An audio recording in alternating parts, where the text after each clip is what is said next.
Assalamu alaikum, everyone. Can everyone hear me?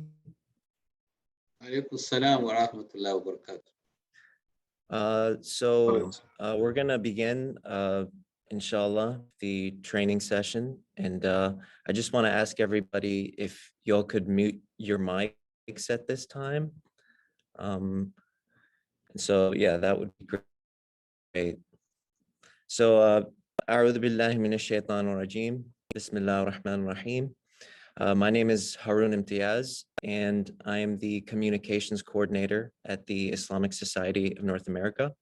And it's my pleasure to welcome you all to the 22nd annual chaplaincy training being held today. And we're really happy to have you all, an excellent group of chaplains. We look forward to a number of wonderful sessions. I'm just going to quickly recite some Quran, just so we can begin with the blessing of Allah in this session. So, A'udhu billahi minash shaitanir rajeem. Bismillahir rahmanir rahim. يا أيها الناس اعبدوا ربكم الذي خلقكم والذين من قبلكم لعلكم تتقون الذي جعل لكم الأرض فراشا والسماء بناء وأنزل من السماء ماء فأخرج به من الثمرات رزقا لكم فلا تجعلوا لله أندادا وأنتم تعلمون. So these are just a couple quick verses I recited from Surah Baqarah, verse 21 and 22.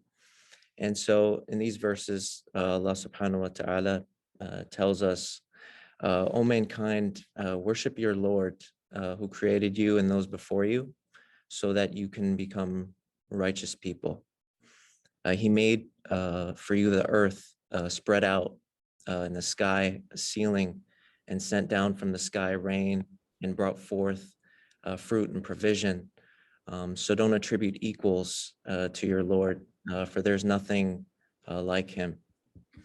So alhamdulillah, welcome once again to everybody. I know there are people still coming in. I'd like to now switch over to our executive director, who is going to provide some welcoming remarks additional to mine. And so I'd like to welcome our brother Basharat Salim. Thank you, Brother Harun. Assalamu alaikum wa rahmatullahi wa barakatuhu. Can everybody hear me? Okay, Jazakallahu khairan.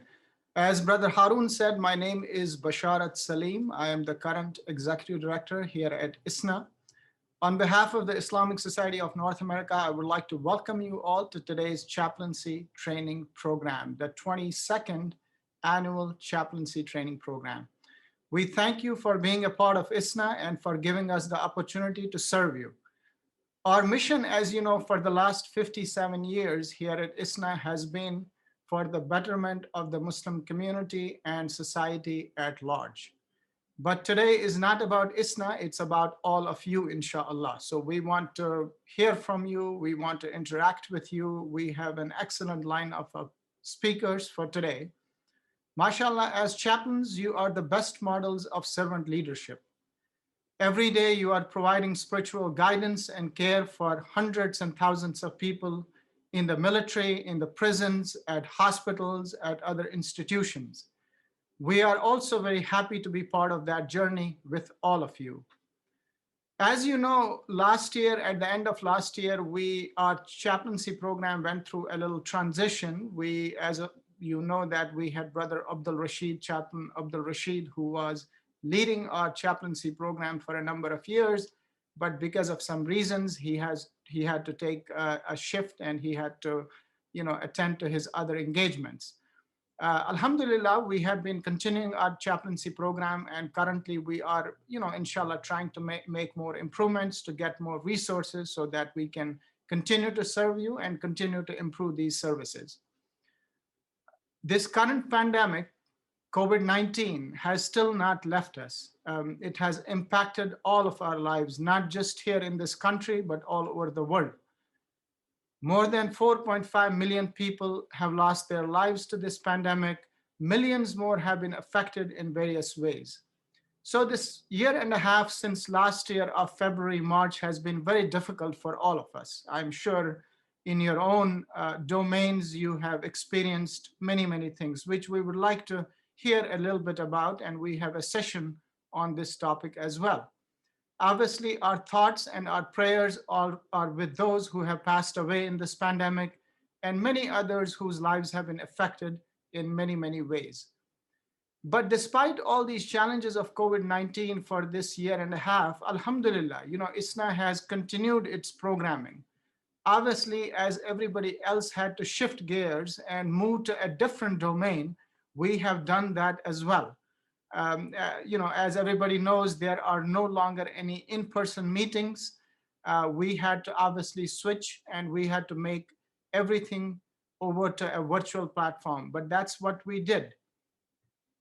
Last year, if you all recall, in February, March, when this pandemic took a turn and it began, and not just here, as I said, but all over the world, we also took many initiatives very quickly. Many of you have been part of ISNA for a number of years,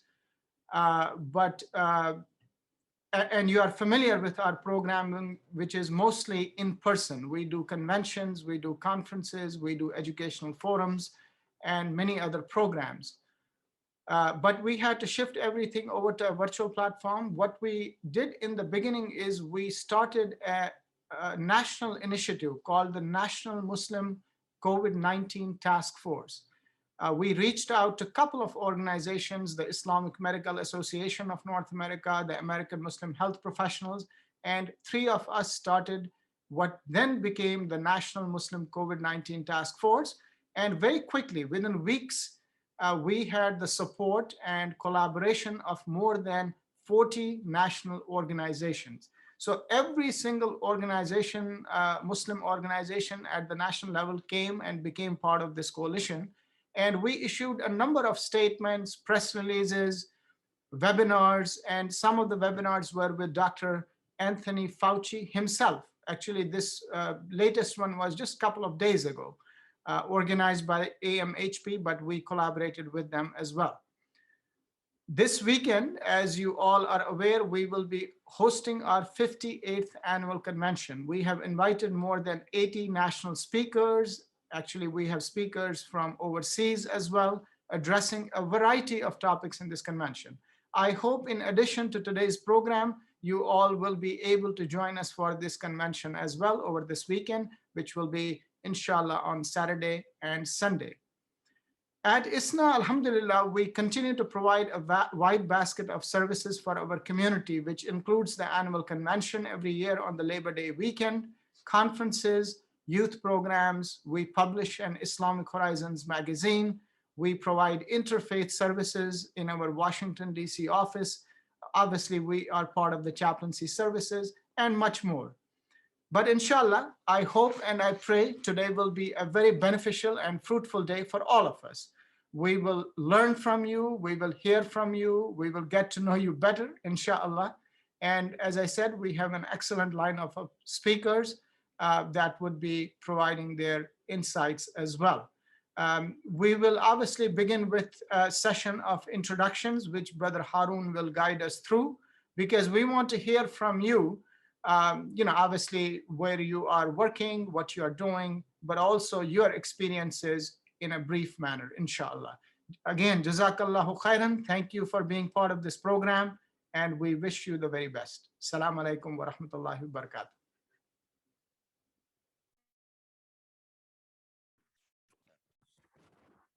Thank you, Brother Bashar, for your intro and your good words. Now we're going to shift over to Chaplain's introductions. It'd be a nice time for everybody here to just familiarize themselves with some of the speakers who will be at the sessions. And so our first chaplain speaker will be Lauren Schreiber. I hope I'm pronouncing that correctly. I apologize if I'm not. And so Chaplain Lauren, if maybe perhaps you could say a few words about yourself, that would be really nice. Yeah, sure. Assalamu alaikum, everyone. It's really good to be with you all today. Yeah, so let's see, I guess a few words about me. I am actually a baby chaplain.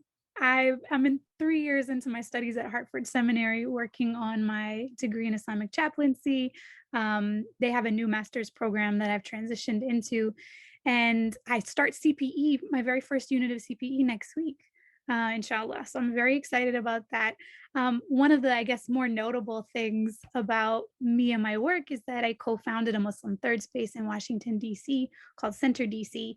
And we've been at it for the last 6 years. And then just starting this past January, so for the last 9 months, we've been doing community-based chaplaincy work through a partnership with Hartford Seminary. So that's a little bit about me and my stuff.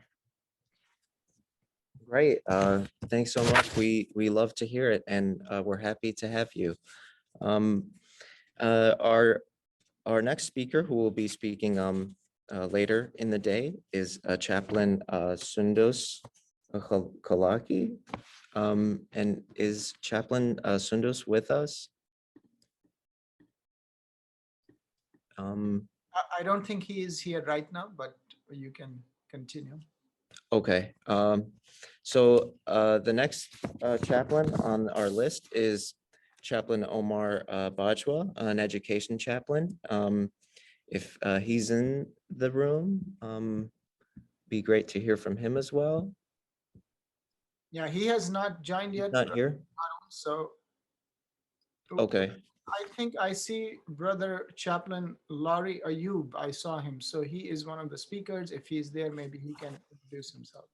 Okay. Chaplain, and there's also a Chaplain Mustafa. Is he Assalamu in? alaikum. Yes. Walaikum salam. How's Yeah. everyone? Please go ahead. Go on ahead.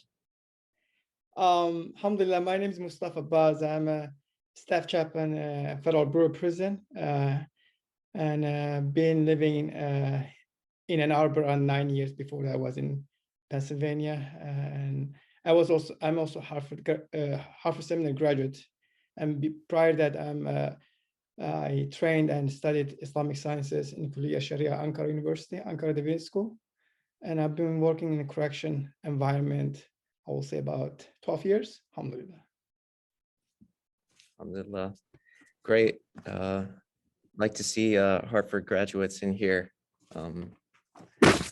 So Chaplain Laurie Ayub, is Chaplain Laurie in here?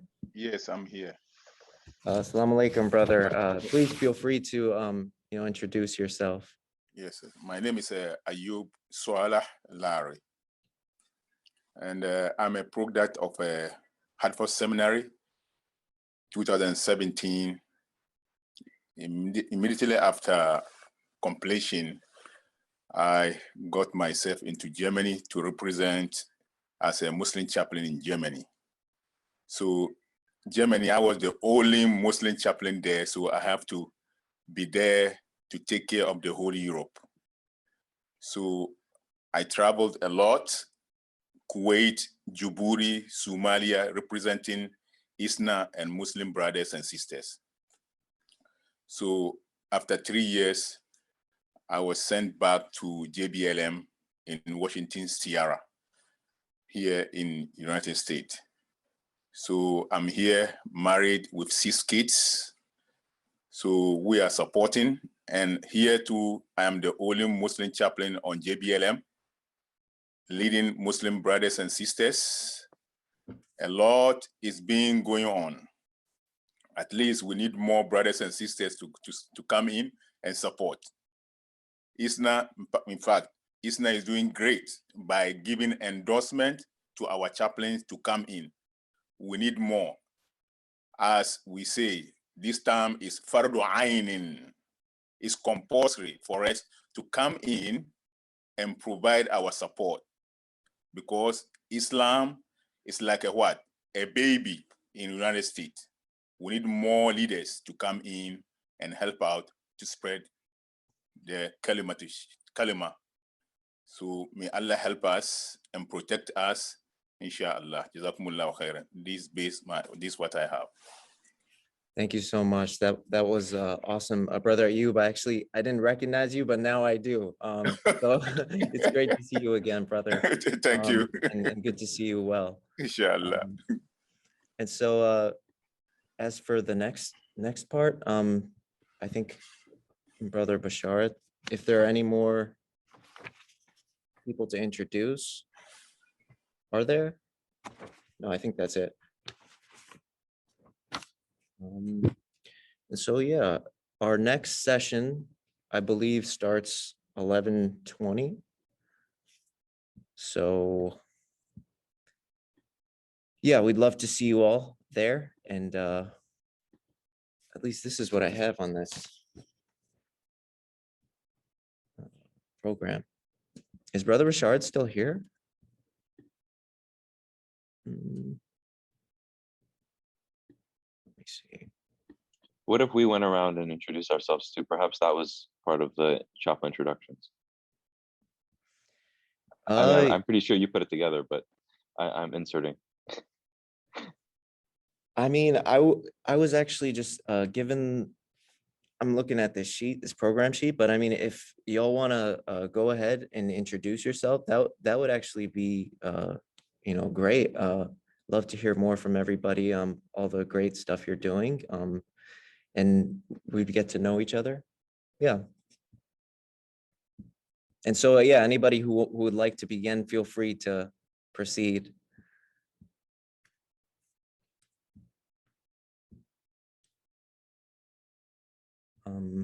Jawad, go, inshallah. Yeah, I was just trying to get myself sorted. Assalamu alaikum, everyone. My name is Jawad Bayat. I am traveling and, in the moment, so I'm in the hotel room. So just forgive my surroundings. So in any case, I live in Princeton, New Jersey. I am manager of pastoral care and clinical pastoral education at Penn Medicine, Princeton Health. I'm an ACP certified educator and supervisor. I, like many of the folks who just went before, I'm a graduate of Hartford Seminary, Islamic Chaplaincy program. And let's see, graduated from that in 2015, and I was at the Cleveland Clinic after where I did my training for certification. And I just moved to Princeton this past January, where I've been with my wife. I got my 14-month-old daughter, who was born during this pandemic, and it was rather interesting. And we have another one on the way, inshallah, too. So we got some pandemic babies. So, yep, that's a little introduction of me.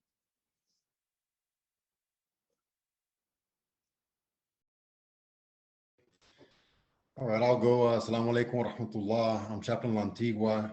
Rafael is my first name. I'm a chaplain in the United States Air Force now. I used to be in the Army, celebrating the 27th year of military service this November, inshallah. Been stationed around the world. I see a lot of familiar faces. I'm a graduate from Hartford Seminary program as well, class of 2013. I'm currently stationed at the United States Air Force Academy. I've been here for 3 years, and my next duty station, I don't know, but I've been told I will be leaving here and going someplace else next summer. So inshallah, in 10 months, we'll see what Allah unfolds before me. These past few years have been challenging, but this year particularly has been very challenging, as I'm sure you've been watching the news.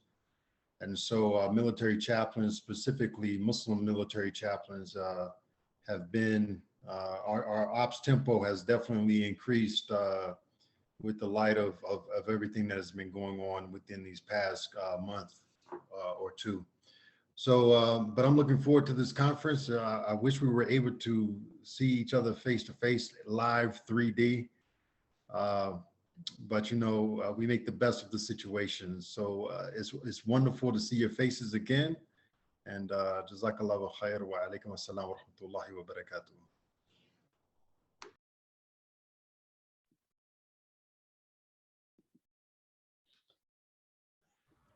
I guess I'll go next. Assalamu alaikum wa rahmatullahi wa barakatuh to everybody. It's so good to see brothers and sisters that we haven't seen in a while. Alhamdulillah, all is good here. My name is Iskandar Atajano, and I am a chaplain over in the military reserves, in the Air Force Reserves.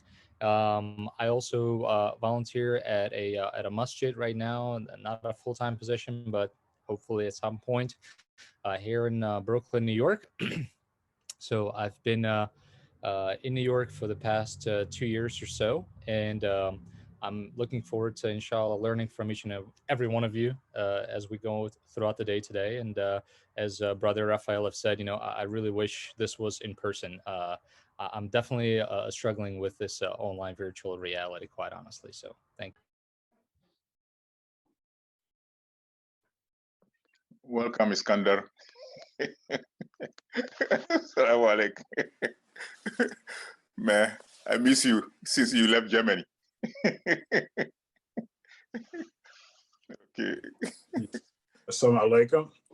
This is Chaplain Castelli from the Center of the Universe, Fort Bragg. I guess I know most people in here. I know IU, Skanda, Raphael, everybody. Basically all Harvard Seminary, big hug and shout out. I'm a graduate of 2014 of Harvard Seminary, currently at the Center of the Universe, which is Fort Bragg. And we are up tempo. I'm on my second assignment, did in a post transfer. My unit, we were 330 transportation. We were involved in the president inauguration. We constantly on the road. I just moved to a 3-4 ADA. And then last year I did Ramadan overseas. I was tasked out. I know you know about this. They tasked me out in the Middle East, running around. But yeah, I'm at Bragg, and we need more brothers and sisters. And hopefully we learn from each other and keep contact each other. Let's not use the conference when we see each other. Let's always reach out to each other, even if it's once a month or whatever. Let's always be that Ummah we talk about, because most of you guys, I don't want to see you on the phone. I want to see you in person to give you guys a hug. I love you guys. And inshallah, we'll see each other next conference in person. You? What's up, brother? Brother, how are you? How is Poland? Good. Awesome. Good. Happy to see you again. Good talk, all of us. Scandal. How's everybody? How's New York? Raphael. Inshallah. Oh my God. Wow. Assalamu alaikum wa rahmatullah. Good morning. It's good to see you all and good to be here. My name is Ali Kandir, and I serve here in Houston at Baylor St. Luke's Medical Center as hospital chaplain. And I work with transplant and oncology patients. I'm a graduate of Hartford Seminary, so a lot of familiar faces here. And I'm teaching at a local university, and I have a nonprofit to financially support those who are doing CPE for especially healthcare chaplaincy.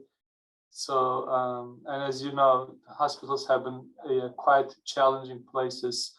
Our COVID numbers are going up again.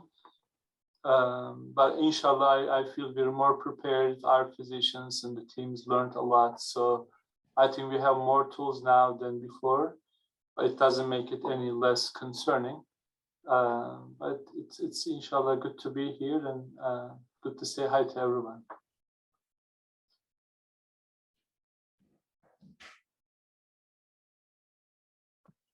Welcome back, brother. Thank you, my brother. Thank you. Assalamu alaikum wa rahmatullahi wa barakatuh. My name is Hussein Mohammed Sheikh.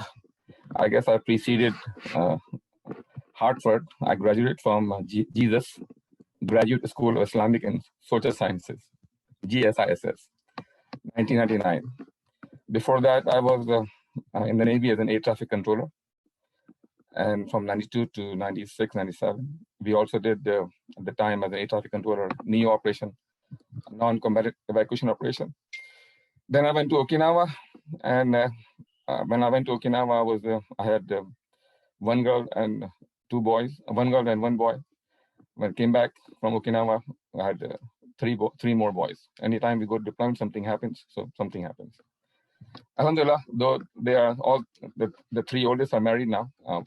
And then I have two youngest ones. They are 2021. I also have my dad, he's 83, widower. Right now I'm working as a correction chaplain since 06. And brother Mustafa Boss and I, we work together in the correction. I left active duty in 05, 06 because too much travel in Asia Pacific region, Central Asia, and so on and so forth.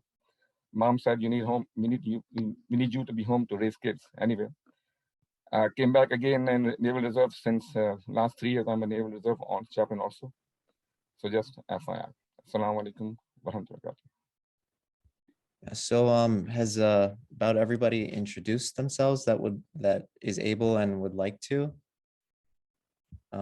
If so, we can go ahead, and I wanted to yeah, just really quickly. Everybody went? No. No, I didn't, except that I have a lot of construction noise in the back. Can you hear it? You're fine. Go Fine, ahead. okay. Assalamu alaikum. My name is Shamsia. I'm glad to hear that there is a New Yorker among us, Iskandar. I'm also in New York, but not in the city. I'm about 30 miles north of Manhattan. I'm a palliative care chaplain in a medical center in Westchester. Like the rest of you, almost all of the previous speakers, I'm also a graduate of Hartford Seminary. It's nice to see familiar faces, and I also wish that we will be able to meet in person sometime in the future. Thank you. Yeah, assalamu alaikum. Can you all hear me?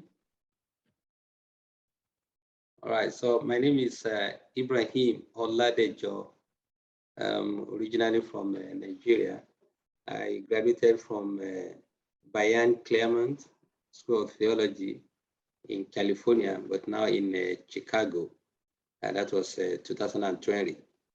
And I also completed my 4 unit of CPE at Houston Methodist Hospital, and same year. So I'm currently working as a chaplain, staff chaplain with Houston Methodist West Hospital since 2020. Nice meeting you virtually. Assalamu alaikum. Welcome, Brother Ibrahim. Thank you. If you don't mind, you can send me your number. I lost it. Okay, I'll do that. Hey, I would just like to make sure we recognize Chaplain Sadiq El-Sadiq, who's in the chat, but is not able to respond via mic or video. But he's a veteran to this whole process and the establishment of the chaplaincy, not only in the military, but in various institutions. So just want to make sure we give recognition to that as well.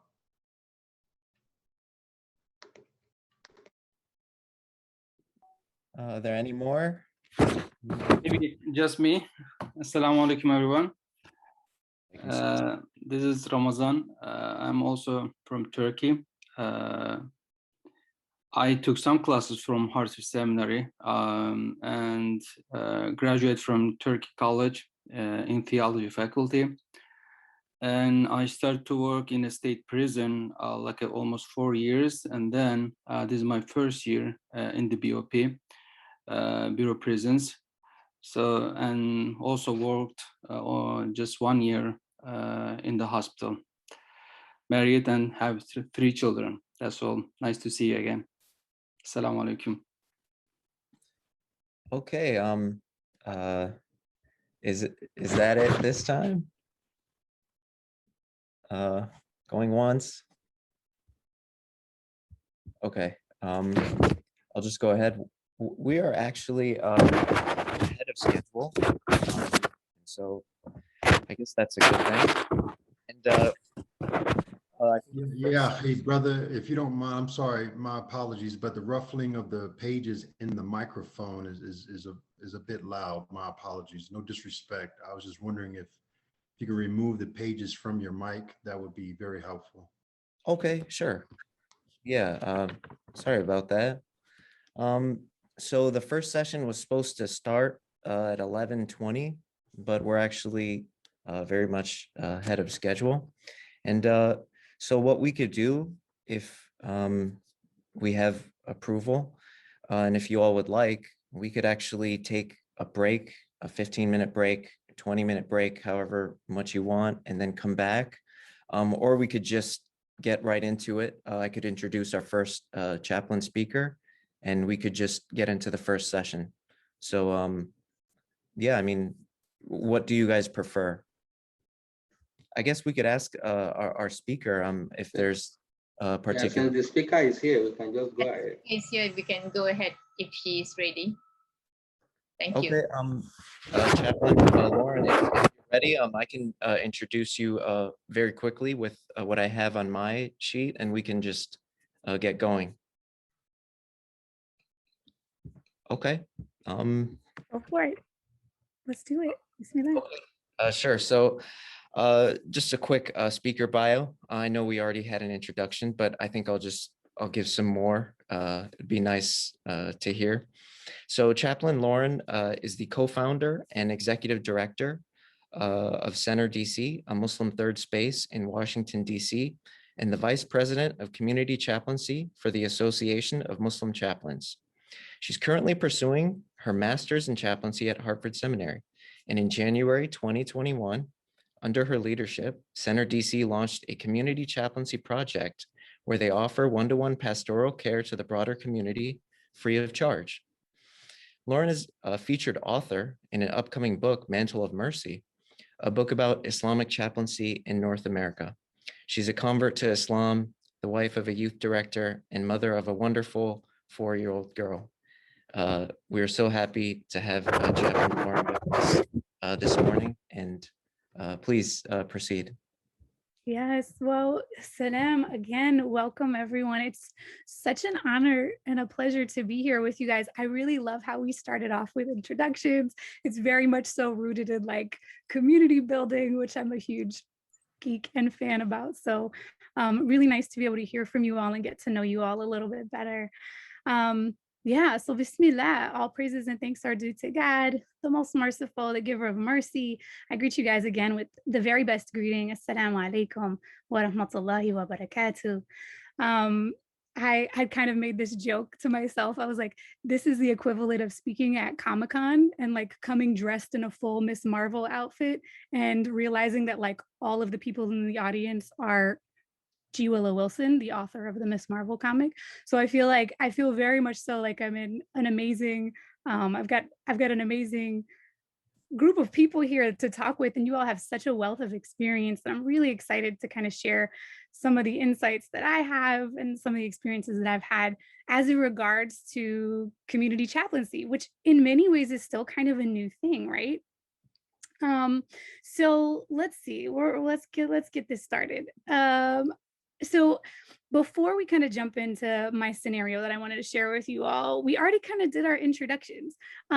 So instead of doing, since I kind of know your context already and we did names and locations, if you guys want, I'd really love to hear a little bit about kind of like the roses and the thorns of your work right now. So when it comes to chaplaincy in your respective settings, if you could share in the chat box some things that either are like going really well, that are blooming for you, that you're excited about, or a thorn, something that's causing you friction or challenge or that's difficult in your work, just so that we can hear a little bit more about where you guys are at and what's going on. I'm super excited to get to share some of that with you guys in this presentation, but I'm gonna check to the chat box in a little bit. I'll give you guys some time to populate it.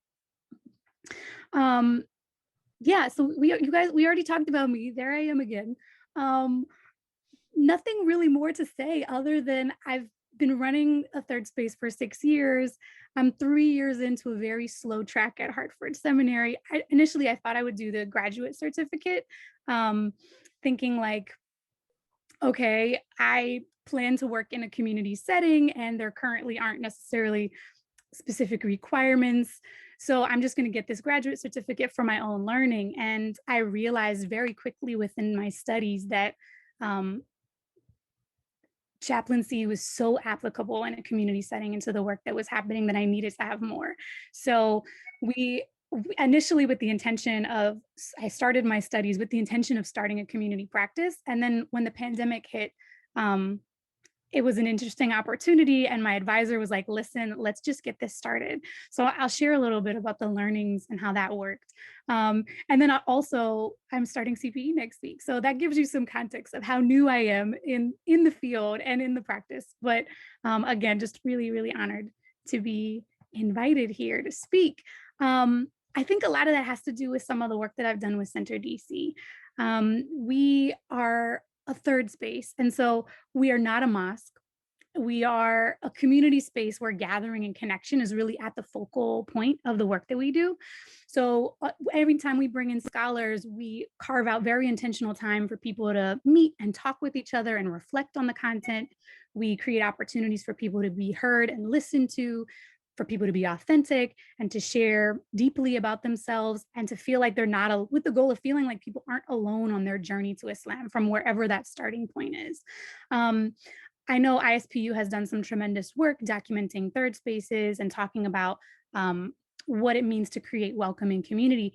And in many ways, part of what I wanted to sort of reflect on today with you all was that chaplaincy is part of the solution for how you make communities welcoming. It's part of like my general thesis of what I think about chaplaincy in the work.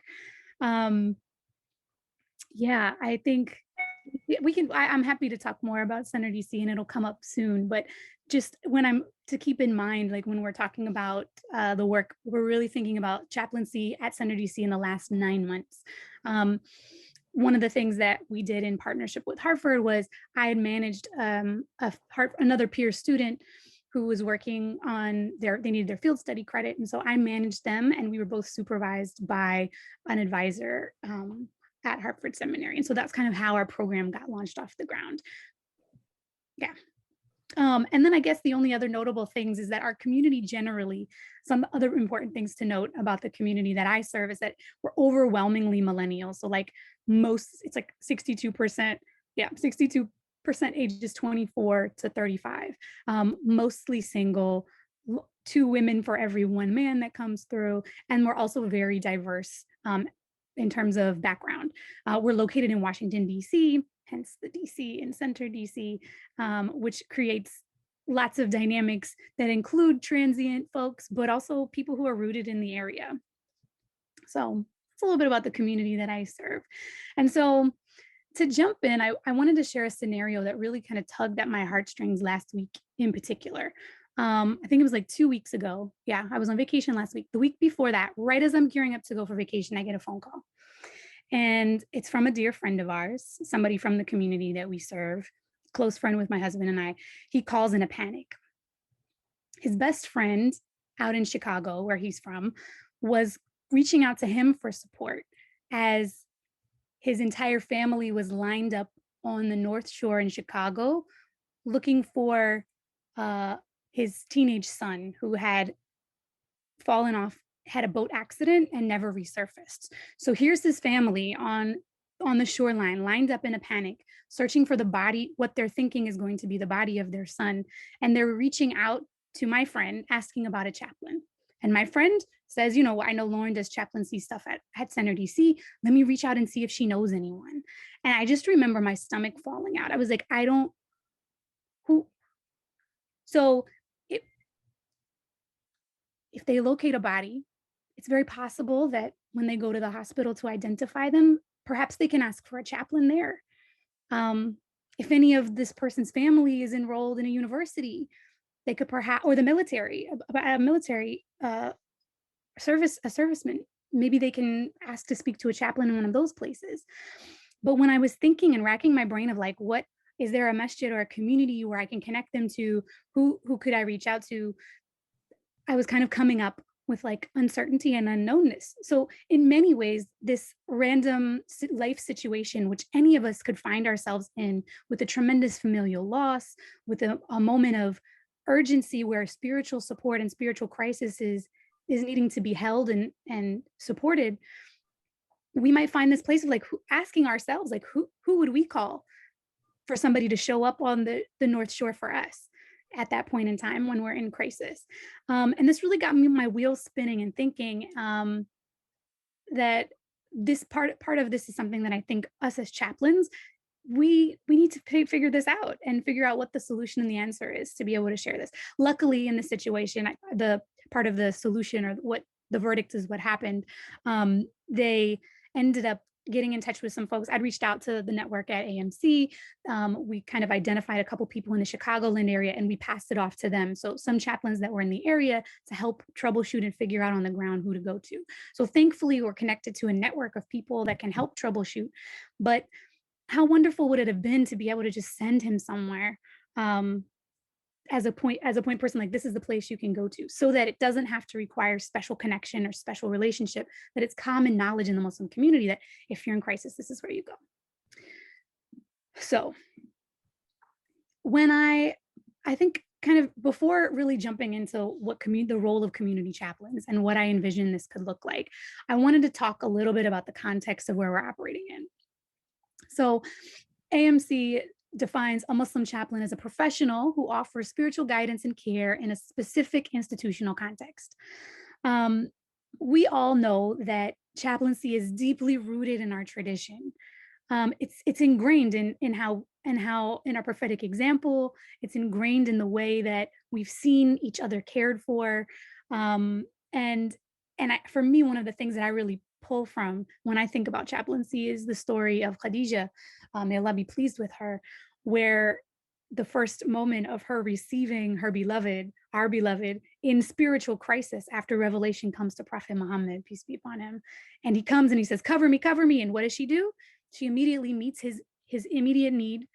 She's able to witness him with love, to affirm what she knows of him, to provide him comfort, to reflect back his concern, and to then ultimately help refer out and help him come up with a plan to help figure it out. She says, I'm with you, I'm here with you. Let's figure this out together.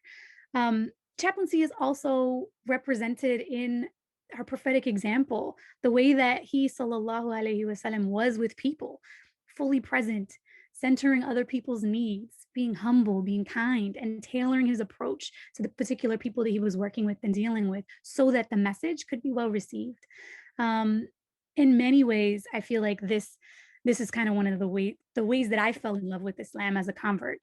I recall finding my own Khadija in a masjid when I embraced Islam, somebody who literally walked with me, who answered my questions, who sat with me as I tried to figure out what the fiqh meant to me and what I was gonna do with it. It was a unique role, and although this individual wasn't trained, didn't have a degree, wasn't endorsed, wasn't board certified, she embodied the example of our prophet. So I think this piece of it being traditionally ingrained in the way that we operate in community settings is really key to understanding what the role of a chaplain could be in a setting. The other piece is really thinking about skill set. So when I think about those skills kind of that I mentioned, and then the skills that I experienced on a personal level, some of the things that rise to the front for me are the idea of us engaging with low judgment, and actively listening and being present with people's situations, no matter what they are. In a community setting, we have people that may come to us with all sorts of challenges and feelings about Islam and understandings of Islam. And the idea is, how can we meet these people where they're at and support them and provide them loving presence, to be able to help hold their stories and encourage them to tell stories and to share stories that we know from the tradition, and to explore their situations with curiosity. I think all of these pieces, one of the pieces that some of the chaplains that I know who do community work that really stuck out to me was this piece of unpacking the impact and navigating fiqh rather than issuing the ruling itself. So this idea of how do we engage with tradition as it exists and help people navigate the implications in the application.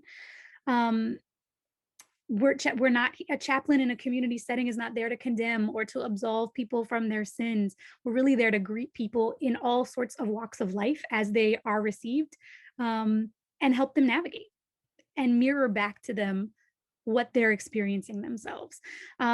Other pieces that also kind of when I think about skills that a community chaplain may have, and then also something important to mention has to do with qualifications, right?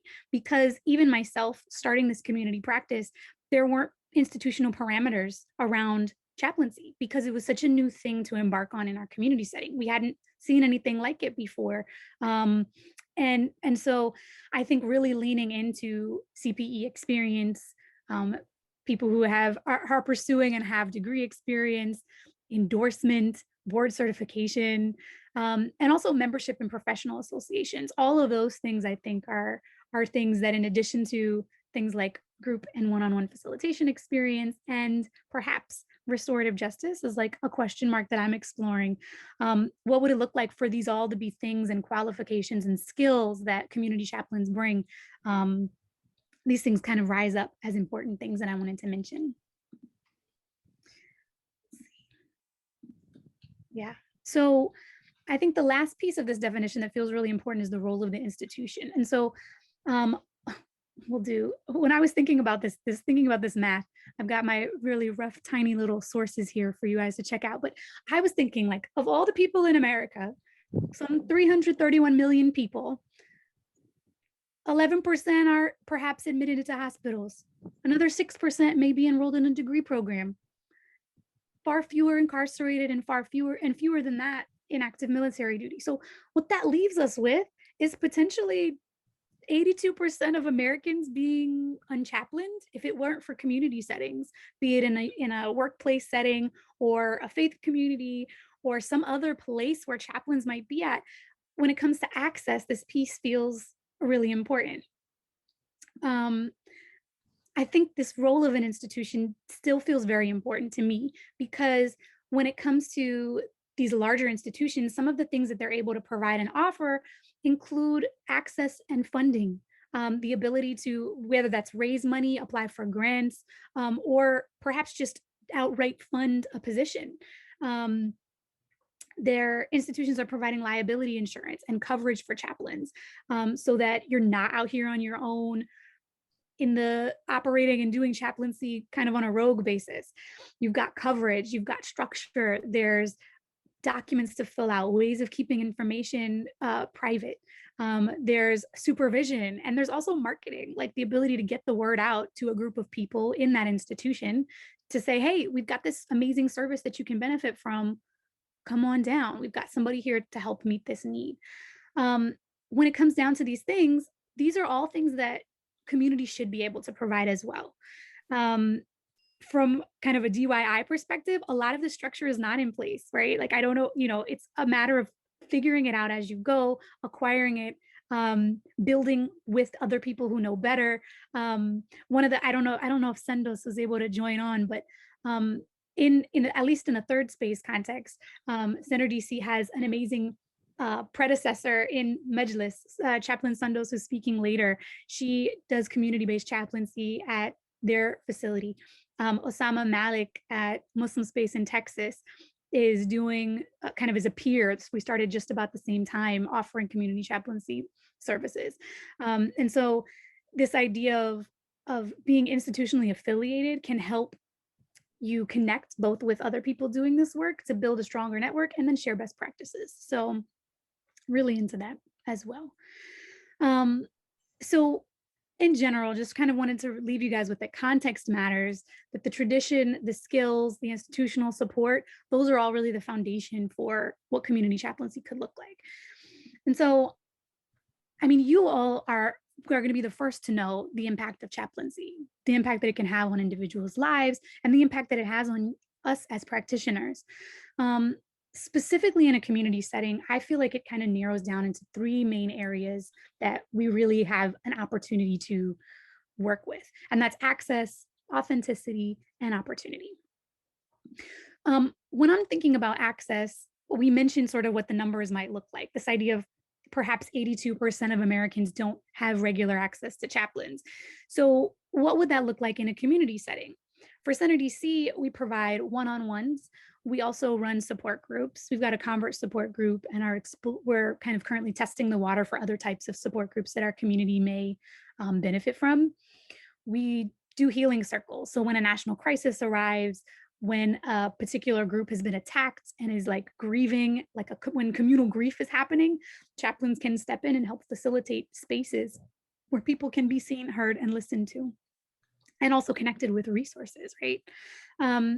I also think that chaplains can and do community education events. So this idea of what does it look like for chaplains to step up and really get involved in programming to help communicate about spirituality and to provide resources and support and direction around spiritual disconnect and spiritual crisis.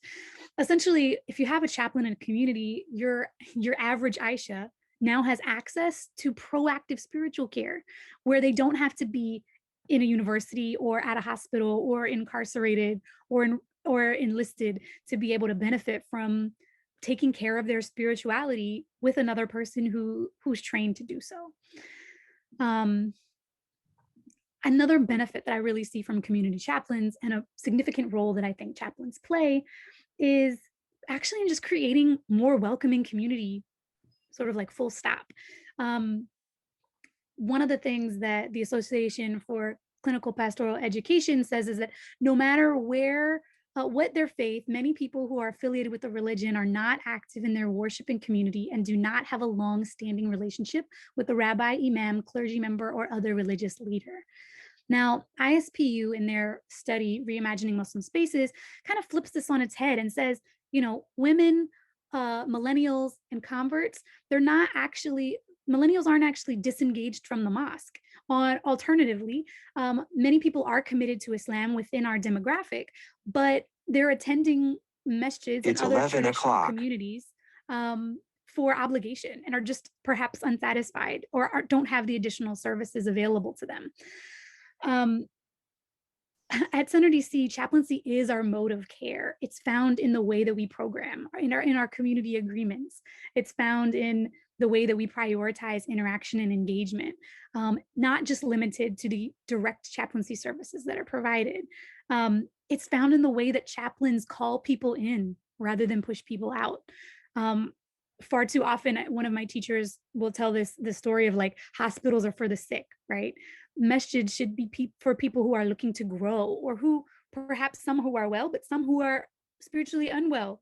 And that if the baseline is, in order to qualify to be in this community, you have to be perfect and project perfection.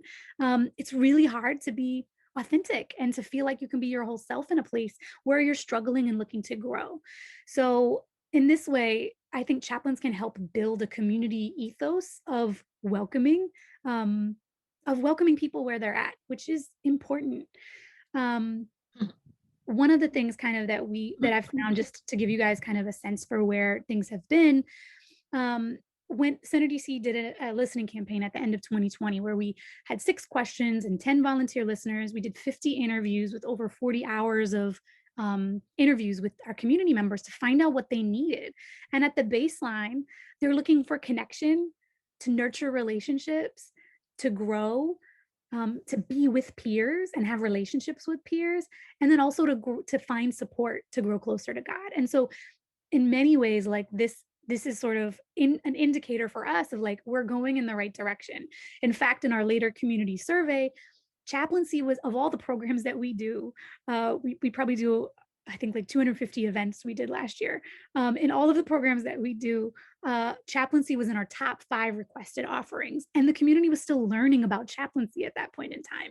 So I think community members are recognizing the importance of chaplaincy, but a lot of it depends on us being able to make it accessible to people and being able to invite them in and say, hey, like, we can talk about this. Just sort of like some overview. In the last 9 months, I have talked to people who are considering converting to Islam. I've talked to people who are struggling with familial relationships, dealing with death and loss, uncertainty and change of jobs, drug and substance abuse, gender identity issues, navigating their sexuality, people who are struggling to understand why the difference between culture and Islam and why they learned this one thing growing up, but then there's this other thing here. So they're trying to reconcile their beliefs and then apply them to how it's going to inform them living their lives.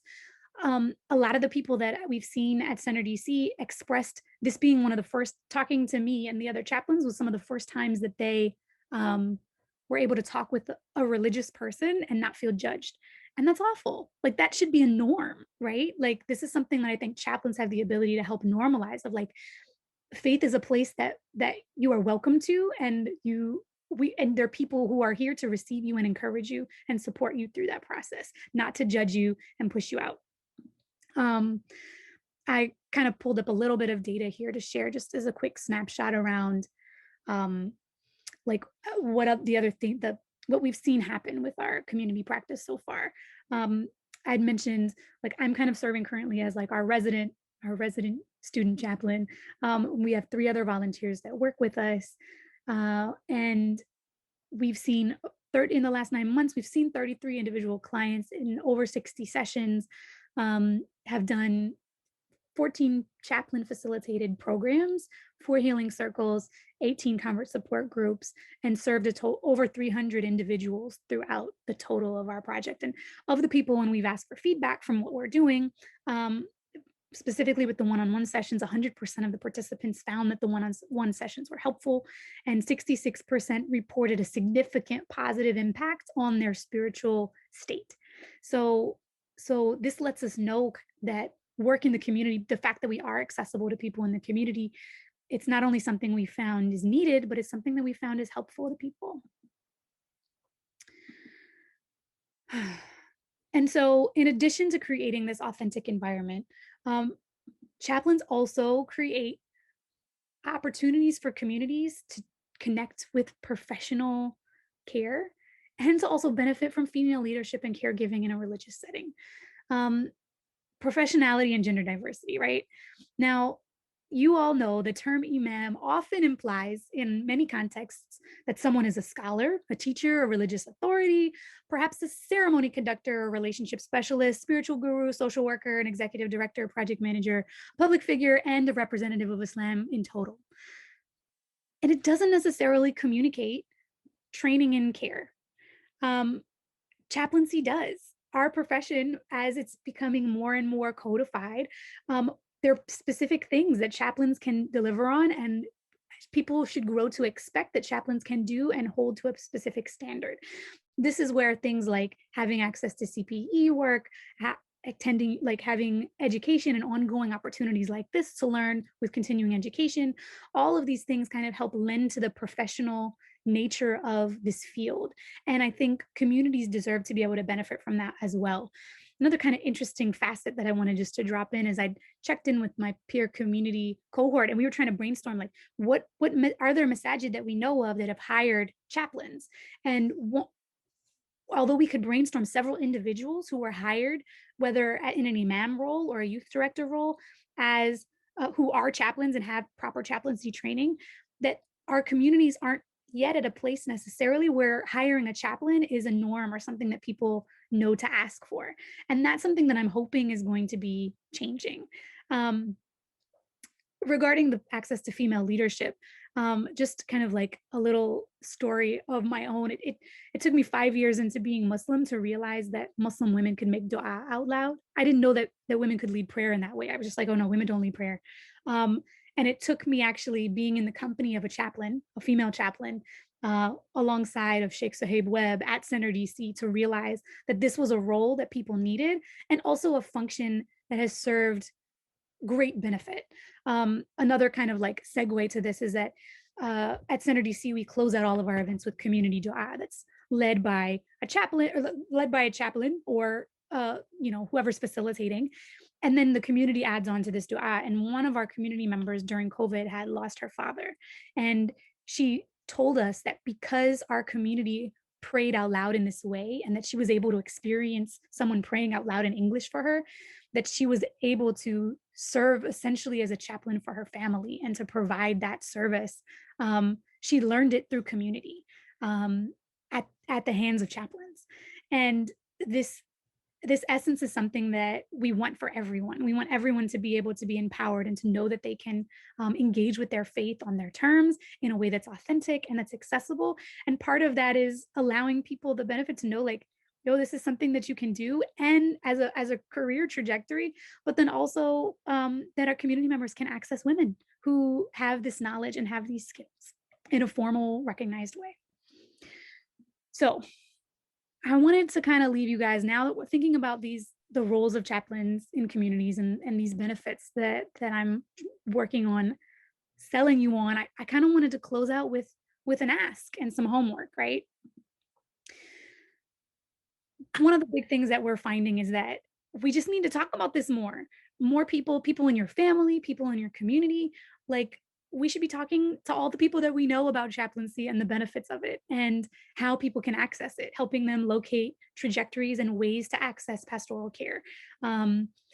This will help kind of, I think, increase the visibility in communities and help communities see the value of having chaplains in the community as a role that's funded and supported and institutionalized. I'd also encourage you all, with all of the free time that you all have, of course, as busy full-time chaplains in many of your capacities, part of the encouragement is to volunteer, to reach out to your local community and say, hey, I'm a chaplain. I've got these services. I'd love to facilitate a conversation. I'd love to talk about chaplaincy. I'd love to perhaps maybe run a support group. And you can also broach the conversation of what it would look like to actually start a community-based practice. I can say from experience that it's possible to do and possible to do well. And although there are certain things like having proper forms and liability insurance and procedures in place, those are things that you can build and do. And we would be happy to share best practices. This is something that I want it to be this formula and structure should be available so that any Muslim community can take it up and begin offering this service with the help of professionals like us. The last piece that I wanted, my last call to action, was to donate to places that offer community-based chaplaincy. So if you have a local masjid or know of communities that are doing this work, to help put your funds behind it. Center DC recently applied. We're working on applying for grants to help fund community chaplaincy. We're working to raise it as a line item from our community and to say, you all asked for this, we did this, here's the benefit, now help us fund it. The financing and being able to bring chaplaincy to the forefront in community settings is what's going to make it possible for our communities to institutionalize chaplains as care providers and to make it available to everyone who might need access to a chaplain. Okay, so with that being said, that kind of brings me to a conclusion. I wanted to encourage you guys to get in touch. You can reach me at lauren@centerdc.org or community chaplains at the Association of Muslim Chaplains.org. And that brings me to a close of my talk today. Thank you guys for listening. Thank you so much, Chaplain Lauren. We really appreciate that, and it's great to have you here.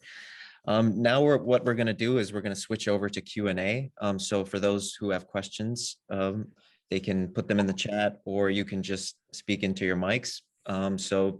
Yeah, whoever wants to start, you have questions, please go on ahead.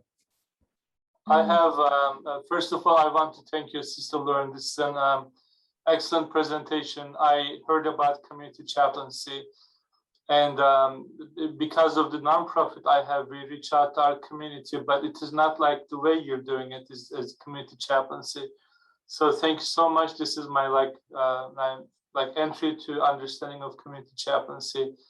And I see that you had a lot of actually good results, and people are, receptive of it. So I think I have two questions. First, when you are doing this, as it happens with other areas of chaplaincy, did you have any kind of pushback from the community, and in what ways? and how did you, I don't want to use the word deal, but how did you navigate those conflicts? And then second, you showed actually in your slides, but I don't remember. I understand that the majority of your participants are the youth. Is that correct? Okay, I think that's I think wonderful, because that's one of the areas the community struggle with, as you said, because of the traditional, so to speak, institutions or traditional ways of teaching. Sometimes do not speak to the realities of the youth in the country. So if you could speak a little bit more of that about your sessions, and probably I'll contact you after this session as well, and probably invite you to talk to one of a group of our community members as well too, so that they all can see the benefits of community chaplaincy. So those are my two questions. And again, thanks so much. May Allah bless you for your efforts, inshallah. I mean, so the first one was around pushback, and the second was around like specifically dealing with the younger populations. So when it comes to pushback, it's really interesting because, especially in the context of COVID, which is like how we rolled out pastoral care, essentially, individuals that we talk to one-on-one. So in our general, like, we used to do check-ins, right? We started doing check-ins during the pandemic. And as we would do check-ins, I would notice the level of shares that people would have just kept dropping down and dropping down and dropping down. So people were recognizing the tone of what was happening in the community. Stuff was heavy. People were dealing with big trauma, like with the capital T, not just like little everyday stuff. Like it just kept escalating and escalating. And so when we were able to sort of talk to people about like, well, what do you need? A lot of people were like, I'm spiritually low and I don't know how to fix it. I don't know what to do. My salah is struggling. Like I have no idea how to problem solve this. All I know is how to pretend like I'm okay, but I'm not okay. And so when we were able to use the language about chaplaincy to bring it in to say like, this might be part of a solution for you, like to be able to talk to somebody about what's happening internally. Like, how are you dealing with grief? Like Chaplain Rashad had mentioned, like that people deal with bereavement and grief and loss very differently, especially based on their cultural context and how families deal with or talk about it or don't. And so as in our sessions, this was becoming apparent, being able to say like, here's something you might try. People were overwhelmingly positive about the receiving it. They're like, this is so exciting. We are so excited to talk about this. Before, like, I was always like very cautious as well, because I'm like, I'm still a student. I am learning. I am in training. I am new. But people before, they're like, Lauren, I just need somebody to talk to. And so even if all I did, and in most of my sessions, if I'm all the way honest, I don't do much intervention. I'm not doing like the Khalil Center's traditionally integrated Islamic psychotherapy. I'm not doing any of those things yet. Almost all that I'm doing is active reflective listening to say, this is what I'm hearing you say. Is that right? And after the session, the relief is just like melting off of people. And most of the people that I'm reaching out to, a good number of people are engaged with the community already, but we're also getting people reach out who are disillusioned with Muslim community and who are like, I had a friend tell me that I could talk to a Muslim here. And like, I'm not a good Muslim, but can I talk to you? Are you going to judge me for this? And I'm just like, I'm here. I'm totally here for you. And that opening, I think, has given, I don't think it's also unique to young people, because although most of our community is ages 25 to 35, my guess would be that people who are older and perhaps people who are younger, when presented the opportunity for authentic conversations about like, what is it actually like to be in practice Islam, to be Muslim and practice Islam, people are longing for a chance to like let that burden ease up a little bit when it feels heavy in the places where they're experiencing it as heavy and difficult or challenging. My guess is I think everybody can benefit from those types of conversations, and it's just a matter of framing it. Like, is framing it like spiritual wellness going to be something that your community tags onto? Is it framing like a chat with a chaplain, or like chat with just a community conversation, or talk, real talk or something like that? There's lots of ways I've seen people and communities put it out there, but I think some of the framing is going to be relevant and unique to your context. But I think that at the core of it, everybody needs a chaplain, right? Yeah, and I think that in general, like I think one of the other pieces that I wanted to drill home is that it also is incorporated in the way chaplaincy as a general practice of like how do you help people to be witnessed and like allow them to exist and like reflect back this the believers are mirrors of one another. That ethos is something that we try to incorporate in all of our programming. So we don't just lecture at people. We make sure that people have a shared set of agreements so that they know what they're entering into when they come to a gathering, so that when it's time to share, they may be more willing to test it out. And so there's some mechanics of community setup that I think are chaplaincy based, that really help pull people in, both who are falling in the demographic of millennials, but also just other people who may, for whatever reason, become disillusioned with community. I'm so excited about your work, also funding CPE, as somebody who's embarking on a CPE journey, paying both an institution and a hospital. I'm like, I'm going to contact you too. Yes, definitely. Anything. And thanks so much again. Thank you. Absolutely, my pleasure.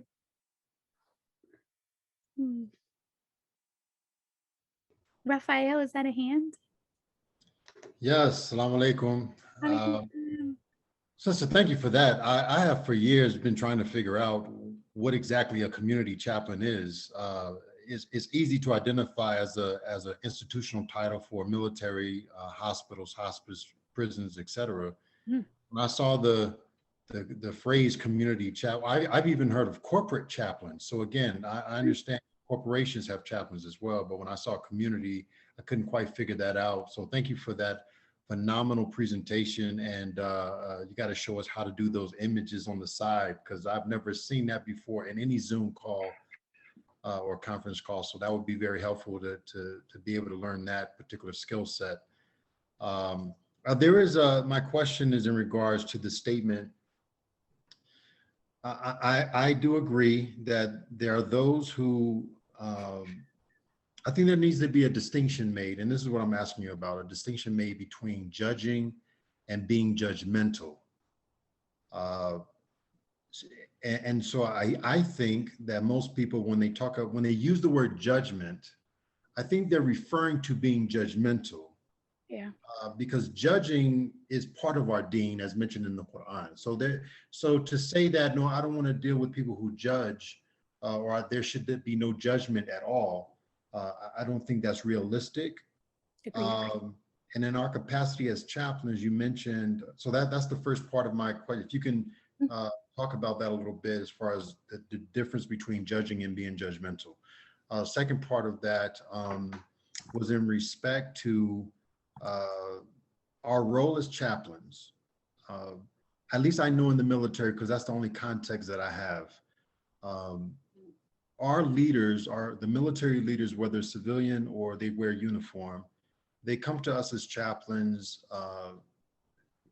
and even individual service members and their dependents who come to us for counseling. There is an element of us having to arrive at certain conclusions as we advise leaders in terms of what actions to take, or as we advise service members as to what actions to take. And in some instances, although we may try to avoid the position of having to make declarations like a mufti does, not necessarily making a fatwa, but we are in positions where we're asked, what is the position of Islam, or what is the position of ISNA, particularly since we do represent ISNA in this context. And we're having Oh, your sound just cut off for me. You said, I heard you were representing ISNA and we have to share judgments. And then your sound cut off. There was more to that question. Can you hear me? Okay, I think okay, can you hear me now? Yeah, now I can hear you. What is the last thing you heard? Because I was still. You were saying that as in, like, there are times and positions where you're asked to pass a judgment and you're representing ISNA, and ISNA has positions that you're representing. So. Right. So, and as an example of that, so ISNA has the position. Well, the last time this question came up, for example, when the DOMA, the marriage came up. Defense of the Marriage Act was turned by the Supreme Court. And so the question was asked, well, what is ISNA's position? So ISNA issued a statement as far how can chaplains engage same-sex unions or marriages and et cetera. And obviously this goes into the Muslim community as well. It's not limited to non-Muslims. So anyway, if you can talk about, that's just an example of how judgment comes into play and how that contrasts with being judgmental. I mean, I love your starting point of like judgment is actually part of our tradition. Like it's theologically part of what it means to be Muslim. So for me, one of the things I think on one of my slides, a lot of times I think the language is like non-judgment, non-judgment, non-judgment. But I think what people like, one of the things that a mentor of mine talks about is low judgment, meaning that like we have our own judgments and what we think is right and wrong. And what does it look like to take that voice? Like this is how we talk about in communities. Like what does it talk about to take the communal voice that's like on 10, like to tone it down, to be able to sit and be present with people where they're at.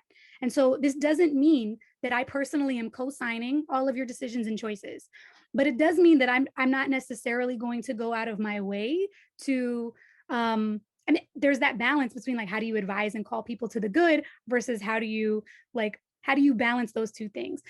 In Center DC's context, what I can say to that is that oftentimes we're dealing with people on the periphery of Islam.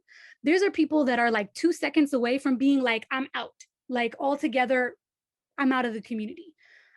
In these situations, I've found it really beneficial to like lean into chaplaincy training, in fact, to be like, how am I just hearing where the issue is? When people ask me straight up questions, I would point to ISNA. I would point to this scholar, I've studied a little bit of Shafi fiqh. So I would say, according to the Shafi school of thought, this is where that position might land. I've talked to this person or this person that I'm connected with, this scholar I have a relationship with, help to address, like, I can get you in touch perhaps with this person if there's particular like circumstantial intricacies about your particular stance. My goal isn't to like sugarcoat or pretend like Islam doesn't say the things that are generally agreed upon by scholars.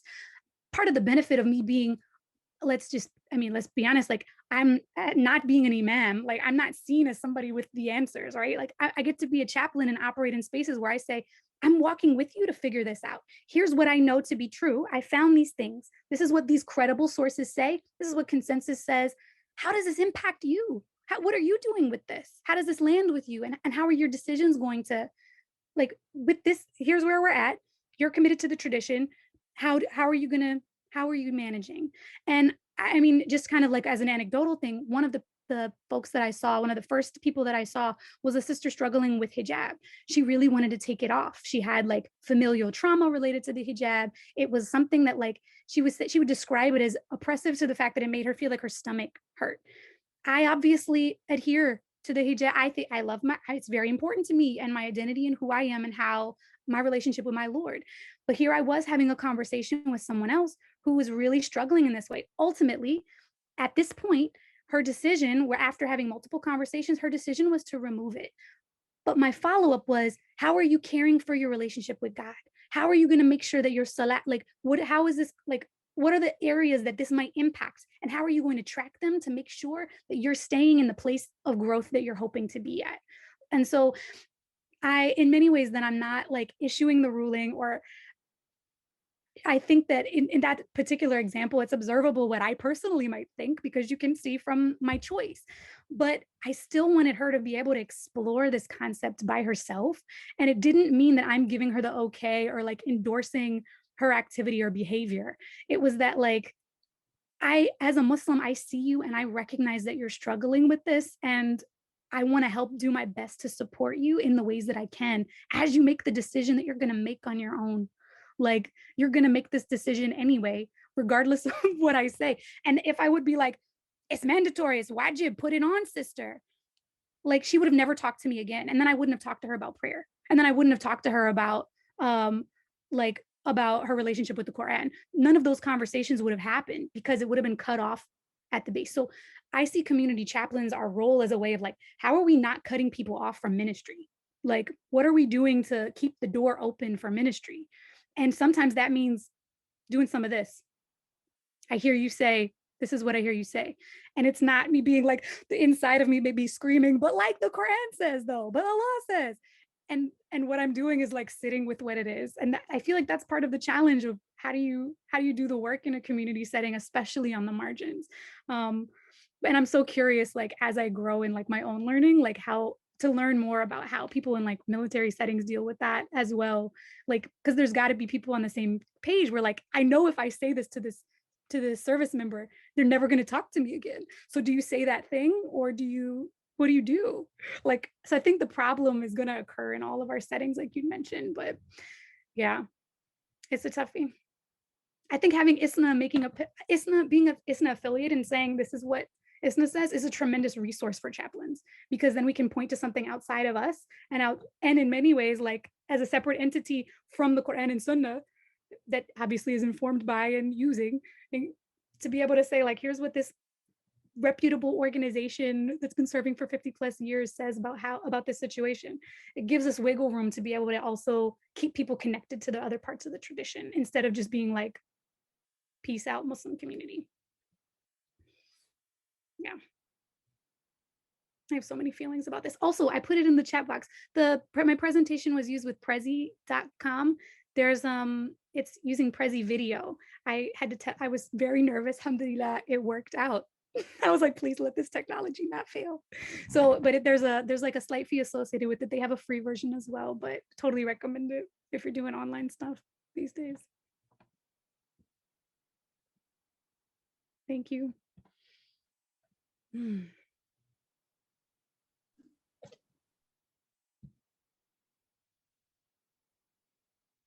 Any other questions?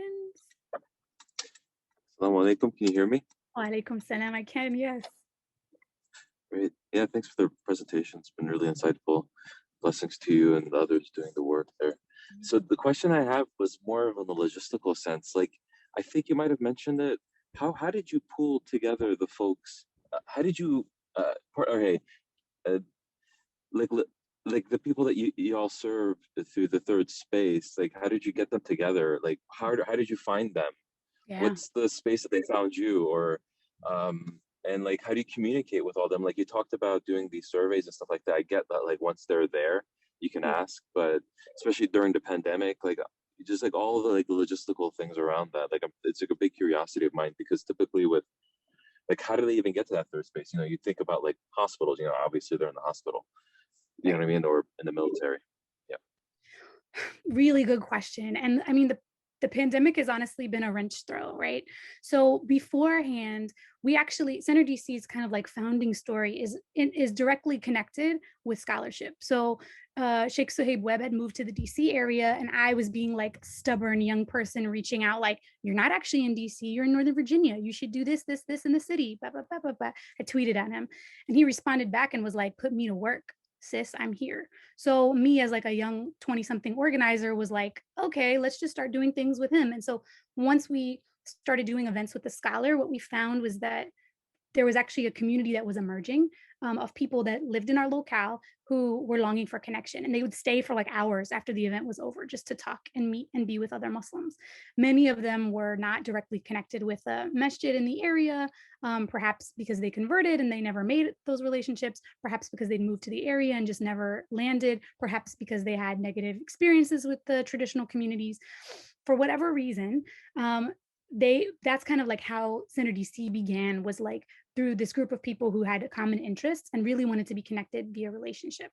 So a lot of what we do is like, I don't want to say like clickbait, but like kind of like clickbait. So for a long time we would do like, and even now as we're gearing back up for in-person stuff, rather than doing the more traditional things that fall in our scope, which is like relationship building, scholar, like Islamic education, spiritual support, we broaden it out. Like think about universities where it's like, we got pizza. Like we would do things where we would go out to like a halal restaurant to eat, something much more low hanging fruit where people are more comfortable to like go and be around Muslims. Like they're like, I'm testing the water. I wanted to see if you guys are cool enough to like hang out with, if you're going to, you know, how it's going to be around Muslims. Like having social environments that are slightly curated help to like grease the wheels to get people in the door. And that's been one way to help keep people in. And again, even if you start small and you identify a small group of people, the idea of surveying, we do focus groups, we do an annual community survey, we ask people lots and lots of questions, and we work to implement what they say. So at the end of the year, we'll be like, you asked for this, we did this. That responsiveness and being able to involve people in design is really, really helpful to helping to keep people from like leaving the back door, or so to speak, in the community creation. During the pandemic, I would say it got a little dicey because we lost a big chunk of people who wouldn't transition to online. We also gained 13% of our community currently it doesn't live in DC at all. There are some of them are international. We've got somebody in Ghana, a couple people in Canada, like, so those people found us by like social media posts or like word of mouth. So the other really interesting thing that I haven't quite figured out is we have the chaplaincy offering is on our website.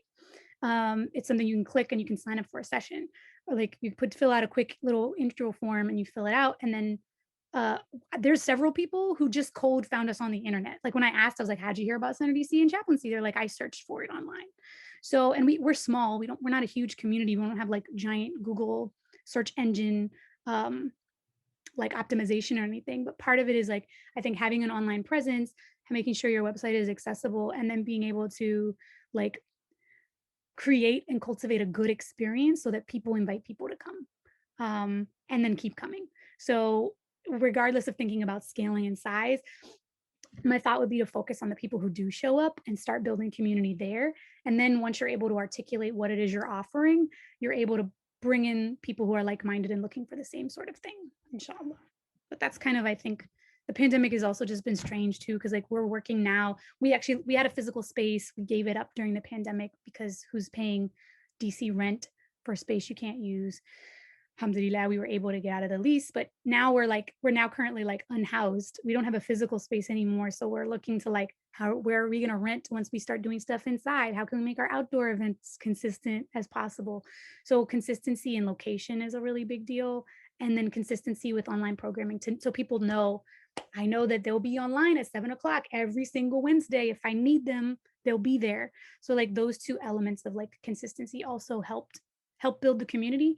But I'll definitely be having more report outs on like, how did we actually weather the pandemic, and like, what does our community actually look like once we start gathering in person again all the way? I'm curious to see. It feels like we're starting over in many ways because it's so different.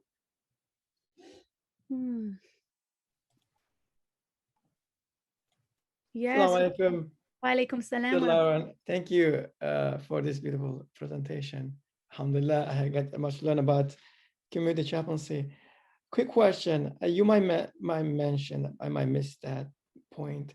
Do you do any collaborative work with Islamic centers around you that support your mission and your work, and you find a great, working relationship with?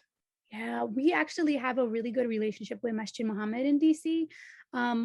When we first started out, we actually gathered at their space, and still, I know like whenever we have large events, sometimes we'll reach out to Imam Talib over there, and he'll hook us up with some with space. We've done a couple of events at their center.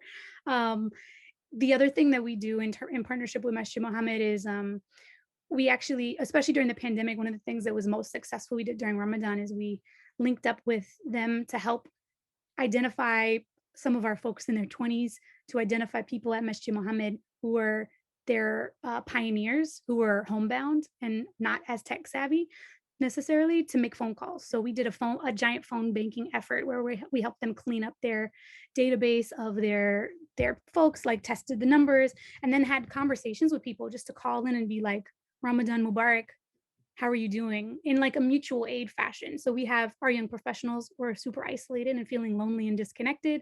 There are seniors that are also feeling the same way. We were able to partner with this community we've got a relationship with to help match those two needs up. And so I think like, especially as like a third space community, having ties and relationships with local masjids is super important, because the goal ultimately is that Muslims everywhere can walk into any house of worship and feel welcome and feel like they are ready to be there. And some of that is like resiliency building that we do on our side to help them get ready to to be able to engage in different places with different people. But a lot of that is also being able to help make the introduction, to be like, look, here, we're at this space, come with us to this space. It's a masjid. They're super nice here. You'll be fine. This is the door you go into. This is where you put your shoes at. Like those basic navigation pieces are really helpful to help get those people on the margins back into those communities. So we're working to kind of expand what those relationships might look like outside of just Ramadan or specific one-off projects, because there's a lot that we can offer each other. So definitely think that that type of collaboration with Masajid is important and happening. MashaAllah. Thank you for sharing. Assalamu alaikum, Sister Shabra. Much obliged. Thank you for sharing. How was your growing and your before you became Muslim impacted your decision for community outreach, community chaplaincy? Was there any connection in the past? SubhanAllah, yeah. So alhamdulillah, I celebrated this. Well, I guess no. In January, this coming January, I'll be celebrating 12 years being Muslim, alhamdulillah. So I embraced Islam in 2010. And really, I think part of my upbringing, we were agnostic growing up, but my mother always sort of like did her best to introduce us to different faith groups and communities. And so I remember like going to Rosh Hashanah celebrations and the Diwali festival with my mom, and had very little interaction with Islam growing up. But I think where the connection comes in my upbringing to my commitment to doing community work, I think it's located in the way that I experience Islam through Muslims. A lot of times I think you hear converts say, well, oh, don't learn about Islam through Muslims, learn it through the source, because, you know, Muslims can be Muslims. For me, that was like not the experience. I learned about Islam and fell in love with Islam because of the Muslim people that I interacted with. I said, you know, these people are good people, alhamdulillah.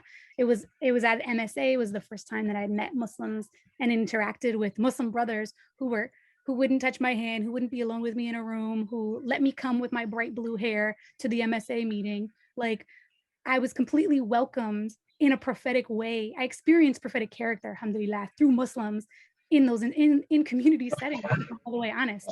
And then when I went to embrace Islam, Sister Karima at Dar Salam in Maryland, may Allah be pleased with her and reward her infinitely. She was my chaplain without me knowing what a chaplain was.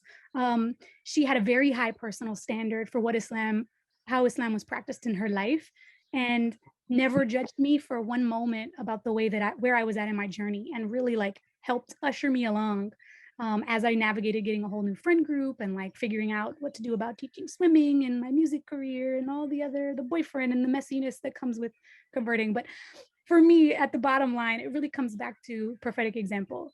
So like just another small piece of this is when I was thinking about embracing Islam, they handed me a copy of the Quran and I was like, astaghfirullah, I was like, I'm good right now. Religious text is heavy.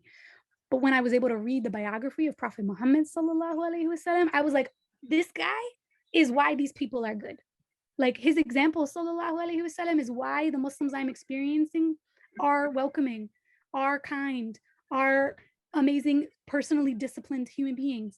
So in that way, Muslims showing up in a prophetic nurturing community is what could potentially call people to Islam. That's what called me to Islam, alhamdulillah.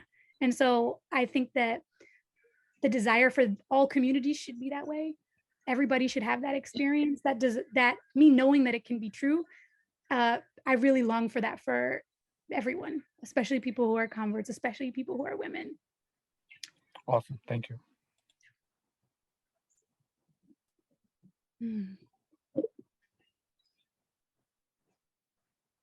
Any other questions? You guys had great questions and reflections. I'm like, I want to talk with you all about all the things.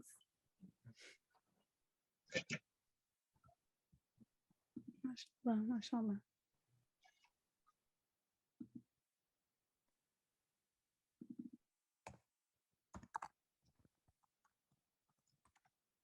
Just drop my email in the chat box in case anybody wants to connect afterwards. I was serious about my Comic-Con reference. I feel like you guys are my people. I love being around other chaplains because it gives us a chance to like geek out with other folks. And there's so much experience in this room that I would love to connect and work with you all.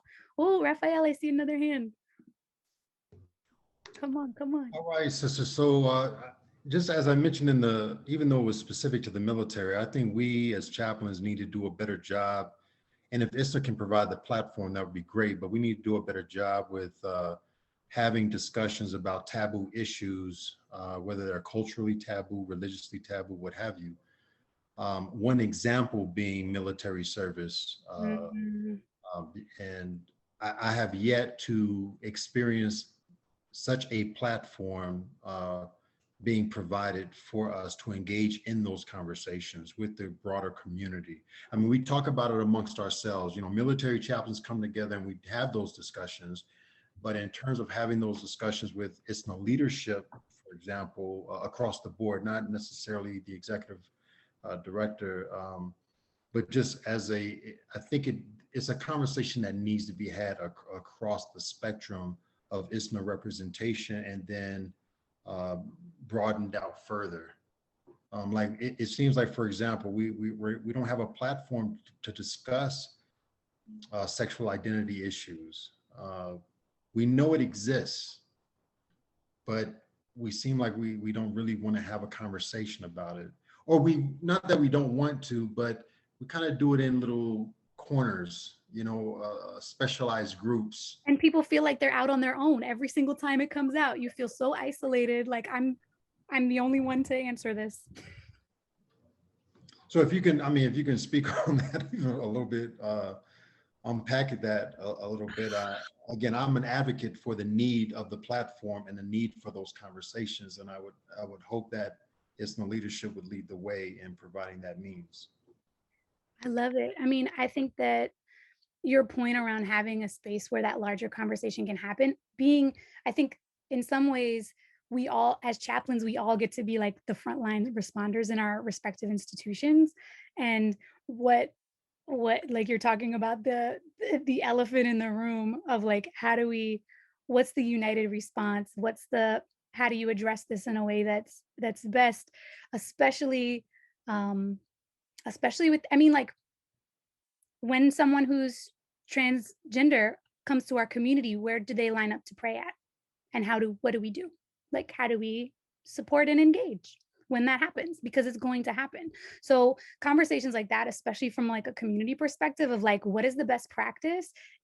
Chaplains, in my opinion, should be the ones at the forefront of doing that, because we care for the individual. We're honoring humanity. We're also navigating the tradition as well. So like, I think the overlap between like relevant scholarship that is like rooted and grounded in like the culture that we're engaging with here and the context that we're engaging with here, paired with the skill sets that chaplains can offer around like holding somebody with unconditional positive regard when addressing issues.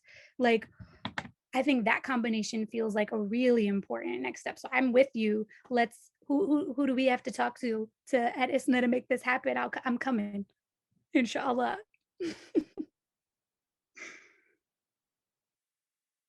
Chaplaincy done right in any setting is the most challenging thing. SubhanAllah.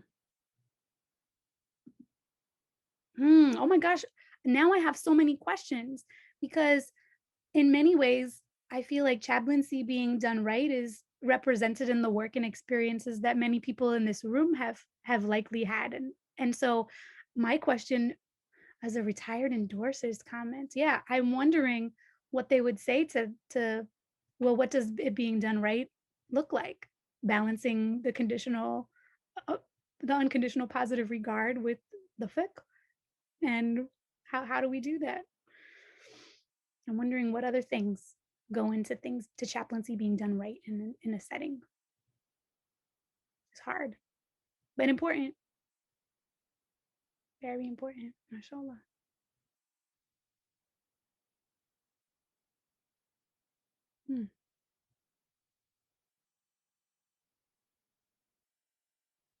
People first, policy later.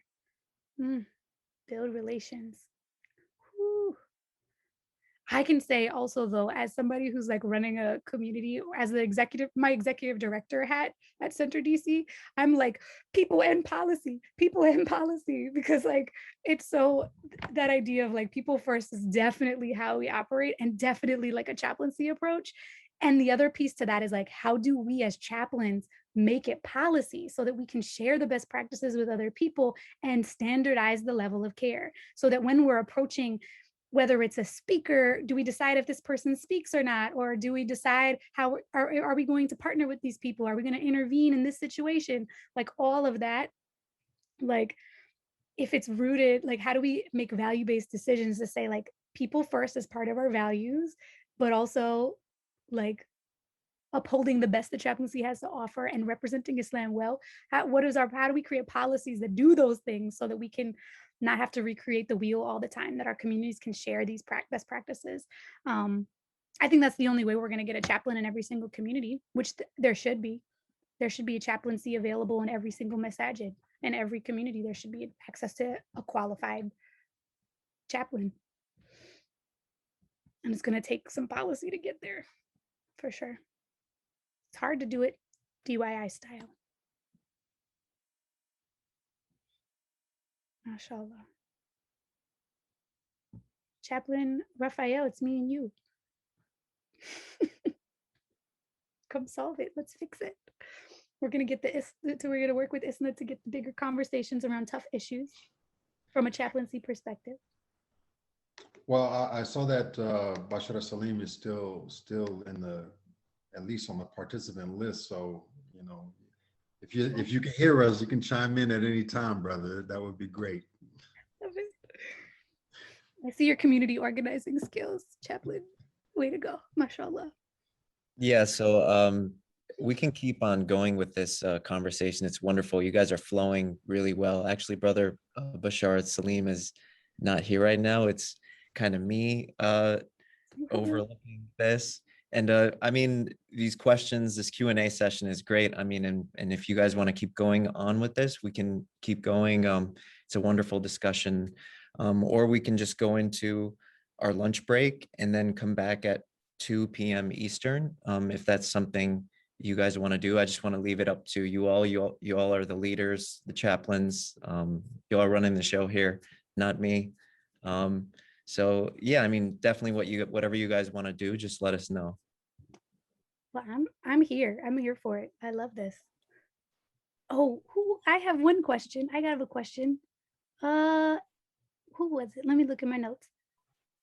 Iskandar? Did I say your name properly? Iskandar. You're a chaplain at a masjid in New York. Tell me all about it. You're volunteering. How's it going? What are you seeing? Tell me all the things. A lot of questions. Not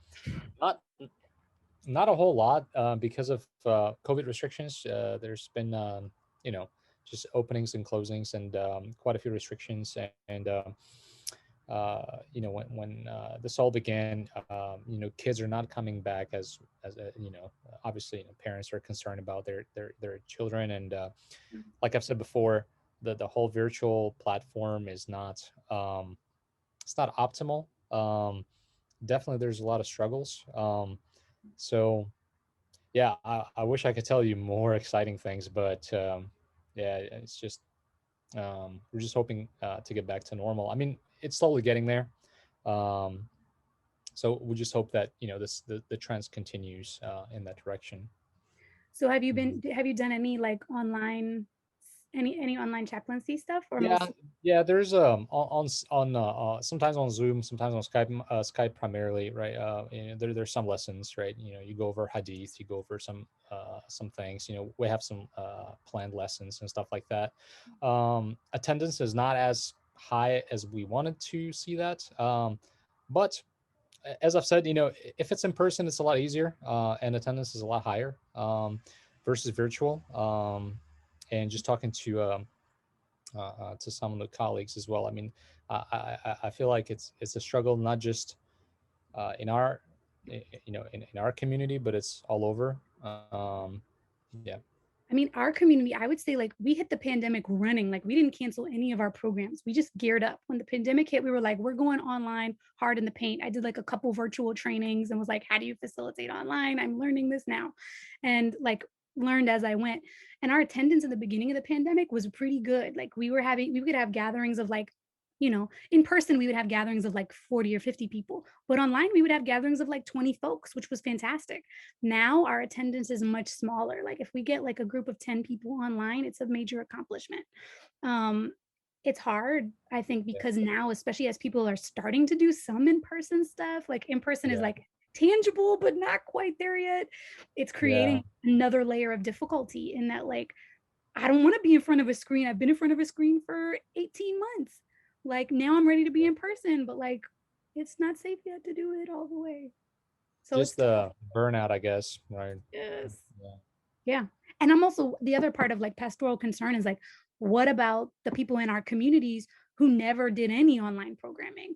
Like there's those of us who like facilitate stuff and like we're feeling a level of burnout ourselves, but then there were some people from the beginning when the pandemic hit that never transitioned to Zoom, not because when we asked them from our listening campaign, it wasn't because they were done engaging with the community.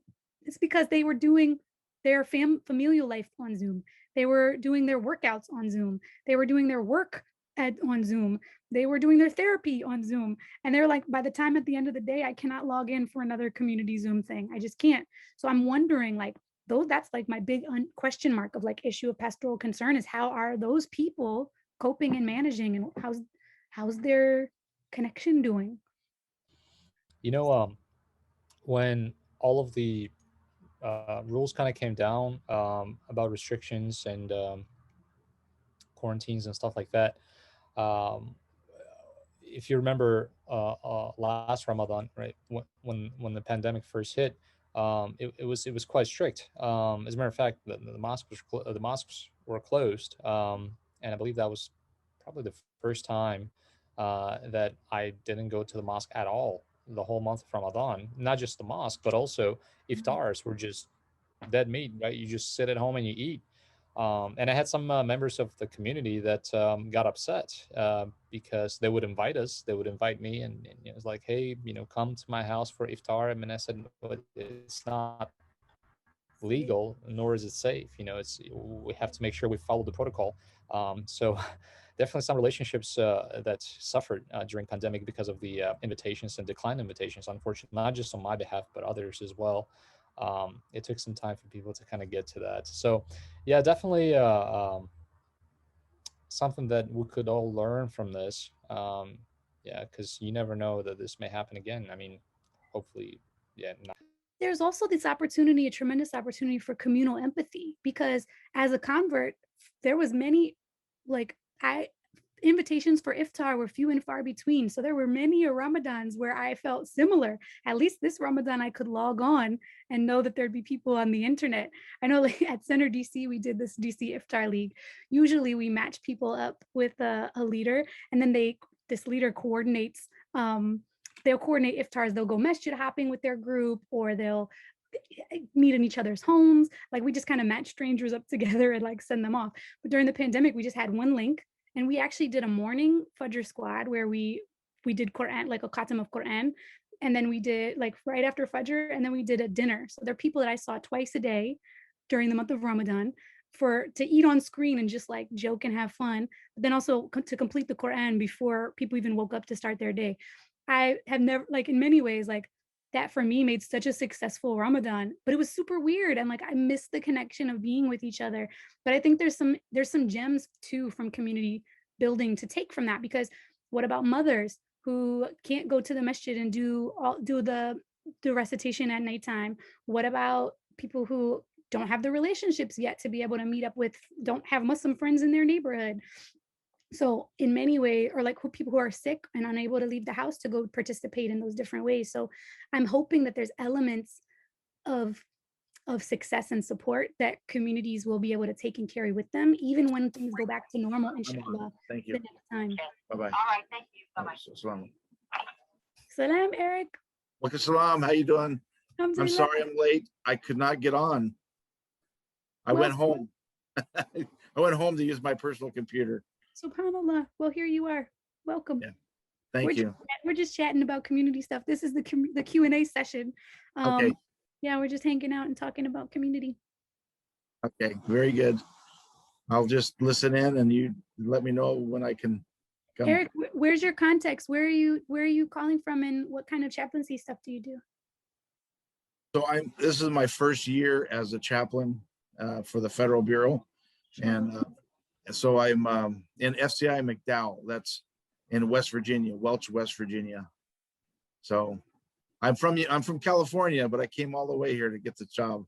All right. Big change. You're in good company. There are many, I'm looking at my list. There are many prison chaplains that are here on our call today. So you're in good company. Brother Eric, finally, Hello. nice to meet you face to face. This is Mustafa. MashaAllah. Very good. I appreciate all your How's Imam Farouk is doing? He's doing very well. We get along very well. He's been a great blessing to me. So just being here and he's done You're in a good hand. Yes. I'm so grateful that he came here. I feel like Allah just put us both together at the same time. Almost the same time. Yes, he's been an asset to me. Yeah. So we're just Q&A. This is what we're doing, huh? Indeed. This is the first time I've been involved in this kind of meeting. So, let me know if I need to say anything or do anything. You bet. Okay. Right now we're just hanging out, chatting. Oh, here's a question for you. I've never had a beard before. And I grew it because some of the inmates wouldn't pray behind me unless I had some whiskers. So I talked to Dr. Faruqi and he says, well, it's recommended, but it's not mandatory like some prisoners think. And I thought, well, I'll give them this. So that seems very rooted in a community approach to say this is what my community is needing. So I'm going to accommodate. What would happen if you couldn't grow a beard though? I'm wondering what they would I know that was the question that we raised too. Yeah. And some of the inmates were understanding of that. They said, yeah, they were the ones brought up that question. What if you couldn't grow a beard? Or if I was a woman, right? I couldn't grow a beard. So, I also would not be leading prayer at a men's prison. So. Exactly. Yeah. So that's it. So anyway, I've tried to understand that there's some people who have very staunch or radical views on the subject. So I'm learning that as I meet inmates. It sounds wonderful though that you've got a network of people that you can check in with, and especially as like it's 12 o'clock. Oh, my computer is telling me it's 12 o'clock. It resonates with me, the idea of being like new in the field and being able to lean on networks of support. That sounds like a really good resource to have. And I'm glad to hear that you got some folks. And my home mosque in California is very supportive too. I keep in contact with them, and they're very supportive to me. So I appreciate all the help. Wonderful. Well, I know who is it, Mustafa? Are you the one who's you're a prison chaplain with lots of experience. Alhamdulillah, I'm not as experienced as some other my veteran chaplains and my elder brothers, but alhamdulillah, it's been a blessing in the working in this field. I'm looking opportunity to talk about one of the area that I'm planning to talk, inshallah, and try to be inshallah insightful in that area, especially our own biases related to prison chaplaincy, inshallah. I think one of the things that's so amazing to me is that there are pioneers in the field who have been like working for 20 some plus years, and we can still access and talk with them. It's such a blessing to be able to have access to elders within a field, because many times they're not necessarily accessible, but in our situation, in our context, we can reach out to people who have 20 plus years of experience doing chaplaincy work. MashaAllah. Yeah, indeed, having a mentorship through our veteran chaplains, our elder brothers, is really critical and significant to navigate the challenges, especially working in a prison environment. Yeah, Allah bless you guys in your work. here I am, one of my me as a chaplain student, one of my wonderings was, I wonder if it would ever be, if there would ever be like a CPE supervisor that would if you could ever do CPE at a prison. I'm wondering if that would ever be a thing that could happen.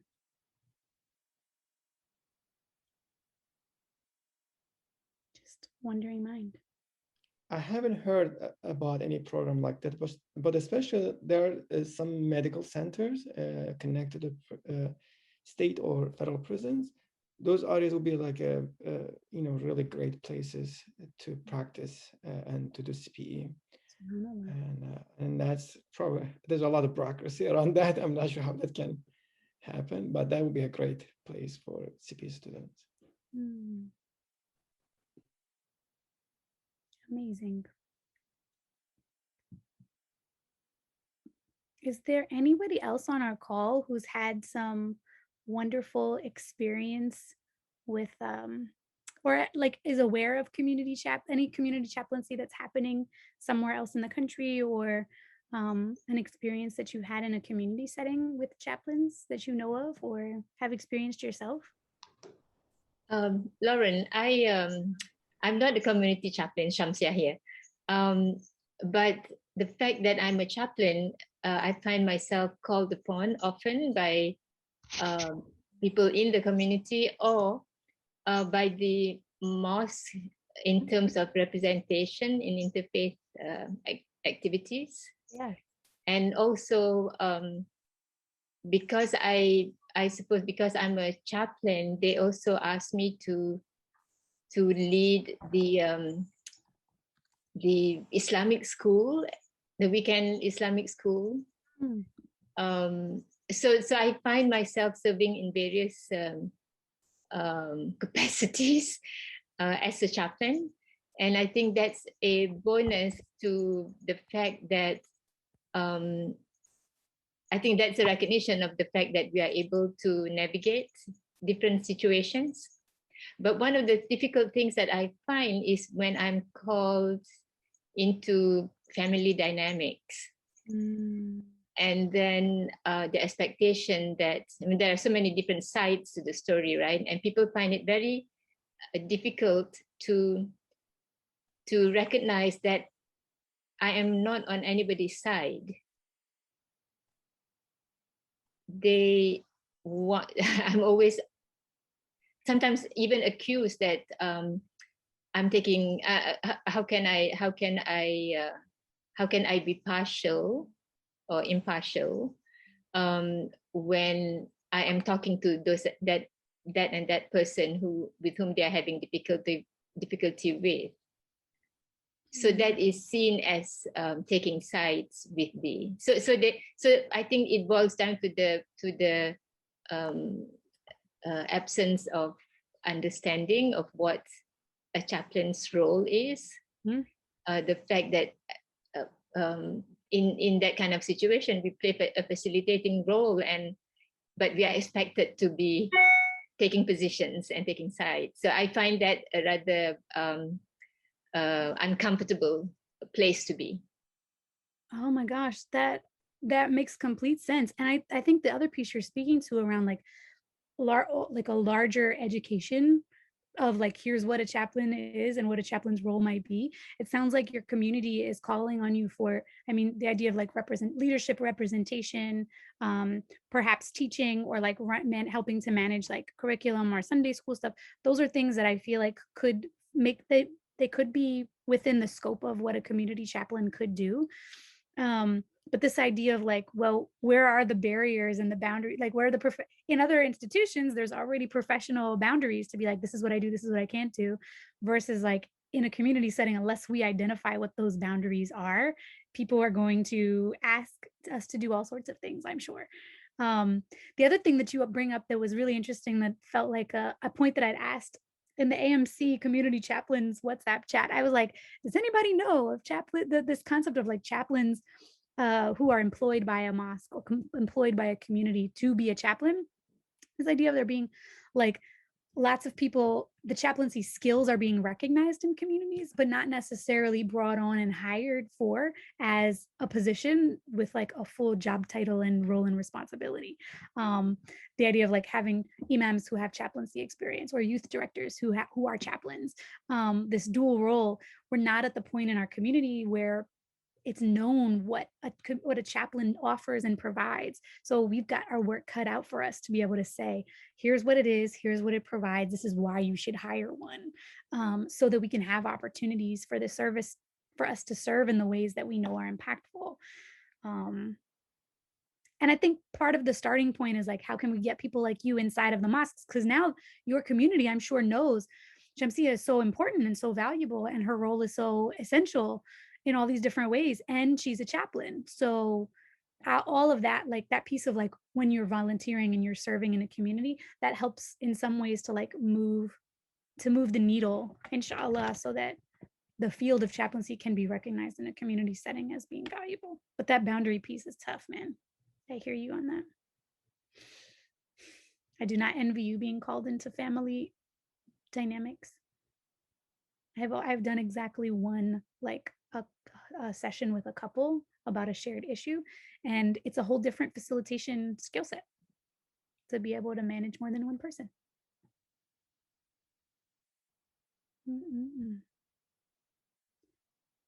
I was looking at Chaplain Oliver here talking about, yeah, Joshua Salam worked as a chaplain at Adams, followed by, yes, okay.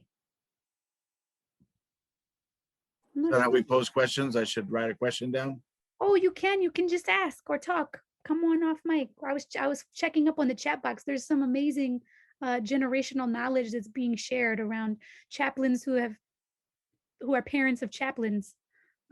Mashallah, mashallah, preserve all of them. That's amazing. And then I'm also looking, Mustafa, I didn't know that Joshua Salam was hired as a chaplain. I thought he was hired as a youth director. This is something new to me. I didn't know that. So thank you so much for adding that in. He started, Lauren, he actually started as Jay's here. Just got home. He started first as a youth director, and he was doing the imam training program, and then ended up doing the chaplaincy training and advanced, and he was specifically in the role as chaplain. And what's really interesting in his essay is he explores the tension where the masjid thought that they were hiring somebody who would go to the colleges and go to the prisons and serve the populations on behalf of the masjid, whereas he understood his role as the chaplain for the masjid itself. And so a lack of clarity around how chaplains could be used and what the role is. And he, in his essay, mashallah, he presents a really great look at what that role could be and how it's a complement, because Adams also has a social worker. So he looks at the difference between the imam, the chaplain, and the social worker as a team. I'm gonna have to go talk to Joshua now, because he's in our community chaplaincy WhatsApp group, because if that's the case, then he's one of the first people that I'm hearing that was hired as a chaplain. Before him that I know of with officially recognized capacities were Sharita Hussein was involved with ISBC, though I don't think she was I think she was in a volunteer capacity, and then Mary Lahaj with the Wayland community just outside of Boston. And they ended up having her ultimately go through a sort of separate nonprofit route, but both of them were sort of acknowledged as. And then the other two are with Farmington. There's some graduates from Hartford Seminary's chaplaincy program who have had sort of dual titles at their masjid as imam and chaplain. So cool. I love it. Jay with the historical knowledge, mashallah. Always.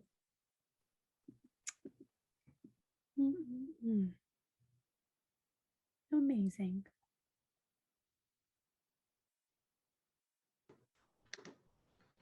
All right, well, it's me again. I do want to mention there was a sister, a chaplain. She went through the Hartford program. I'm trying to remember her name, but she runs a women's shelter, Muslim women's shelter. Nisa, yes, Nisa in Baltimore. In Baltimore, yes. Maryland. Yes. Yes. I think her work is phenomenal. I think it definitely needs to be supported. Yes. But I at least I wish her work was more in the spotlight in the Muslim community, because I've seen things done in the non-Muslim recognition that is given to her, but it doesn't seem, again, from my optic, I obviously I don't have all knowledge in relation to the understanding of her work in the Muslim community across the landscape of America, but at least for, again, from my optic, it doesn't seem that she's getting the work that she's doing, because I don't know of any other Muslim woman's shelter other than hers. If there's others, I mean, they definitely need to be highlighted as well. But again, going back to my initial statement about taboo issues in our community, that's definitely something that needs to be brought to the forefront and discussed. And supporting that organization, Muslimat Anisa, I think it's called, that shelter, and any others that support Muslim women who are going through challenges in life and family through abuse and things of that nature. I feel like you're giving me foundation for you all are giving me foundation for my next college paper on women and community chaplains, that we need to be able to document all of the historical representation. If it's like it's new-ish and there's people, I'm hearing the names come up of both men and women, but it needs to be documented and held onto so that we know and can recognize where we're coming from. SubhanAllah. I think Dr. Jimmy Jones' wife also involved in community chaplaincy in Connecticut. She, Matina Yahya and Abdul Malik Negadu and Dr. Jones have an organization called Malik Human Services that does mashallah, just an incredible array of services. Mashallah. Amazing.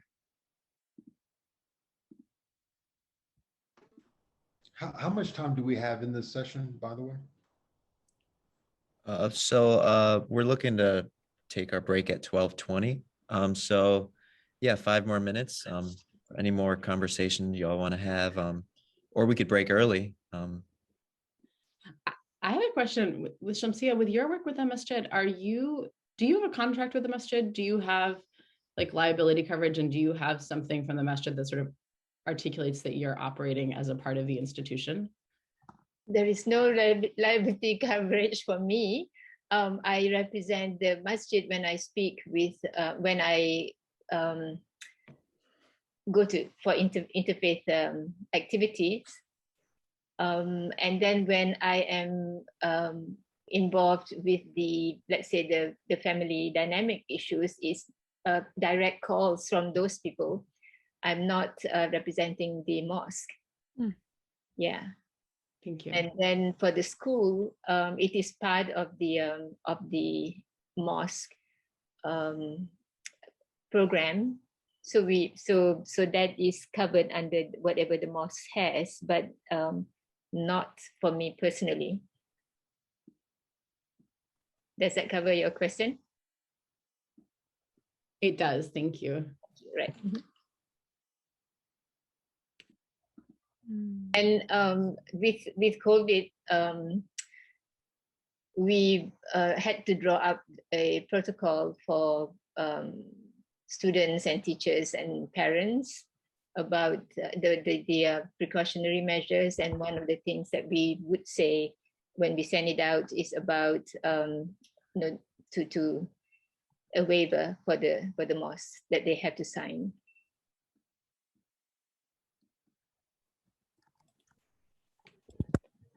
Assalamu alaikum. Just saw a question from Eric regarding resistance in the prison. I'm just sharing this with you, Eric, as being a correction chaplain, that inmates, from inmate perspective, that is their home where they act in the prison.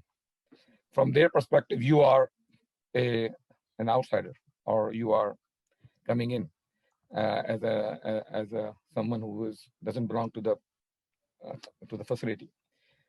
And then from your perspective, they are not And if prison is not their home, it's basically assigned to them from government for their duration. And this constant struggle will remain, basically. And you have to overcome through communication.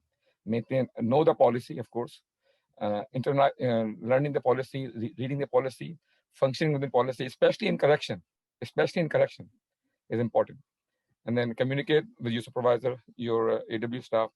Let your supervisor be a shield between you and the executive staff and the inmates and other staff. You do your work. Your support, your requirement is to support the department head, and he will be a shield for you as far as other people are concerned. You remind me of, your experience remind me of someone who was Daniel O'Keefe. He was a Islamic chaplain, Irish, and he was, I think, in the Air Force, Daniel O'Keefe. And then, and he went to Gitmo, I think around 03 or 04 time frame. And he had to face same thing. Then we have other chaplain, Yusuf JMG. He has to face the similar situation also in the past. So rest assured that have your foundation on the principle that you stand for. Have a certainty that you're going to move forward and with conviction. Ask questions. Let your supervisor use your supervisor. Know the guideline, know the policy, especially in the correction. If the military chaplaincy in a way is like a Hollywood, correction is like a hood in a way. In the military chaplaincy, basically you have your stars, your ranks, your ribbons. You in correction, you have plain clothes, basically. No one knows what you have done in the past. So the distance between you and the inmate, based on your appearance and your civilian clothes, is less compared to the distance between the staff who is a correction officer, correction worker, who is in uniform, and inmate fear that uniform, the distance will be wider, basically. So education department, psychology, chaplaincy, health services in correction, the inmates will come close to that person by virtue of they're not wearing the uniform. And this is where compassion comes in. There's that you need to use you need to support the department support the bigger picture of the institution. Assalamu alaikum. Thank you. I appreciate the comments. It was very helpful.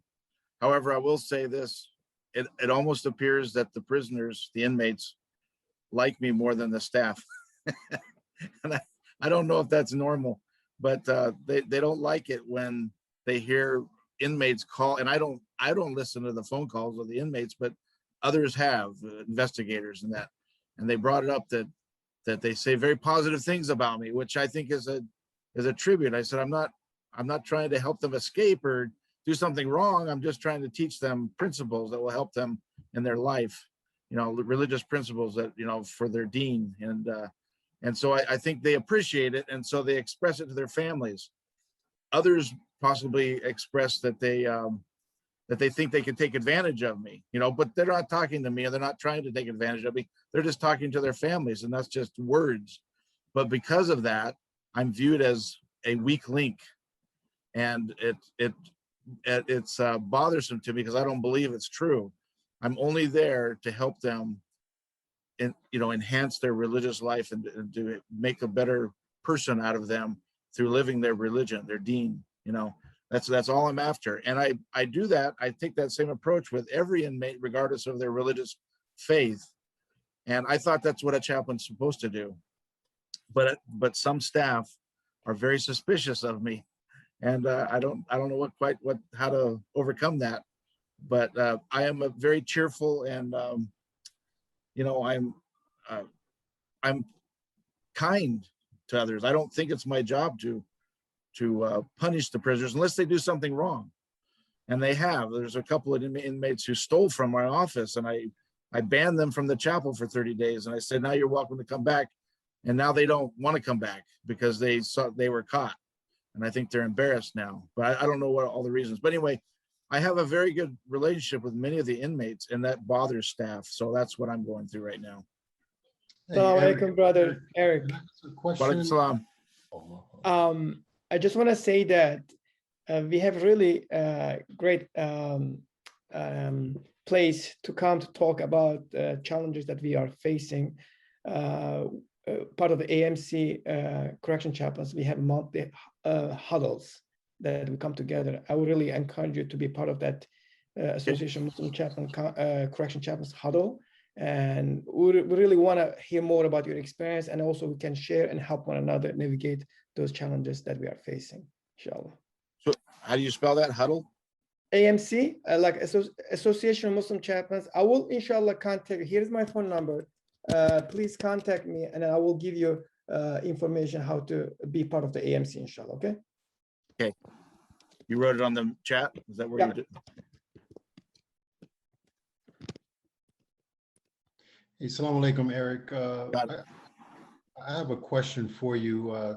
So in your description of your situation, I'm curious to know, because as a revert or convert myself, and I know my own experience of that pertaining to non-Muslims who are of my ethnicity or my race.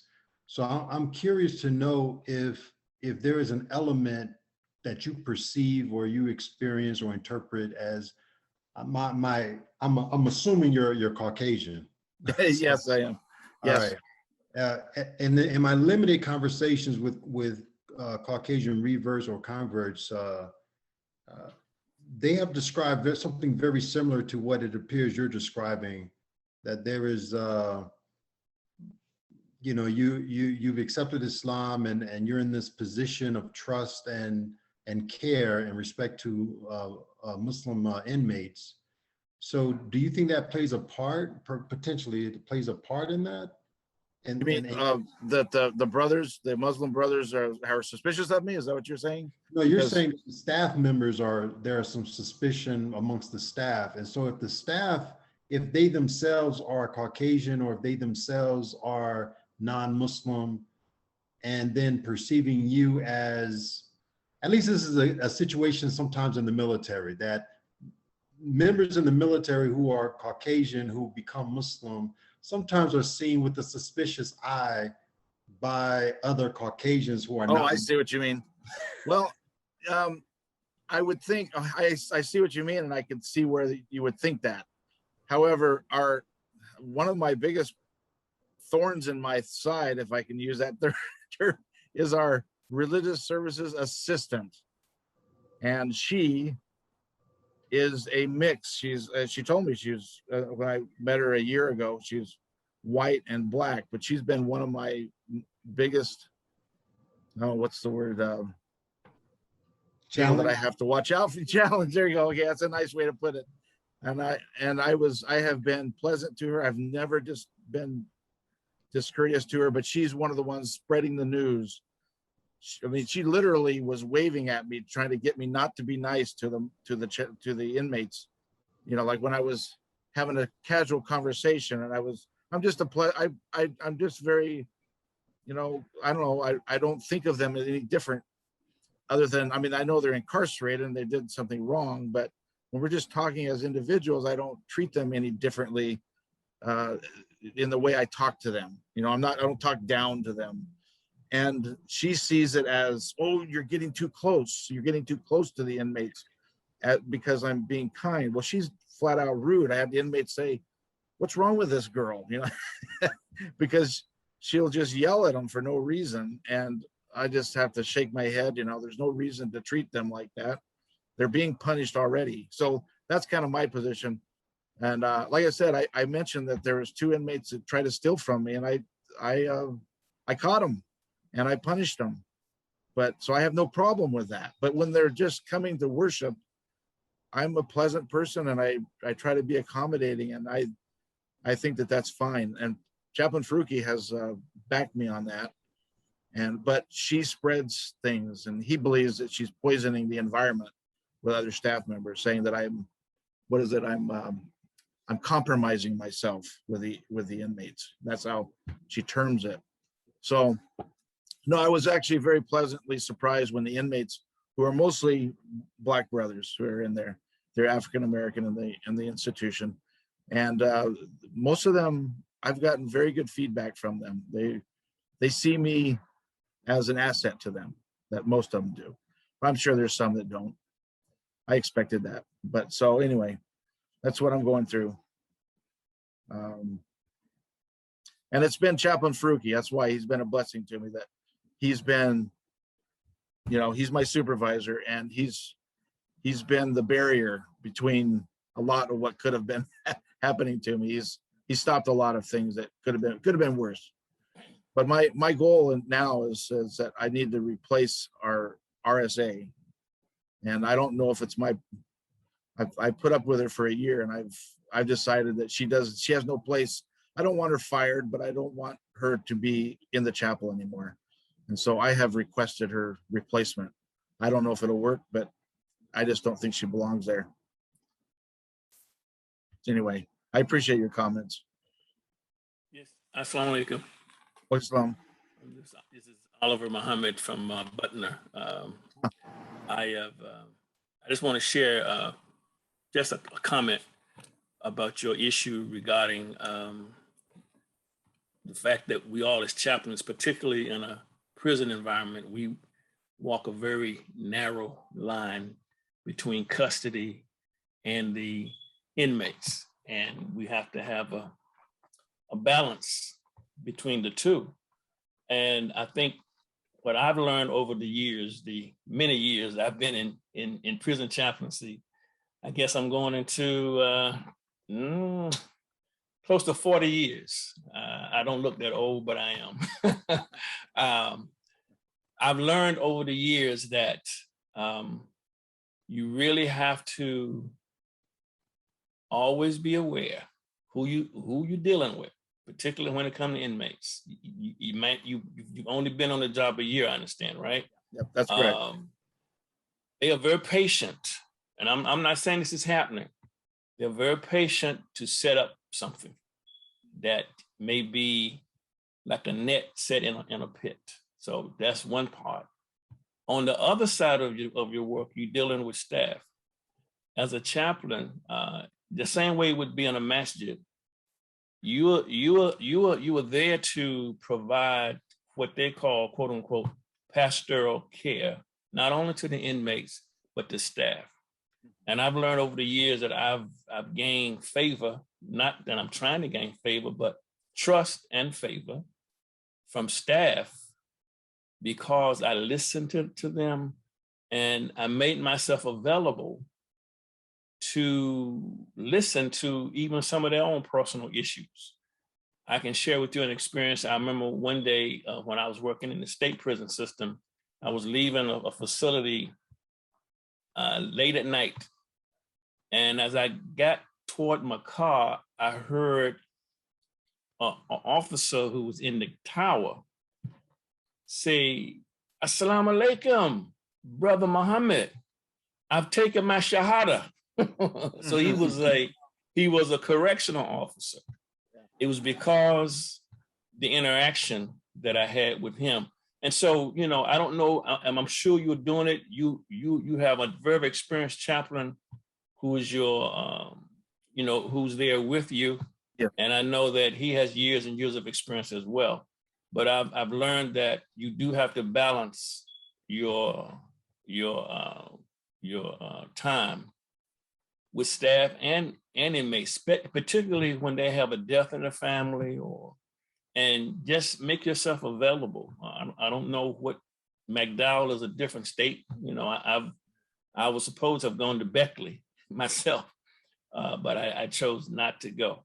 But yes, as I will give you my own contact information as well, because sometimes you have to manage this thing on it depends on what the circumstances are on any given day. You know, things change so fast sometimes. So that's my only advice, is that just be more conscious, if you're not already, in building rapport with the staff, just by letting them know that you are available to them in case they need somebody to talk to, because that's a very stressful job. Yeah. Okay. I appreciate your comments as well. I want you to know that I feel I have tried to make, but in fact, the first thing I learned when I got there was that I'm not just inmates. I'm a chaplain for the staff as well. And when I realized that someone lost a child or a family member of theirs lost a baby, I attended their funeral, and I offered my assistance, and they're a Christian, of course, but I'm still in there to help whoever I can help. And because I offered my assistance, they were about ready to file a complaint against me. I go, all right, that's enough. Chaplain Frukius told me, he goes, I think it's redneck country, is how he puts it. Yeah, that's why I said West Virginia is a special place. That's right. Right. But I've tried, and there are staff who like me. I know that, but there's others that don't. So I don't know what to do with that. This next session we're looking to have is regarding chaplaincy during COVID-19. And Chaplain Sundus Kolaki, who's a healthcare chaplain, will be speaking on the challenges and solutions during COVID-19. I'm going to briefly introduce our chaplain speaker, and then we can proceed with the session. So Chaplain Sundus is a hospital staff chaplain and community chaplain in Southern California. She earned a Master of Divinity in Islamic Chaplaincy from Bayan Islamic Graduate School. She is board certified with the Association of Professional Chaplains and is the author of the book, Musings of a Muslim Chaplain, and the co-editor of Mantle of Mercy, Islamic Chaplaincy in North America. Sundus also serves as the Vice President of the Healthcare for the Association of Muslim Chaplains. So without further ado, if we have our esteemed chaplain with us. Yes, I'm here. Assalamu alaikum. Yeah, welcome. We'd love to get started. So Thank whenever you're you. ready. I am ready. Can I have share screen? Yeah.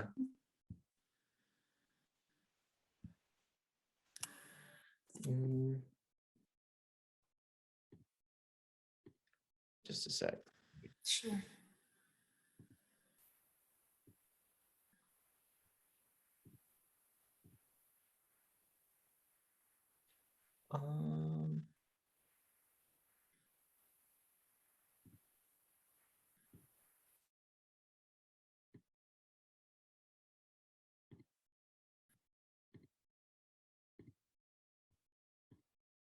Okay.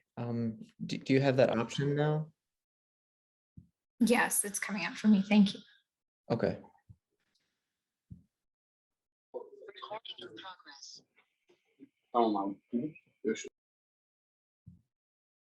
Fit this to screen. Okay, how's that, everybody? Good. Alhamdulillah. Bismillah, alhamdulillah, wassalatu wassalamu ala rasulillah. I want to thank ISNA Chaplaincy team for putting together this program and for inviting me to speak. I'm very honored and very privileged to be in the company of my fellow Muslim chaplain friends and colleagues. And I look forward to learning from you all as well. Today, I'm going to be presenting on chaplaincy during COVID-19, challenges and solutions / opportunities, since we're still in the midst of it and looking towards the future for some opportunities and possibilities of ministering. So we'll just dive right in. The goal of this session today is to provide a general overview of chaplaincy trends during the pandemic. And my hope is to do this to create a space in which we as spiritual caregivers can continue or begin processing and discussing the impact of the last about 2 years on our ministry.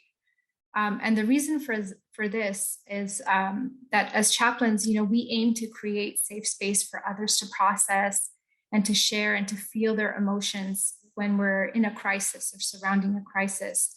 But how often do we get to extend the same gift to ourselves? And so thanks to the ISNA organizers, perhaps we could take advantage of this precious time together to reflect upon the nearly 2 years where we were all forced to adjust our ministry as chaplains. So as we go through the timeline of the pandemic and the different ways that it's impacted us, I invite you to reflect on your own journey in ministry, whether you are in healthcare or another context, as we review these trends. And I'd love to hear your reflections and sharings, perhaps in the question and answer time. And let me, let's discuss what aligned with your ministry of this timeline, and maybe what didn't, what was different. So Bismillah, we'll start with early pandemic. And I just want to note here that I'm loosely defining early, mid, and late or present pandemic, but because it's all relative, right, to our current perspective. We don't know how much longer this is going to be. But the months and the stages that I've personally named is just a way for us to begin to categorize and make sense of these trends, but they remain fluid, in other words. So early pandemic, I'm putting it as March 2020 to June 2020. And the reason why this period is so significant is that we actually have research from this time. In May 2020, excuse me, in May 2020, we have researchers from Europe, the United States, and Australia who released an online survey to begin to track changes in the field of chaplaincy internationally and worldwide. And so this survey was open for 3 weeks, and it attracted responses from over 1,650 chaplains worldwide, most coming from a Christian background, but they did have participation from chaplains of all faiths. And the survey findings were later published in an article and articles that were inspired from this research in the Journal of Pastoral Care and Counseling, which is available online, and I have that linked in my bibliography.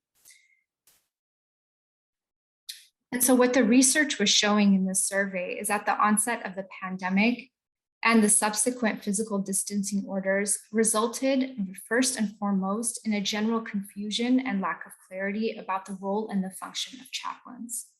So here we have this discussion about essential versus non-essential. According to this survey, it says every chaplain surveyed, regardless of age, gender, religion, or country, experienced a change in the way that they worked.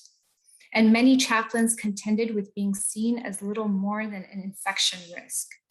So in other words, in the first few weeks of the pandemic, and if you can remember back that far, when fear and crisis and the unknown were at an all-time high, many chaplains were working remotely. And while some chaplains were viewed as essential employees by their organizations, most were not.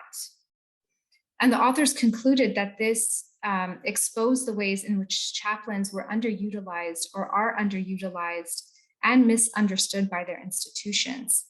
So in a time of crisis and a need where people were feeling most frustrated, angry, confused, scared, chaplains were asked to stay home or to work, via other means, primarily through telephone. And I wonder and posit that this must have been exacerbated for chaplain interns and residents who are beginning their clinical training during the pandemic, where many programs actually suspended or canceled units or shifted classes entirely to virtual platforms. So just at the very, very beginning, the first few weeks, this challenge arose for chaplains. What is my role in this pandemic? The second challenge that came up early on is the shift in care focus for chaplains. So due to limited understanding, as we talked about, of the role of chaplains and limited understanding of the virus itself, the impact of it, the infection risks, and the fact that many hospitals were very limited in PPE, many chaplains were not going into COVID positive patients' rooms and instead shifted their focus to caring for staff and non-COVID patients during this time. According to the survey, the results show that interactions with non-COVID-19 patients and staff were in the majority during this period, although some chaplains did report engaging with COVID-19 patients and their families as well. And it says, according to the survey as well, that there was a difference between the ways chaplains interacted with COVID-19 patients in the ICU, that this was more common for American chaplains, more so than European or Australian chaplains, which is also interesting to note. And then lastly, the last challenge that we found very early on as chaplains in the pandemic was that our previously cultivated methods of supporting staff and supporting families, such as tea time for the soul, meditation circles, grief support circles, etc., were suddenly suspended or canceled. Even the staff lounges, places where people commonly come together and meet and debrief, were highly regulated for social distancing. Sharing of food was discouraged. So those spaces of safety and comfort that the chaplain supplied for the institution or within the institution were suddenly gone.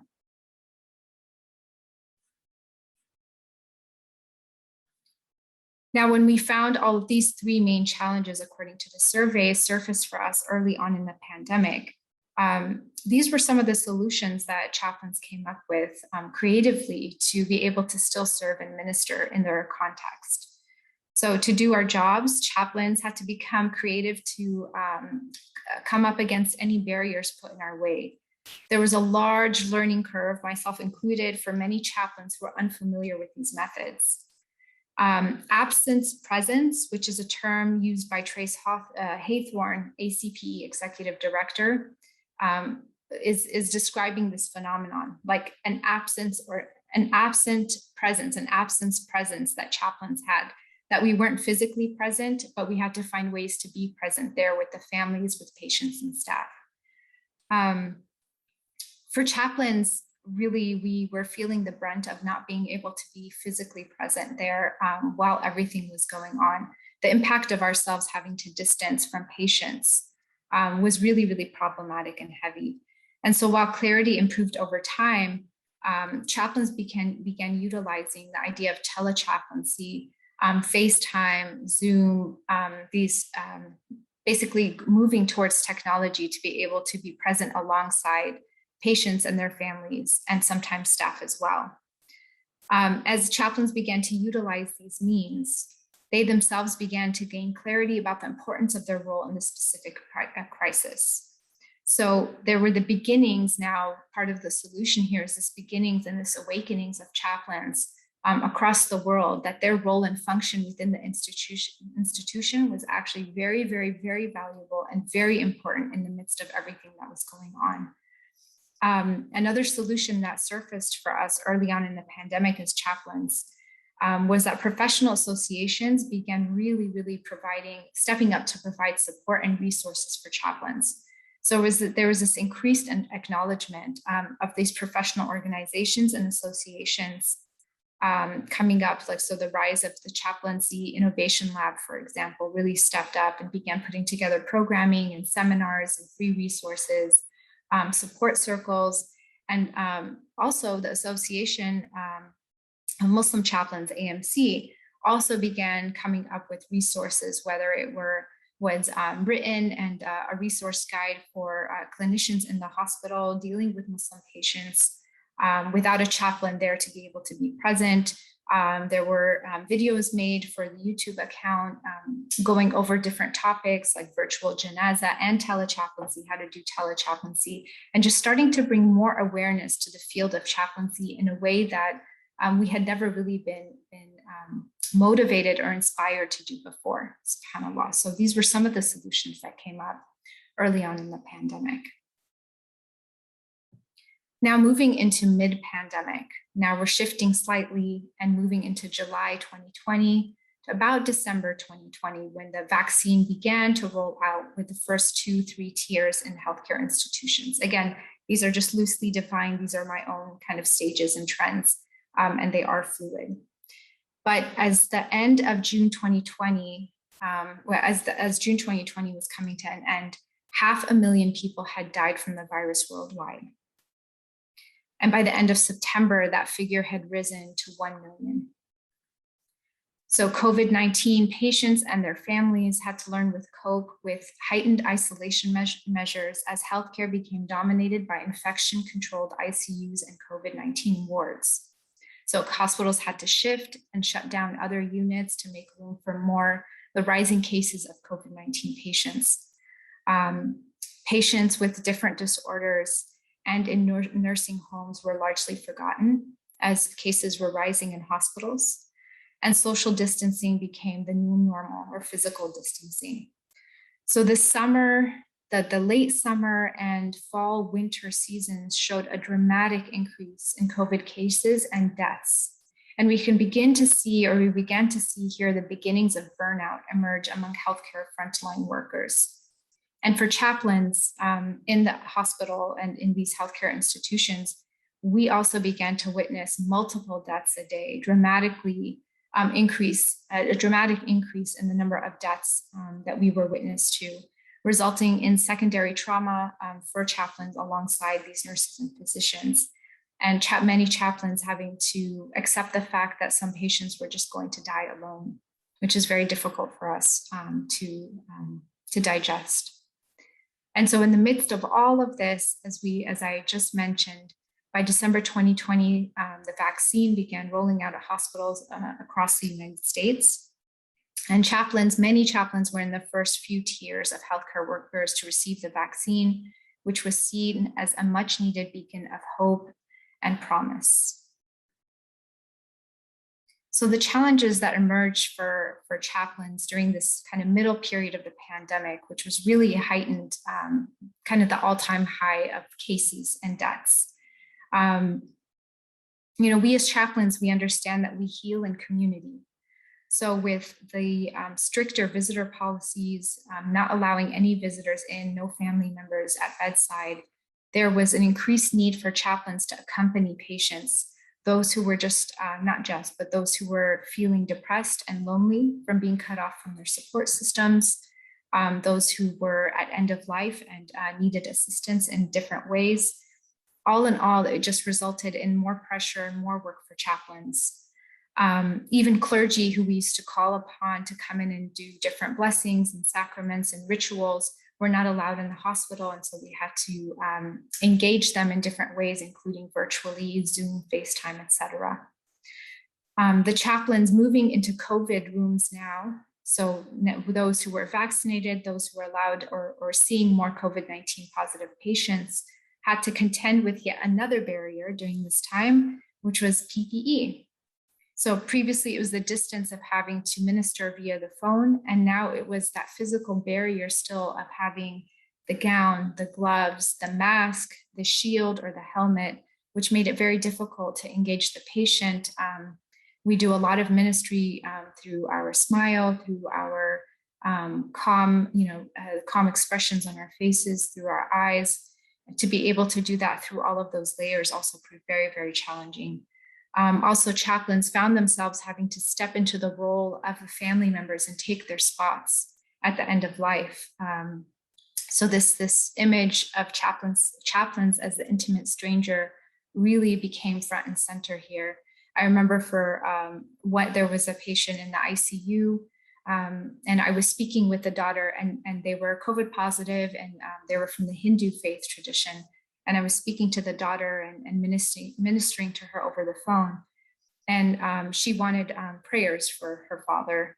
And she said, Chaplain, you're the only one who can go in there right now. And if this was your father, I would love for you to treat my dad as if he were your father. What would you want to do? How would you want to pray for him? And in that message, it really, really struck me and resonated with me, thinking to myself, I'm passing on this precious message and that precious presence and precious prayer from the daughter whose heart and soul, with everything she had, wanted to be there next to her father as he was at end of life, and yet was passing off this beautiful honor and privilege over to me, who was a Muslim. And so we were able to, I was able to understand what prayers she wanted for him, and we got the iPad and we were able to play that for him over on YouTube and have that for him there. There were so many other stories, which I invite all of us to share if we have time at the end, of us filling in these really precious, precious roles. And the biggest second challenge during this mid-pandemic time was really caring for staff. Again, we see the rise of burnout and moral distress specifically. So chaplains having to hold space for that, for staff who are beginning to display or who are already displaying a spectrum of burnout and distress. I had nurses, and I'm sure this is the same or similar for many of you, who were saying, I'm so tired of this physical distancing and this masking. I'm just so over it. That was the refrain that I kept hearing over and over. I'm over it. I'm over it. Many of these staff members had to isolate themselves from their families because they were working primarily with COVID-19 positive patients. They had to get hotel rooms. They missed their support systems. They missed just living kind of their quote unquote normal life. From that moral distress all the way over to a real palpable anger and frustration with family members who, because of the visitor policy, were not seeing the progression of the illness and the condition that their family members were in. And so they were experiencing this complicated grief on the side and not being present. And what we saw as a result of that was this hesitation to stop treatment, even when treatment was futile. So family members wanted everything done up until the last minute, and the nurses who had to comply with these wishes, but seeing that there was nowhere else to go for this patient, and the patient ended up suffering more than usual, really weighed heavily on these nurses.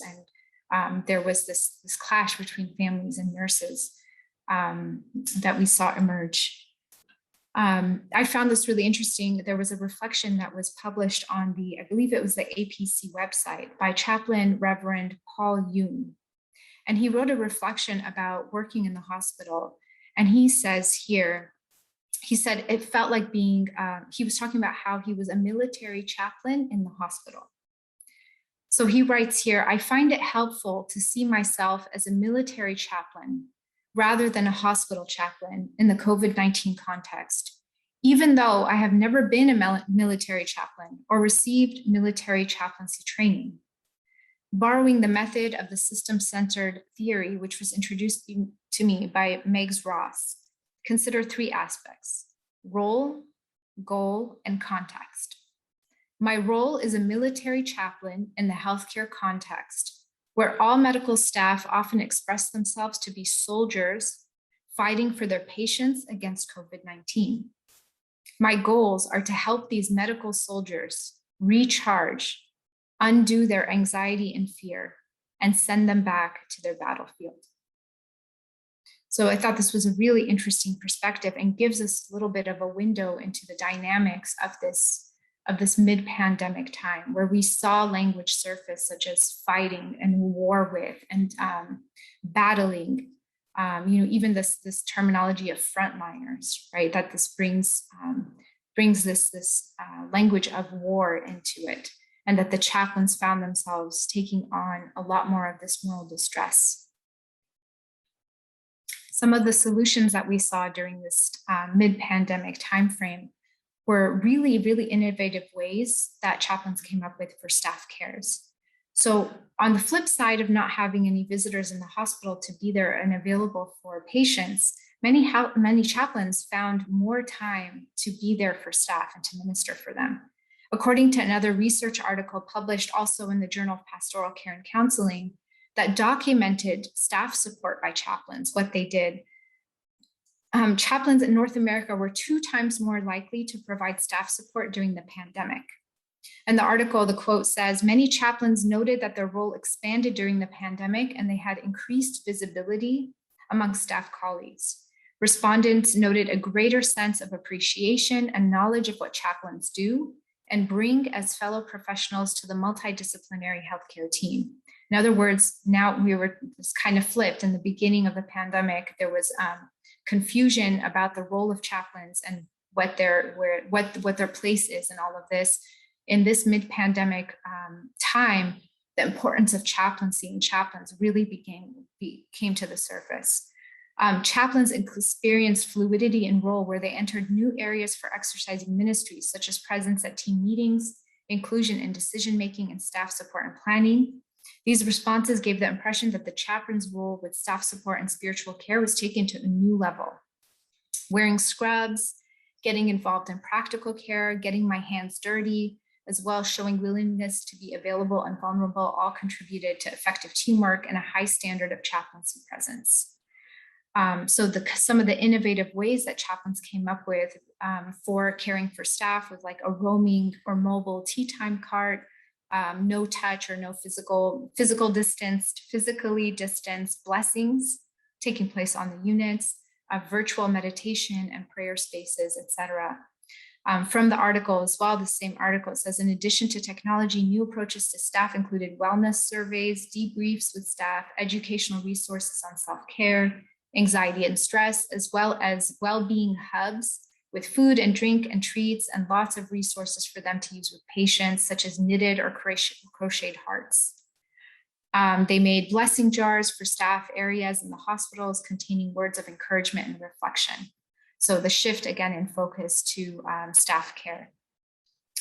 What we also saw during this mid-pandemic is that with the increase in recognition and appreciation and acknowledgement of chaplains within the hospital institutions, that also trickled outward, and there was a ripple effect. We saw more and more chaplains being interviewed in articles, in documentaries.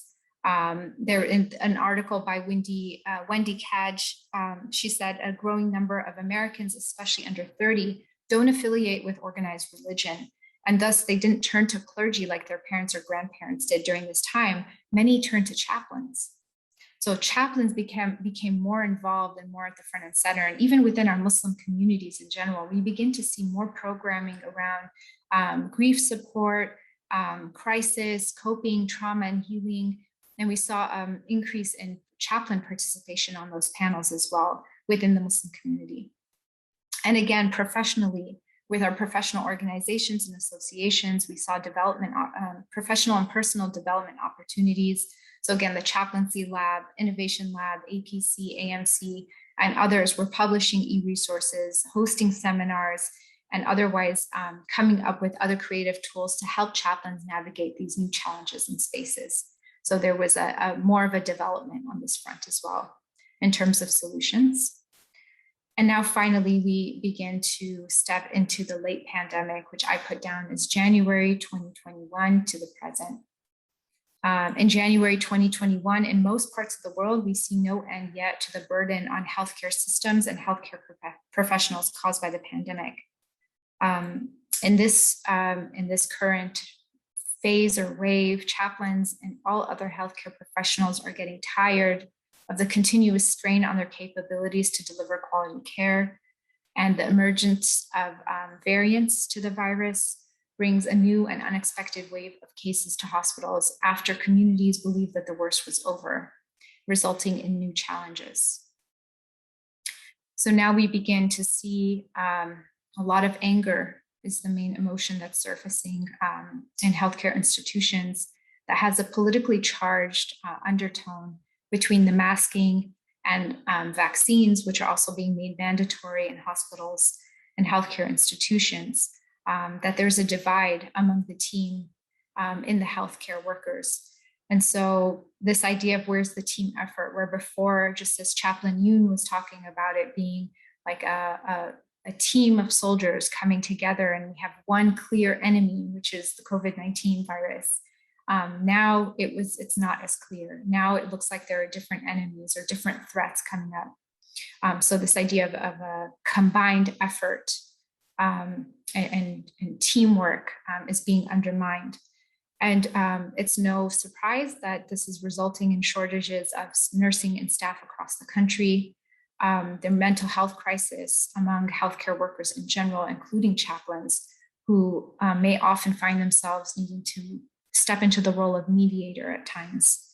The technology solutions are wearing thin. Zoom fatigue, as everybody is realizing, is a real phenomenon. I remember visiting a COVID positive patient just last week or a week and a half ago, who just self-diagnosed as feeling very depressed, and he was very unmotivated. And despite his support system calling in and doing FaceTiming and Zoom, he said, "I feel like I'm going through this all by myself." Despite all of that, those phone calls and those reassurances that they're with him, there's something about the physical presence of another human being, another soul in the room that surpasses all of these other substitutes that we've tried to bring in that worked for a time, but now they're not really filling that role and that craving in the way that they used to. Burnout, exhaustion, overextended. Chaplains have been so consumed with creating new ways to hold space for everybody else that chaplains often have little to no resources or time to extend that same gift to themselves. And this is resulting in burnout and exhaustion and delayed grief, complicated grief. With the rise of recognition in the importance of chaplains and the role and function of chaplains, the downfall of that is some of us may be feeling overextended and taking on roles and responsibilities that previously weren't needed or utilized, especially with the departments losing more nurses and other clinicians and support staff.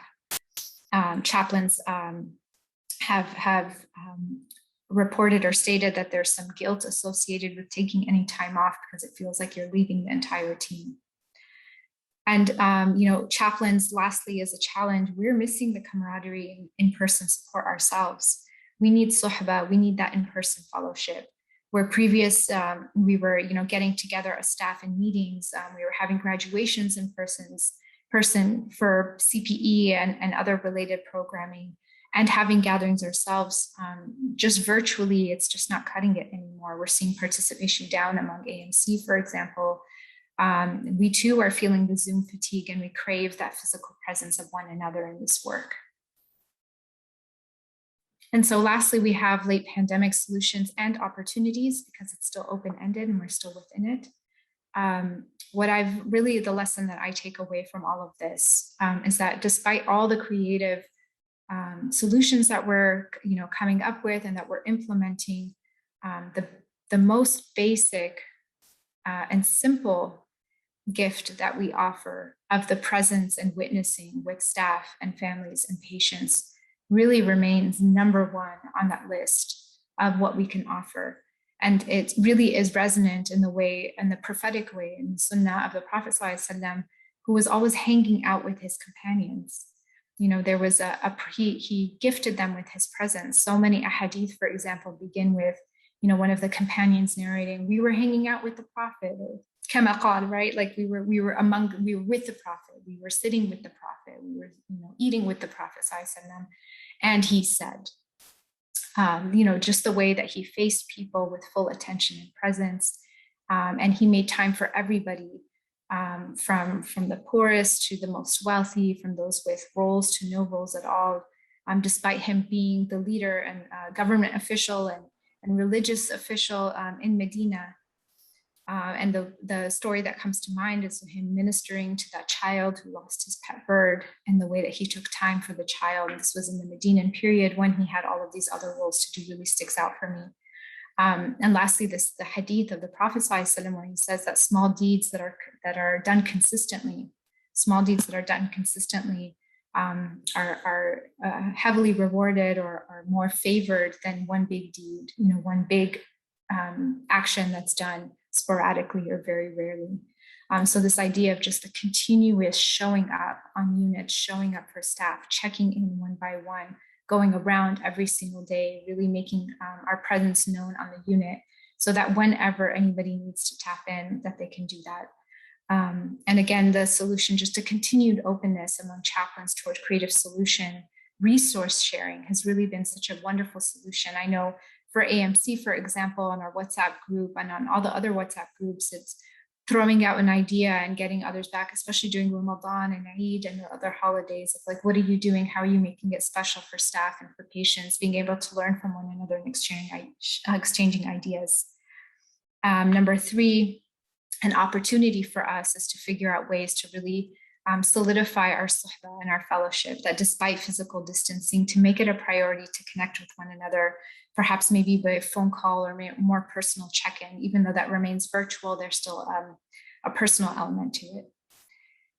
And then lastly, one opportunity that I'm throwing out there, and I'd love to hear from all of you, is just the potential for Muslim chaplains, for us as Muslim chaplains during this time, that our deen, our tradition, our way of life is a tradition of healing. And that there's so much unexplored when it comes to the healing modalities of our tradition to introduce to the larger community, humanity at large.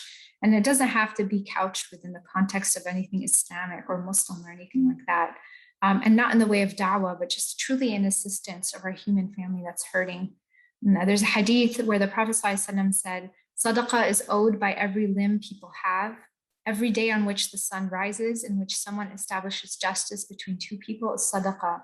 To help a man with his animal and help him onto it is sadaqah. Or to lift his goods onto it is sadaqah. A good word is sadaqah. Every step you take to the prayer is sadaqah. Removing an obstacle from the road is sadaqah. So this idea of how can we as Muslim chaplains within our institutions, especially when working with non-Muslims, how are we going to remove an obstacle or this obstacle or these obstacles from the road of our fellow human beings and humanity, using the principles of our faith, using the way and example of our beloved Prophet sallallahu alaihi wasallam. And so I'll end with that. It's just a quick bibliography of some of the articles and the research that I referenced during this presentation that you can find here. There's also a chart that I can put in the chat, and this one was done by, I believe, a spiritual care department who was presenting at a,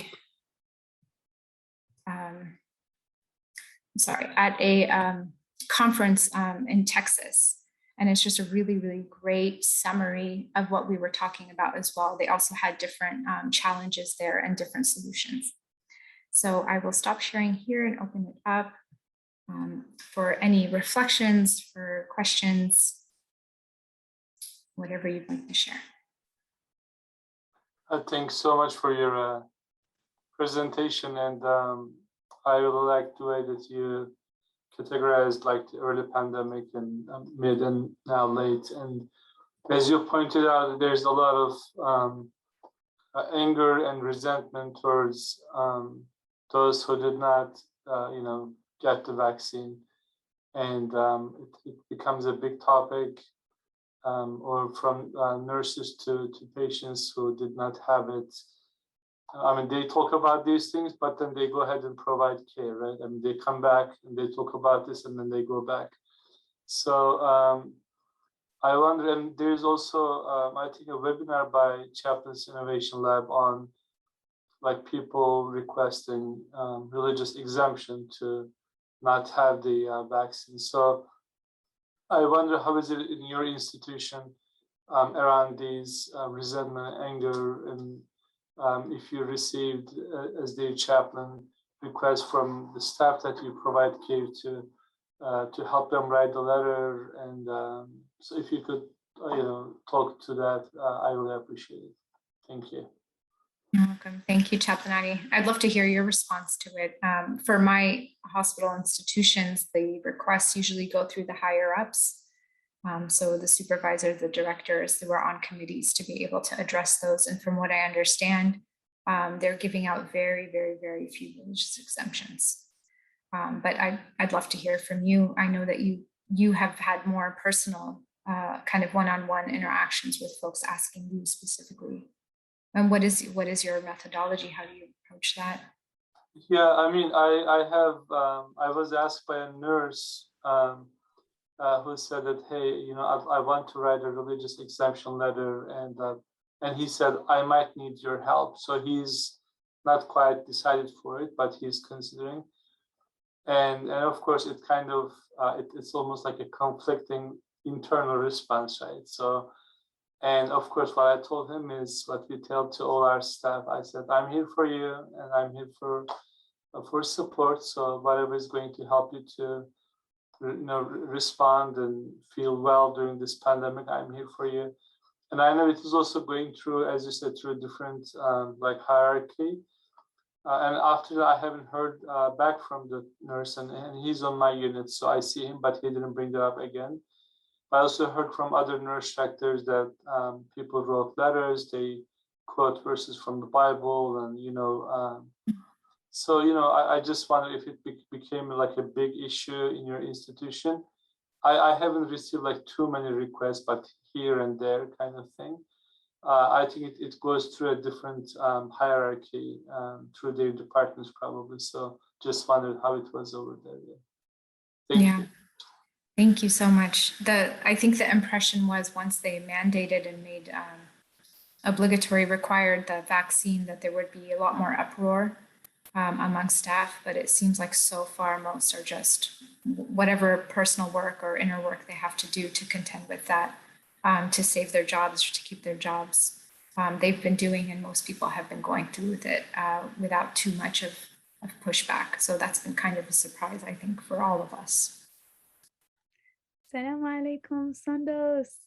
Salam. I'm so glad to have caught this session with you. There's so many things I'm taking away as I'm gearing up for next week at the hospital for my first go. And one of the things, just in line with this conversation, my CPE supervisor called me last week and she was like, "How do you feel about the vaccine?" I was like, "Well, alhamdulillah, I've been vaccinated already." And I was confused as to why she was calling me to have almost like a pastoral session about the vaccine. And what you just mentioned, like this idea of there being like staff pushback and resentment, that backdrop puts context in that it just totally missed me. Like I had no idea, like I wasn't thinking about that at all. So that's something you guys were just talking about that was useful, but I'm taking away many things, including the blessing jar on the floor that you're working with. That sounds like a very special thing, but yeah, alhamdulillah. Alhamdulillah. May Allah make your transition easy and smooth, Lauren, and you're going to be such a blessed presence for all of those beautiful hurting souls, mashallah. Excited for you. I want to hear about it. Hey, assalamu alaikum. Thank you for that wonderful presentation, sister. So I'm in the military context, but in terms of commenting, we have a process, and I think in the military, it could be a help and a hindrance that we have a lot in writing as to what we can do and how the process of doing it. But I will say is, so a service member who, once they verbalize that they are going to pursue a religious exemption, they are granted a temporary hold, if you will, on taking that immunization, right? And that goes up through their chain of command. And part of that process is the chaplain has to conduct an interview. And I can say in my experience, and I'm looking to see if any other chaplains in the military will be nodding their heads in agreement. As part of the interview process, it is our job to determine the sincerity of belief. And in doing so, especially as it relates to this issue, sometimes I have found that religion is being utilized as a vehicle while the political agenda is the passenger, right? And so that's very, at least at my installation, that is the trend, all right? And so it's challenging. They have a very strong political position, and they're trying to guise it with religious language in order to be exempted from this vaccine. So at least that's my experience so far. I would like to hear from my colleagues if they're experiencing the same. Yeah, thank you for sharing from your context, Chaplain Raphael. It's a good window. I know for healthcare, it's there has to be like a history of this. When you say sincerity of belief, one of the criteria in order to grant the exemption in the healthcare setting is that the staff member needs to demonstrate almost like a pattern of implementing that belief in other spaces and contexts, that it just didn't come up as a new belief suddenly once the vaccine became rolled out. But Chaplain, you were about to speak, I'm sorry. Yes, my name is Chaplain Larry. So far, I have done about 5 of them and submitted as a religious exemption. And the same way as brother said, we have to maybe vet them very well and confirm that they are very, very sincere in their beliefs. After that, what I asked them also to bring is to bring a letter from their pastors, and also they should write a request. So after that, then I'll create my memo, then submit it. to the 2 letters that they brought to the leaders, and it will go through the company commander, then to the battalion commander, then to brigade commander, then to division, then to Gene 1. So they are those going to approve it, then it will come back to the soldier. So this is the process, though it is not guaranteed that it's going to be approved. Mm. Yeah, so that is the process right now that we pass through. Yeah, this is what I have for you guys, contribution. Thank you. You know, and it's interesting that in the departments of the Army, Navy, and Air Force, that even if the approving commander, if the approving commander says no, they are able to appeal that decision all the way up to the respective surgeon generals of those departments for final appeal authority, as the final appeal authority. So, but even during the entire process of going up through the different levels of command up to that point of appeal, they are exempted temporarily during that entire time. So now, the reason why I'm bringing that up is because that also sparks problems potentially in a unit for those who are anti-vaxxers versus vaxxers, mask wearers, non-mask, that contention still exists, even though, yes, it's federally mandated right now by the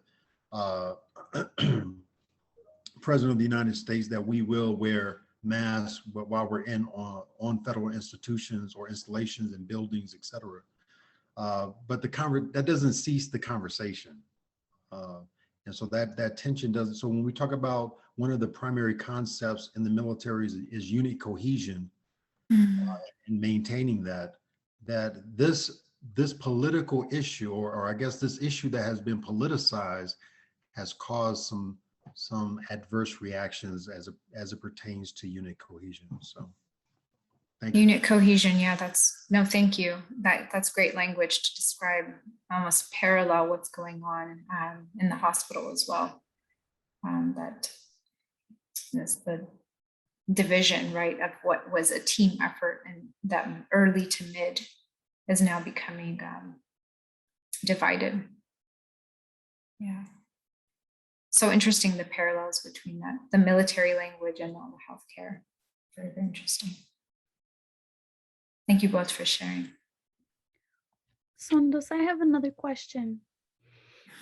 One of the things that really stuck out to me was your kind of just the mention about the current phase of the pandemic just being like lots and lots of burnout, now fueled also with anger, paired with the fact that like chaplains themselves are now starting to feel burnout, having had like difficulty time and then been celebrated and recognized, and are now kind of in this like, okay, this is the new normal modality. In your context, what have you found has been the most helpful thing for you as a chaplain to help massage or navigate those particular feelings? Because I'm imagining many of the staff who are feeling this way have perhaps been involved with chaplains before and have had some interaction and some interface. So now at this new extended period where there's perhaps more resentment and like disillusionment that's coming up, all of those feelings, what techniques are you using both for yourself but also to help like keep the line of communication open as it gets harder rather than easier? I think if I'm understanding your question correctly, Rowan, you're saying, how are we ministering almost like both sides of the issue? How are we able to show up and be present for everybody, regardless of the stance that they're in? I feel like less about their yes, how are you ministering for everyone? More or less, how are you ministering to everyone while you are feeling exhaustion and yes. while the staff that you're ministering to are feeling the same way?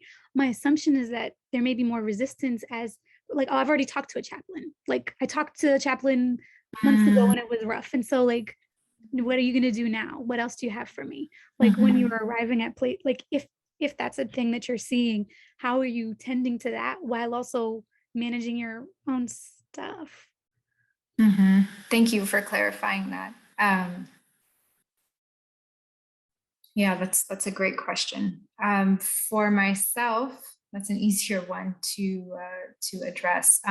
Really being intentional about my time off, so primarily the weekends, really using it as a weekend and not filling it with other activities. When I leave work, and that's a boundary that I've put up for myself. Really, what's the word I'm looking for? Categorizing is not it. Compartmentalizing so many aspects of my life so that whatever happens in the hospital is not bleeding into other parts of my life and where I need to function. And just other self-care things that I think all of us personally cultivate for ourselves and figure out what works for ourselves. I haven't found quite a resistance to chaplains in the way that you're offering, but it was really, really interesting. I should probably think a little bit more about that, how it might show up in ways. But generally, the chaplain is seen as somebody who is available, and while the same person, people will need us in different times at different moments, at different intensities. And so when somebody has that like really intense one-on-one with me as a chaplain, they may not need it the next week. Maybe they just need a candy bar. You know what I'm saying? And like, that's something else that I have is in my tool belt that I'll be handing out. So it really is more appropriate to what the care seeker is looking for in the chaplain. Because our role is defined as that safe space, that non-judgmental space, that availability, the one that has time, the person who has time, alhamdulillah, that's really the way in which staff is responding, and they know that that's the person that they can reach out to. It's quite an honor to be able to do that and function. And so we also have to keep in mind, I think this didn't come up, but all of these staff members, they have personal lives and they have other things going on in their life on top of what they're dealing with in COVID. And so that really comes to work with them, and they're able to just kind of take that burden, give it to us for just a little bit so that they can go back and do their jobs. It really is quite a privilege or honor. So I'll need to think about that a little bit more. I don't know if others want to weigh in who might have had people kind of shut down or not come to them anymore or find different ways. But also what we do as chaplains, as we know, in the way of Lady Khadija radiallahu anha, is find resources outside of ourselves as well, that it's not just about us. So there are other outlets and avenues that we can refer people to if they need something more long-term and more consistent. EAP, employee assistant programs, other resources from within the hospital, grief counseling, bereavement groups, those kinds of things. So again, the role is not entirely on us, nor should it be. But again, we are kind of that front piece that can then divert it or distribute it out as needed, if that makes sense. Thank you. I'm so happy to hear that assumption that I have of it isn't necessarily what you found. Or maybe I'm missing something. So I'm opening it back up to the group. You guys are, mashallah, experienced and knowledgeable, and I've got more to give than this just one person over here. So I invite anybody to answer the questions. I just want to follow up with what you already said, Sister Sundus, that I think that consistent availability is the key to our role. For them to see that you're there every day, it doesn't have to be that they need to give you a referral or they need to open up with you about something that they're going through, but just seeing them, right? I mean, when you walk into your unit with a smile on your face and checking on everybody how you're doing today, it doesn't have to be every day a regular conversation. And along with that, what I found out so far helpful is also sometimes to name it what you're observing, especially if you are on a unit that you've been working there for a long time, saying, hey, I saw you during the rounds today and you seem quite distressed. I just wondered, and sometimes they say, yeah, this is what I've been going through. Sometimes they don't want to talk about it, but they realized that somebody saw them, right? I mean, that somebody, the chaplains in this year witnessed, somebody witnessed them, and somebody showed a concern, a genuine concern. It doesn't have to be that they're going to open up or they're not going to open up. Only to be to know that that I'm visible here. Somebody sees my suffering. I think that helps a lot. So I just wanted to share that little thing. So Beautiful, perfect. I realize that we are right at 12 o'clock, so I will thank you all for attending and for listening so graciously and for participating as well. Barakallahu fikum, all of you. So proud to be amongst this beautiful group of chaplains and in this network. Alhamdulillah, may Allah bless all of you and continue to give all of us ease and strength and provide us with resources from expected and unexpected sources, inshallah, so that we can continue loving on and serving his beloved creation. Ameen. Turn it back over to the moderator, if you're here. Sister, assalamu alaikum. Walaikum salam wa rahmatullah. We're going to move on to our next session. I just want to thank our sister, Chaplain Sundus, for that great presentation. It was very nice and informative for all of us. Our next speaker is Chaplain Omar Bajwa, and he'll be speaking on challenges and opportunities. And he's an education chaplain. I'll just introduce our brother very quickly. So Chaplain Omar Bajwa serves as Director of Muslim Life in the chaplain's office at Yale and has been engaged in religious service, interreligious engagement, and educational outreach since 2000.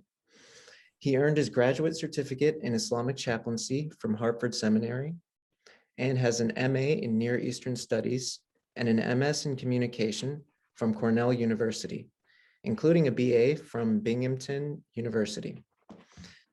Brother Omar has also studied several classical Islamic sciences with traditional scholars from Pakistan, Turkey, and the United States. His interests include Islam in the United States and intersections of culture, media, politics, and spirituality. He regularly lectures about these and other topics around the country. And additionally, Omar mentors contemporary Muslims on exploring their intellectual and spiritual lives in today's world. He's a co-editor of the forthcoming book, Mantle of Mercy, Islamic Chaplaincy in North America by Templeton Press. So without further ado, I welcome Chaplain Omar to begin his presentation.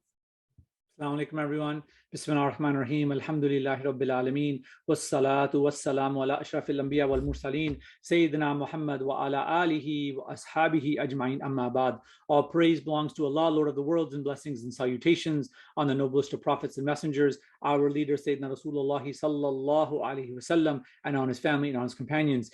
Jazakumullah khair for being with us today and this afternoon. Thank you so much to ISNA for reaching out to put together this fantastic program. So many of my friends and colleagues are on this call, so it's wonderful to see and reconnect electronically with everyone here. I'm mindful of the time, and I really want to respect the time that's been given to me. And my friend and colleague, Chaplain Mustafa, is going to go next. So I'm going to get right into it. The topic that I've been asked to talk about is what we call challenges and opportunities, navigating boundaries. And this is my 14th year working as a campus Muslim chaplain here at Yale University. And it's, alhamdulillah, been an amazing experience, and I've learned a lot throughout the last 14 years, and I want to share some of that with our audience today. And specifically, when we talk about challenges and opportunities, I'm going to go back and forth between the tension, right?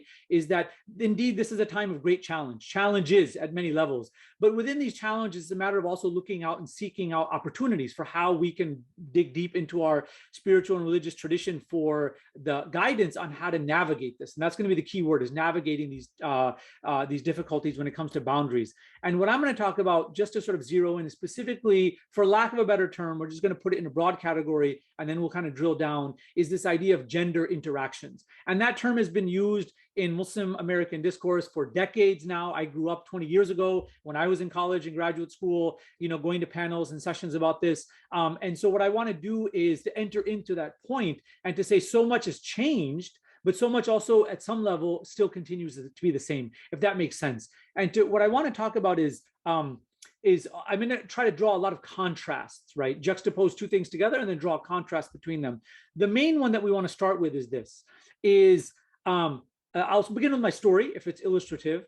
Alhamdulillah, I'm South Asian American Muslim, families from Pakistan. I grew up in a really loving, nurturing, very vibrant South Asian Punjabi Muslim home that was bilingual and in many ways eventually became bicultural as well. But I think the sort of foundation of all of that, and I say this is an immense blessing and privilege that I want to acknowledge that Allah Ta'ala has given me, because I know so many of the people that I have are my friends and that I work with, that I work amongst, have not had that privilege of that such a stable home life and whatnot. But I want to use this to illustrate a point. At some point towards the end of high school into college, I was blessed to study with traditional ulama, with traditional teachers, and had intensive one-on-one study with them, and was exposed to a really extraordinary world of sort of living tradition, right? Living deen, seeing teachers, predominantly male teachers, asatida, the mashayikh, who were teachers and embodied the Quran and the Sunnah, and just sort of the ta'lim and the tarbiyah, and I'll try to keep the Arabic to a minimum, but the sort of intellectual education as well as sort of the moral experiential education that I got through their company was invaluable. And that's a particular system. It is a beautiful system. And I want to acknowledge my male brown privilege in having access to that world as well, because there's other people for a variety of reasons that don't have access to it. But the point that I want to get at right now is that showed me sort of in that microcosm, right? In that insular world of the way that they understand and continue to understand and really live out this idea of the gender norms and gender interactions. That's extraordinary. Alhamdulillah. What I want to offer, I want to preface, this is a disclaimer effectively. What I want to say is what I'm going to talk about next is not a critique. I hope that no one misinterprets that either listening to this live or afterward. I'm not critiquing that.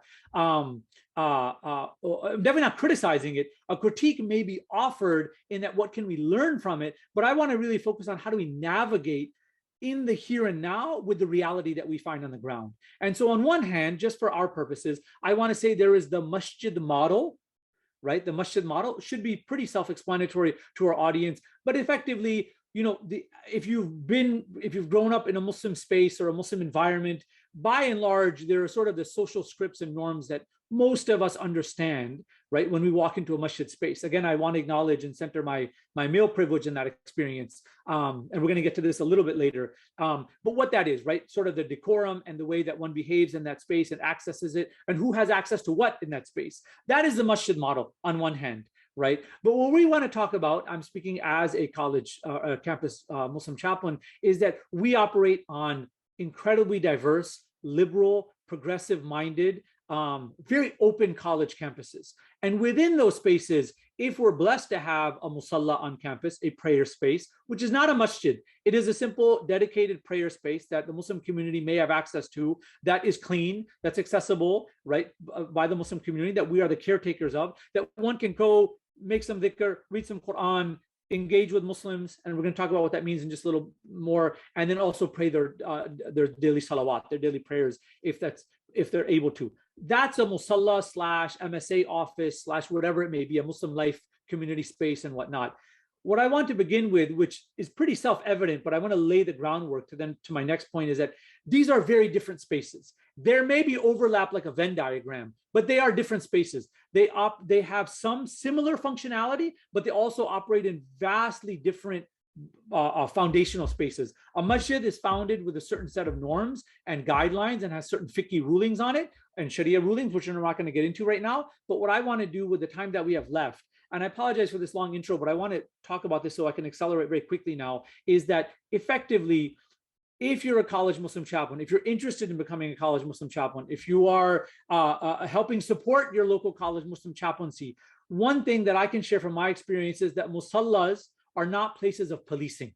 They are not places of, for lack of a better term, this enforcement of certain understood strict gender norms and whatnot. By the very nature of the fact that they exist on heterogeneous campuses with a variety of communities, right, and identities, et cetera, is that what we want to do is to look at how can we create as large of a space as possible right? So that different Muslims at different points on their spiritual journey, different ways of self-identifying and self-expressing their Islam, have access points to the Muslim community, to what may be not a masjid on campus, a musalla in the sense of, let's just say lowercase m, a place that's designated, dedicated, is clean. We can access it, we can pray there, we can put a sajada down, a janamaz, and you can pray there, and it's sort of noise of the outside world is cut off in that space. But we still need to learn how to navigate it, because we're going to have Muslims of varying levels of religiosity and practice and observance. And I put that in quotes because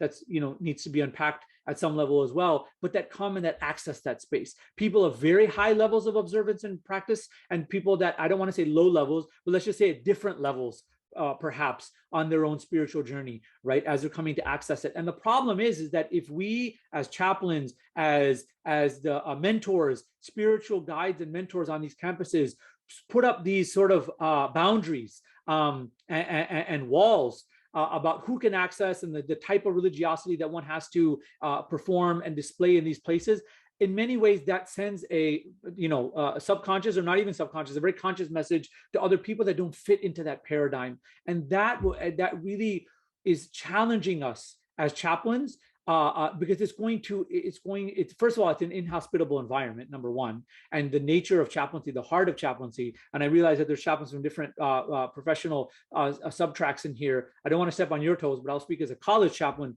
The name of the game in college chaplaincy is all about hospitality. It is all about hospitality. How can I be as inclusive, as equitable, as accessible, as hospitable as possible to the diverse community that I live amongst, that I work amongst, that I'm there to shepherd, that I'm there to be a caretaker of, that I'm there to, when someone is a care seeker, that I'm a listener and a caregiver too. That's really what we need to do. And so what I mean to say is, just to go back to my earlier story, is that I came from a particular model or a particular frame. And when I got into this work, there was a growing process, a learning process, is that I learned over time in consultation with my professional colleagues, in consultation with my teachers in seminary, my mashayikh, my teachers in madrasa, to really kind of come to terms with and understand how to navigate this. And that's what I really want to share with you, is that what I want to say is, of course, this goes without saying, we understand that there should be a basic adab, a basic decorum, a basic etiquette that young men and women have when they come into these spaces. But it's not my job to police that. It's my job as a chaplain to model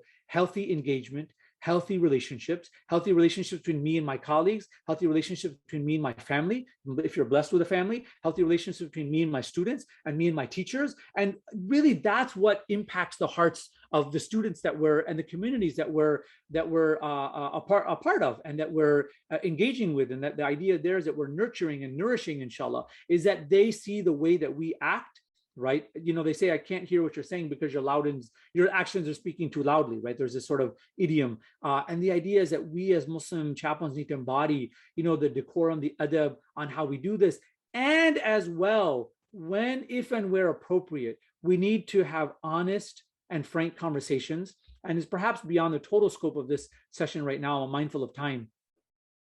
Many people have talked about how we have a crisis of Muslim masculinity, right? That there's certain levels of toxicity that have seeped in to our Muslim men, to our young emerging adults, to our college age men, to our young Muslim men in their 20s, and sort of this.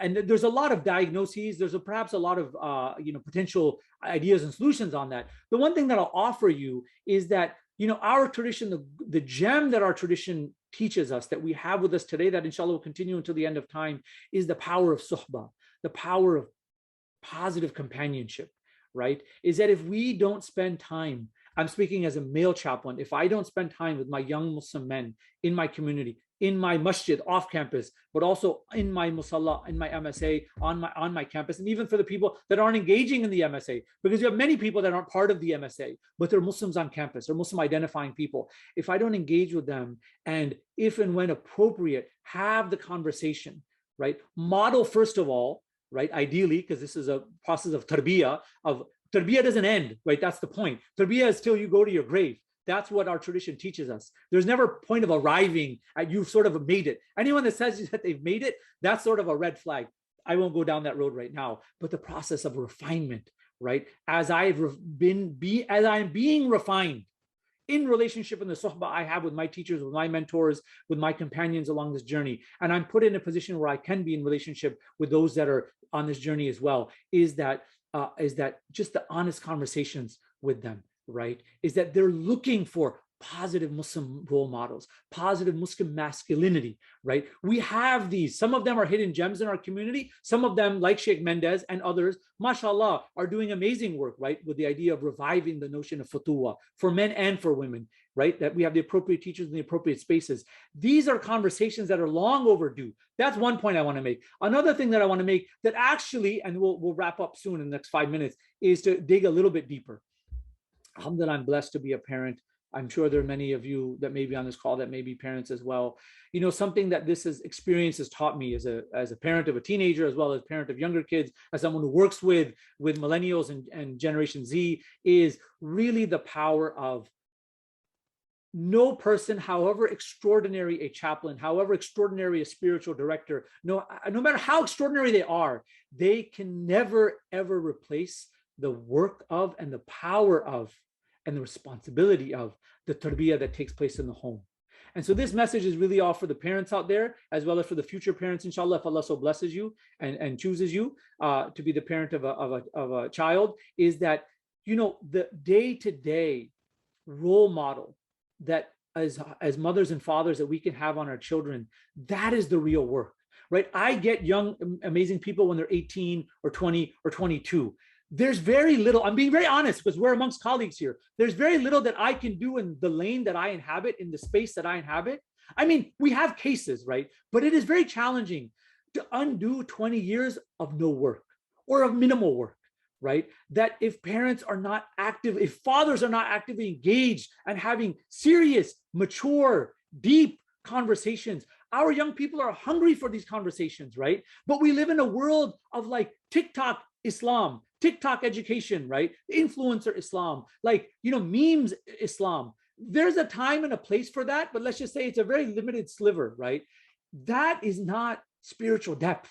That's not being a person of substance or consequence. And we need to teach our young people digital and Islamic literacy, how to navigate these spaces. Because what I'm seeing is people that present as Islamic, they talk the talk, but maybe it's from the space that I inhabit. You know, when you kind of scratch below the surface of surface religiosity, there's a lot of misogyny. There's a lot of implicit bias. There's a lot of latent racism, right? And all sorts of other spiritual diseases that we're finding, right, in our communities amongst young men. And I'll speak about men because that's really as a male, I can speak to that experience, is that that we need to have, you know, these conversations about, and I'm going to wrap up in just a moment, about if you're in the space first as a chaplain to do this, but also working with parents, and we need to increase his literacy, not just in the masjid, because a lot of Muslims are not going to the masjid. We need to increase his level of literacy community-wide, but really getting to this idea of, you know, the campus is not a place of policing this behavior in the musalla about navigating gender boundaries. Is if our young people are not taught by the time they're entering into puberty and into high school and then into college, how to have a decent, from an Islamic point of view, a decent, you know, conversation and interaction that haya is at the root of. Not that one has to run away, right? One can engage in a respectful way. The Sunnah teaches us this. But for us to be able to teach that to the community, we need to learn that ourselves, right? Through suhbah, right? And then model that. Is that how, you know, we work as I'm not a therapist, right? But I work as a spiritual counselor, as a spiritual caregiver on a campus, have very vulnerable conversations with students, right? That come to you in their moments of vulnerability with, you know, with what they're navigating in their life. And that we as chaplains need to be able to hold that space and nurture that. And so getting back to what I was starting with is that really when we talk about in the space that you inhabit as a chaplain, is that create as wide of and as accessible and as welcoming and as hospitable of a Muslim space on campus. You will be amazed at who will, as a quote unquote, will come out of the woodwork, right? Is that in fact, and I'm going to wrap up in just a moment, you know, what I've seen over time, and I don't say this as a knock to MSA, this is the critique part, right? Critique in the sense of a spirit of we can all do better, right? Is that I travel the country to different campuses, different MSAs. Many MSAs have become very cliquish, right? You have to perform a certain level of religiosity and present a certain way, or be part of a certain clique, a certain ethnic group or religious clique or spiritual group or whatever it is to be welcome in the MSA. Most of the people on our campuses, by the way, are not in that group.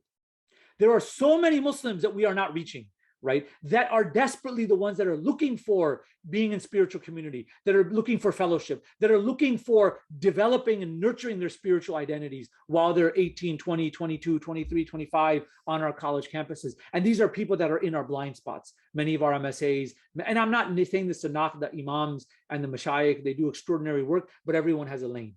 Right? And the lane of the masjid is a particular lane. The lane of the youth director is a particular lane. The lane of a campus chaplain is a particular lane. And there are many people that are not showing up because they don't feel welcome. They feel very judged. They feel very pushed away. They don't feel like the door has ever opened up. So the idea for us, and for many of them, if you talk to them, right, chaplaincy is what, and I say this occupational hazard is I'm doing more talking than listening, which is a problem. But what is chaplaincy? It's listening. It's not preaching. Right? When you listen to people's concerns, when you listen to where they're coming from, they say, no one has ever made me feel, I've always felt judged. No one has ever said, hey, how are you doing? What's going on in your life? How can we welcome you into this space? What is it that you're looking for? If we don't do that, we're missing out on entire swaths of our community. And when we do that, and that I've been blessed to do some of that, my friends and colleagues have done some of that, when you hear their stories, they're heartbreaking. People say, I didn't think I could come here. I'm not as religious as these people. They interact with young men and women in a culture, a dominant culture that they are exposed through social media, through their high school experience, through all of the other stuff they're seeing out there. That's how they think being a normal navigating Muslim is. And I'm not saying this to critique them, but to say is that there's such a beauty in our deen, in how young men and women can relate to each other and how they should relate to each other, that we can create a better opportunity, a better vision, a better experience for them, inshallah. I hope this was beneficial. I'm honored to be part of this program again, and inshallah I would love to be in conversation during the Q&A. Jazakumullah khair. I'll conclude now and hand it over to Chaplain Mustafa. Assalamu alaikum. Thank you so much, Chaplain Omar. That was awesome. So many wonderful themes in that presentation. I'm gonna hand it over to Chaplain Mustafa, but I'm just gonna introduce him really quick. And then after he delivers his presentation, we'll head into the Q&A. So Chaplain Mustafa Baz has been serving in federal prison as a Muslim chaplain since 2012. Previously, he served 5 years as a Muslim chaplain in Connecticut Department of Corrections. He's a graduate of Harvard Seminary's Islamic Chaplaincy program and holds endorsement from the Muslim Endorsement Council. He's a graduate of the Turkish Imam Hatip system, holds a BA in Islamic Studies from Ankara Divinity School, and had nearly completed an MA in Tafsir before he immigrated to the US. He has previously served as Vice President of Corrections with the Association of Muslim Chaplains, and currently lives with his wife and 2 young children in Southeast Michigan. We're pleased to have Brother Chaplain Mustafa, and please proceed. Okay, Assalamu alaikum. Can you hear me? Yeah. Okay, alhamdulillah. Assalamu alaikum. I'm aware of the time. I'm just going to dive in. Bismillah ar-Rahman ar-Rahim. Alhamdulillah Rabbil Alamin. As-salatu was-salamu ala Rasulina Muhammadin wa ala alihi wa ashabihi ajma'in. All praise is due to Allah. May peace and blessing be upon our Prophet Muhammad sallallahu alaihi wasallam, his family, his companions, all believing men and women, those who follow him until the day of the judgment. I'm honored to be among all of you, and I'm not in a subject matter talking on this field. I know there are a lot of brothers, sisters on this field who have more experience and expertise to talk about the impact of our biases in our prison environment working as a chaplain.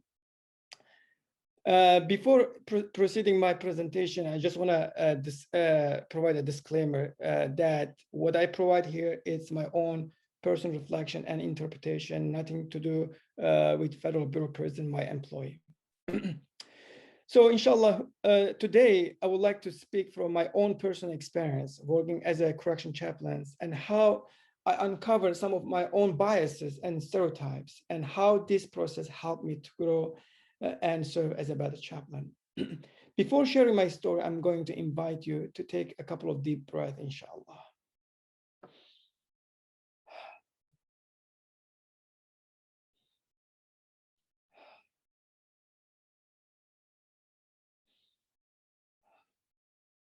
I want to pose two questions for your personal reflections.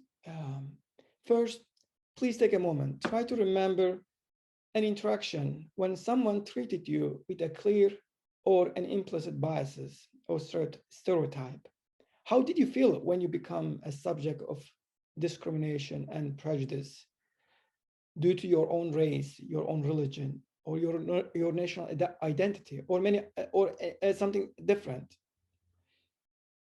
The second question, now I want to take a moment, try to remember an interaction when you treated someone with a clear or implicit bias or stereotype. When you realized you were the one make someone a subject of discrimination and prejudice, how did you feel and what did you do about it? Lately, I have been reading a book called My Grandmother's Handbook by Rizma Manakim. By the way, I put a couple of names of the books on the chat, and throughout my presentation, I will be referencing those books, inshallah. This is a book that I really find helpful, and I encourage all of the chaplains to read. It has been a great resource for me in helping me to recognize the impact of generational trauma as a result of racism on our mind and our bodies in our society, while also giving a very helpful healing tools for the readers.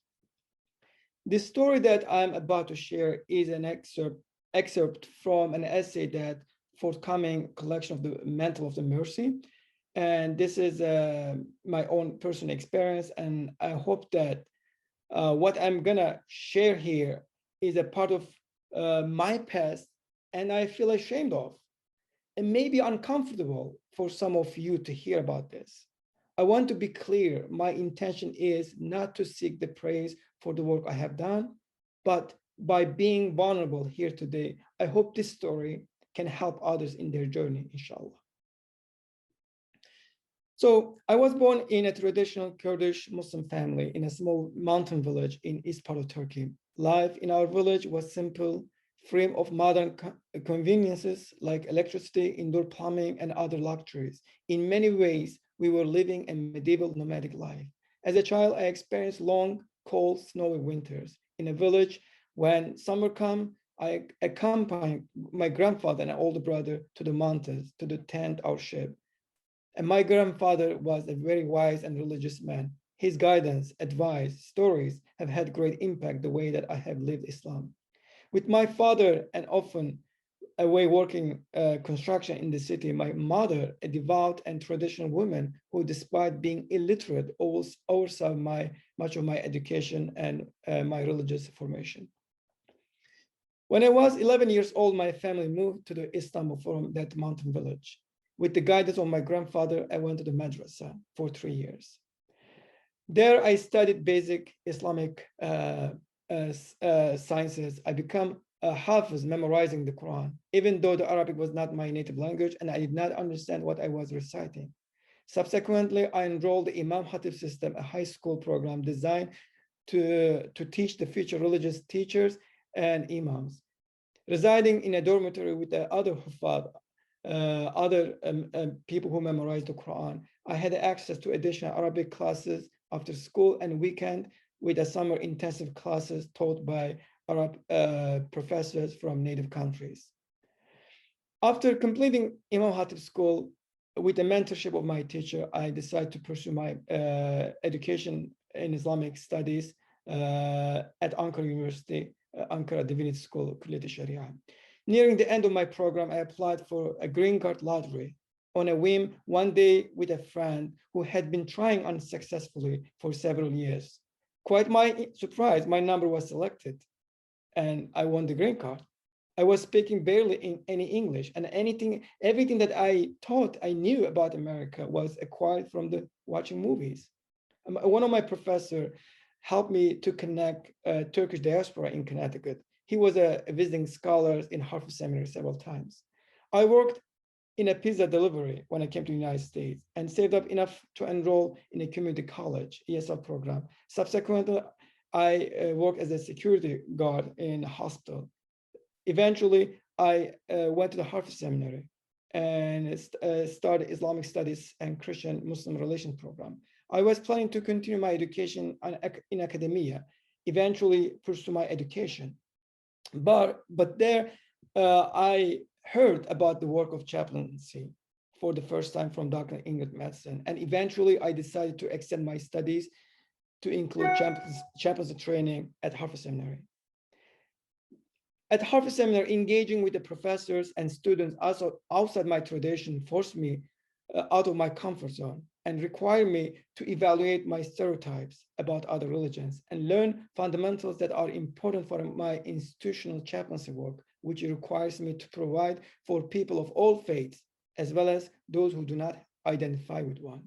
The pastoral care and ministry courses helped me to learn the importance of the deep listening, non-judgmental presence, care, love, empathy. Especially the clinical pastoral part of education, the training with the Harvard Seminary was very critical for me. I had to learn to sit with the people in a place of empathy while they were facing trauma, isolation, despair, and suffering. While it was a process of learning about my own weaknesses, limitations, and triggers, CPE was also a process of growth and transformation for me. I faced significant challenges when I first became a chaplain working in a correction environment, such as learning about prison culture, African-American experiences, and how to navigate the prejudice of some prison staff. I have been learning about race and racism since my childhood. I was born Kurdish in Turkey in late 1970s, and I grew up in an time where Kurdish culture was obscured and the language was prohibited from the public. Since the emergence of the new Turkish Republic after the collapse of the Ottoman Empire, throughout my childhood, Kurds were oppressed, discriminated against, arrested for speaking against the government, and treated as second-class citizens. Alhamdulillah, things changed eventually around 2000, and there are a lot of rights came back. Kurds get a lot of rights back. But at the same time, I was really excited that I'm going to go to the United States, a place that I believe to be a land of hope, promise, and fair opportunity to everyone. Working as a correction chaplain, facing and confronting the cold reality of racism and the systematic discrimination against people of color, especially African Americans, has been a critical part of my growth and my learning. My early years here, I was isolated, living and working with other Turks. They and American pop culture were my cultural educators. And from them, I learned racism. Not what it was or how it operated, but the worst of the bias become ingrained in me. Without realizing it, I made generalizations that Black people were lazy, potential criminals, drug dealers, who might rob and kill for a few dollars, and that it wasn't safe to drive in their neighborhoods. Quite frankly, I was terrified by the idea of working behind the bars due to my own biases. At the same time, I had a wonderful interaction with African-American classmates during my graduate studies at Harvard Seminary that led me to examine my biases.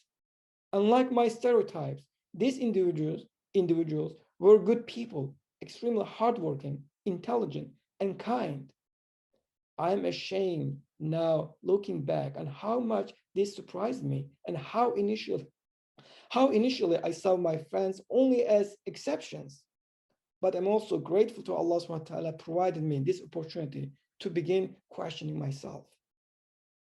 The majority of Muslim inmates who came to my services are African Americans and mostly converts to Islam while incarcerated. I knew that that would be such when I took the job, but I was arrogant in thinking that I was a better Muslim and a better trained religious teacher, as a Turkish trained imam, and I was most capable of serving them because of all my trainings in Islamic sciences. I was quite ignorant of the circumstances that brought them to the prison, not their crimes, but the crimes of the society and the systematic racism it is imbued with. I could not reconcile the contrast I witnessed between my stereotypes and those I was now serving, who were kind and respectful towards me. Furthermore, I was disturbed to enter prisons in entirely white rural communities to find staff that were almost entirely white, while inmates were overwhelmingly people of color. I was struggling with this dissonance until I read Michelle Alexander's book, The New Jim Crow.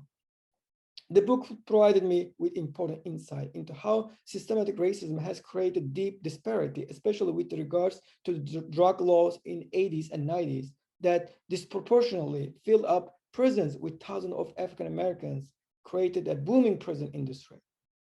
I slowly committed myself to learning about African American history and racism, and more importantly, examining my own biases.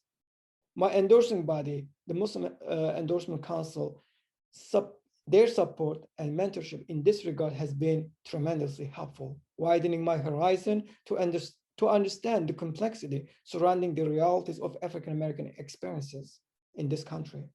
The book list, core suggestions, and conversation they provided me have been invaluable.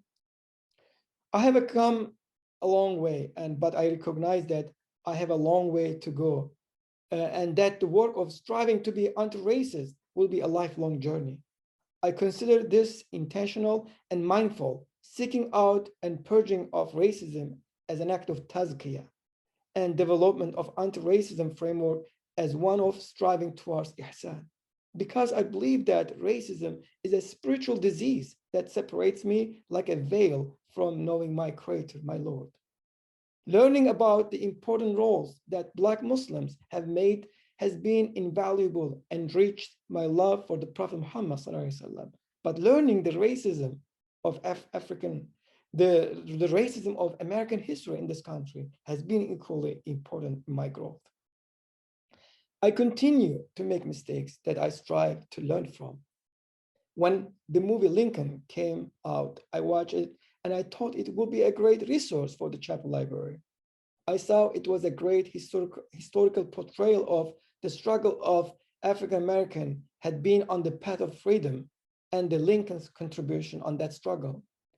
I was excitingly talking about the movie to one of my African American inmates a few days later, but I could tell from his expression that he did not share my enthusiasm. Chaplain, you really don't know the history, he told me. What he did was political rather than for the real freedom of my people. It did not change anything for Black people. They continue to be discriminated against, lynched, treated as second-class citizens. We have never been seen as equal to the white people in terms of freedom, equal opportunities, the pursuit of happiness.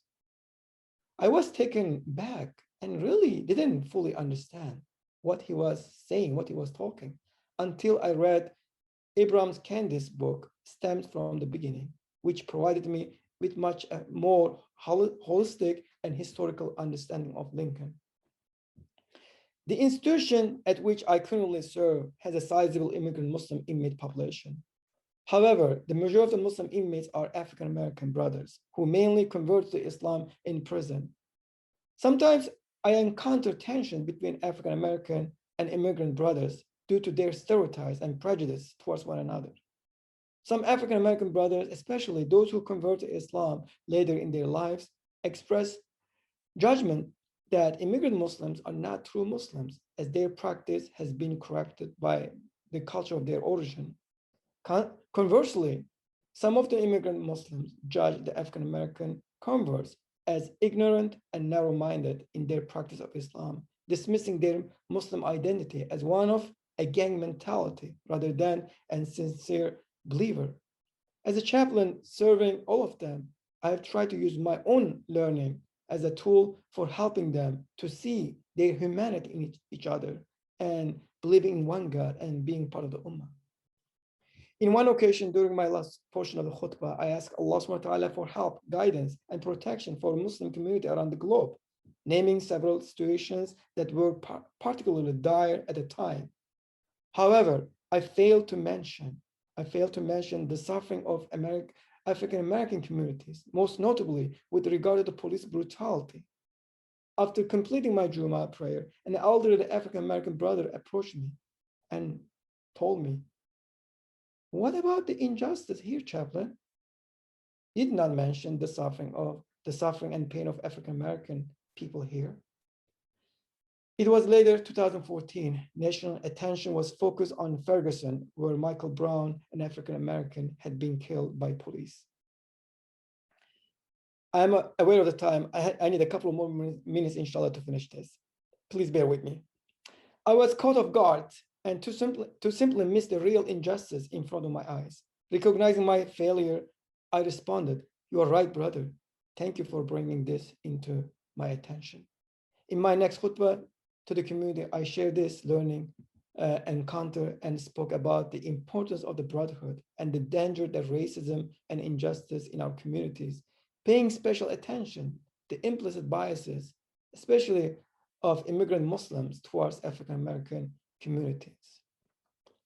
Even after a lifetime education in Islamic sciences and studies, I continue to be surprised to learn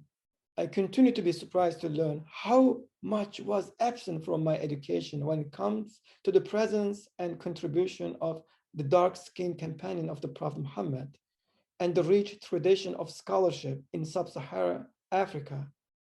It seems that we as a American Muslims community, with all of our diversity, are finally tapping into this critical knowledge. And I pray that my children will grow up with this fully integrated into their Islamic education, not just in our home, but in our masajid and Sunday schools, the conferences and retreats that we attend together, and Islamic history books they read, and not just during the Black History Month. This history is our collective Muslim history. It needs to be woven back into the narratives that all of us learn. I feel there is still much for me to learn to truly be open-minded and non-judgmental in my service as a chaplain. And I pray that Allah subhanahu wa ta'ala will lift the obstacles and to my self-education and place a gracious people in my path who will enlighten me and guide me on the right direction. Ameen.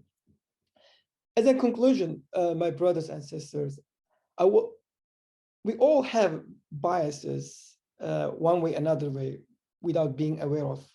And those biases affect how we live, how we see this world and people around us. This is a part of who we are as human beings, contaminated by our environment and by this dunya. Even each of us influenced by our life experiences, the movies that we watch, books that we read, social media platforms, people that we hang out with, gatherings that we attend. So we all influenced by our environment and we all have different perspectives based on our intersectional identities. What can we do in terms of uncovering our own biases and how to engage with the people around us with openness in a positive way, especially with the people who are under our care? I humbly, as one of your brothers here today, I recommend the following 3 suggestions, and you are welcome to share your recommendation during the Q&A, inshallah. First, we should more often do every day do self-reflection, examination, muraqabah practice. We should practice mindful thinking, reflect on Allah's presence in our lives, and be mindful about our triggers. We should pay attention to how our mind and body are reacting to certain encounters or certain people. And we should ask ourselves why we have such a thought or way of thinking about such a person. Second, we should engage people that we might have biases against. We should get to know them, learn about them, and we should treat each individual with respect. And we remind ourselves that each individual is a singular, unique creation of Allah and does not represent an entire group of people. Third, and more importantly, we should find mentors, people who have wisdom, experience, who can listen to us and guide us onto the right direction. With that, I conclude my presentation. Assalamu alaikum. Thank you so much, Chaplain Mustafa, for your honesty and everything you shared. I'm going to open it up now for a Q&A. If anybody has any questions, comments, feel free to speak into the mic or just post them in the chat box. Assalamu alaikum. Salam. Alhamdulillah, how you doing, Sheikh Boss? Alhamdulillah. Brother Ali Muhammad. Yeah, I just want to thank you.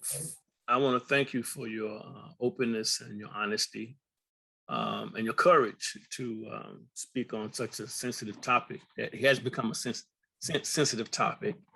And I really appreciate you sharing your own journey and your own story.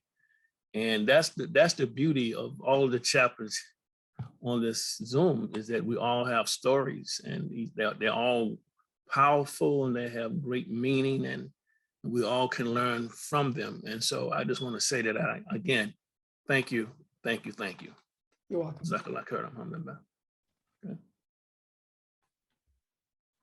Brother Mustafa, this is Brother Eric. Yeah, I also appreciate your comments. I think you should write a book about your life. You know, going back to when you're in Kurdistan, or is that what you call it, Kurdistan? Or in, you're a Kurd growing up in Turkey. But thank you for that. I don't know if I've done a good job of being open and to the inmates and trying to show that they're truly my brothers, but I've tried to express that to them. I've talked about this before, but it seems like it's the staff that I have trouble with. And one incident occurred where there was an incident that happened where they locked everyone down, and then I noticed that the captain was walking with people following quickly behind her. And I didn't know what was going on. So I asked a fellow staff member, what's going on? And they said, B4 is not locking down. And I didn't understand that term because I didn't understand what that meant. Mm-hmm. And then I said, what do you mean B4 is not locking down? She goes, this is a blurting out. She said, Timmons, they're inmates. They're refusing to lock down, as if I were to know that. Mm-hmm. And I said, oh, okay, well, I realize they're inmates. And she said, no, I don't think you do. And I said, no, I really realize they're inmates and they've done something to be here. She says, no, I really don't think you do. So she gave me the impression that I'm naive Mm-hmm. to what the inmates have done, and that because of the way I treat them. So that told me that she thinks I've gone too far the other way. Wow. I'm not sure if you've maybe you could talk to that, but I don't agree with her, but that was her viewpoint. And in fact, when I talked to, I'll just finish this. I talked to some inmates that were in B4, and they were brothers they were Muslim brothers. And so during a break during Juma, I asked about that situation. They said, we didn't refuse to lock down. It was the staff member there, the person or the unit officer was not anywhere to be found. He was somewhere else. And by the time he got in there, they were late getting locked down. So then he finally opened the door for everyone to come up. And because of that, they were punished.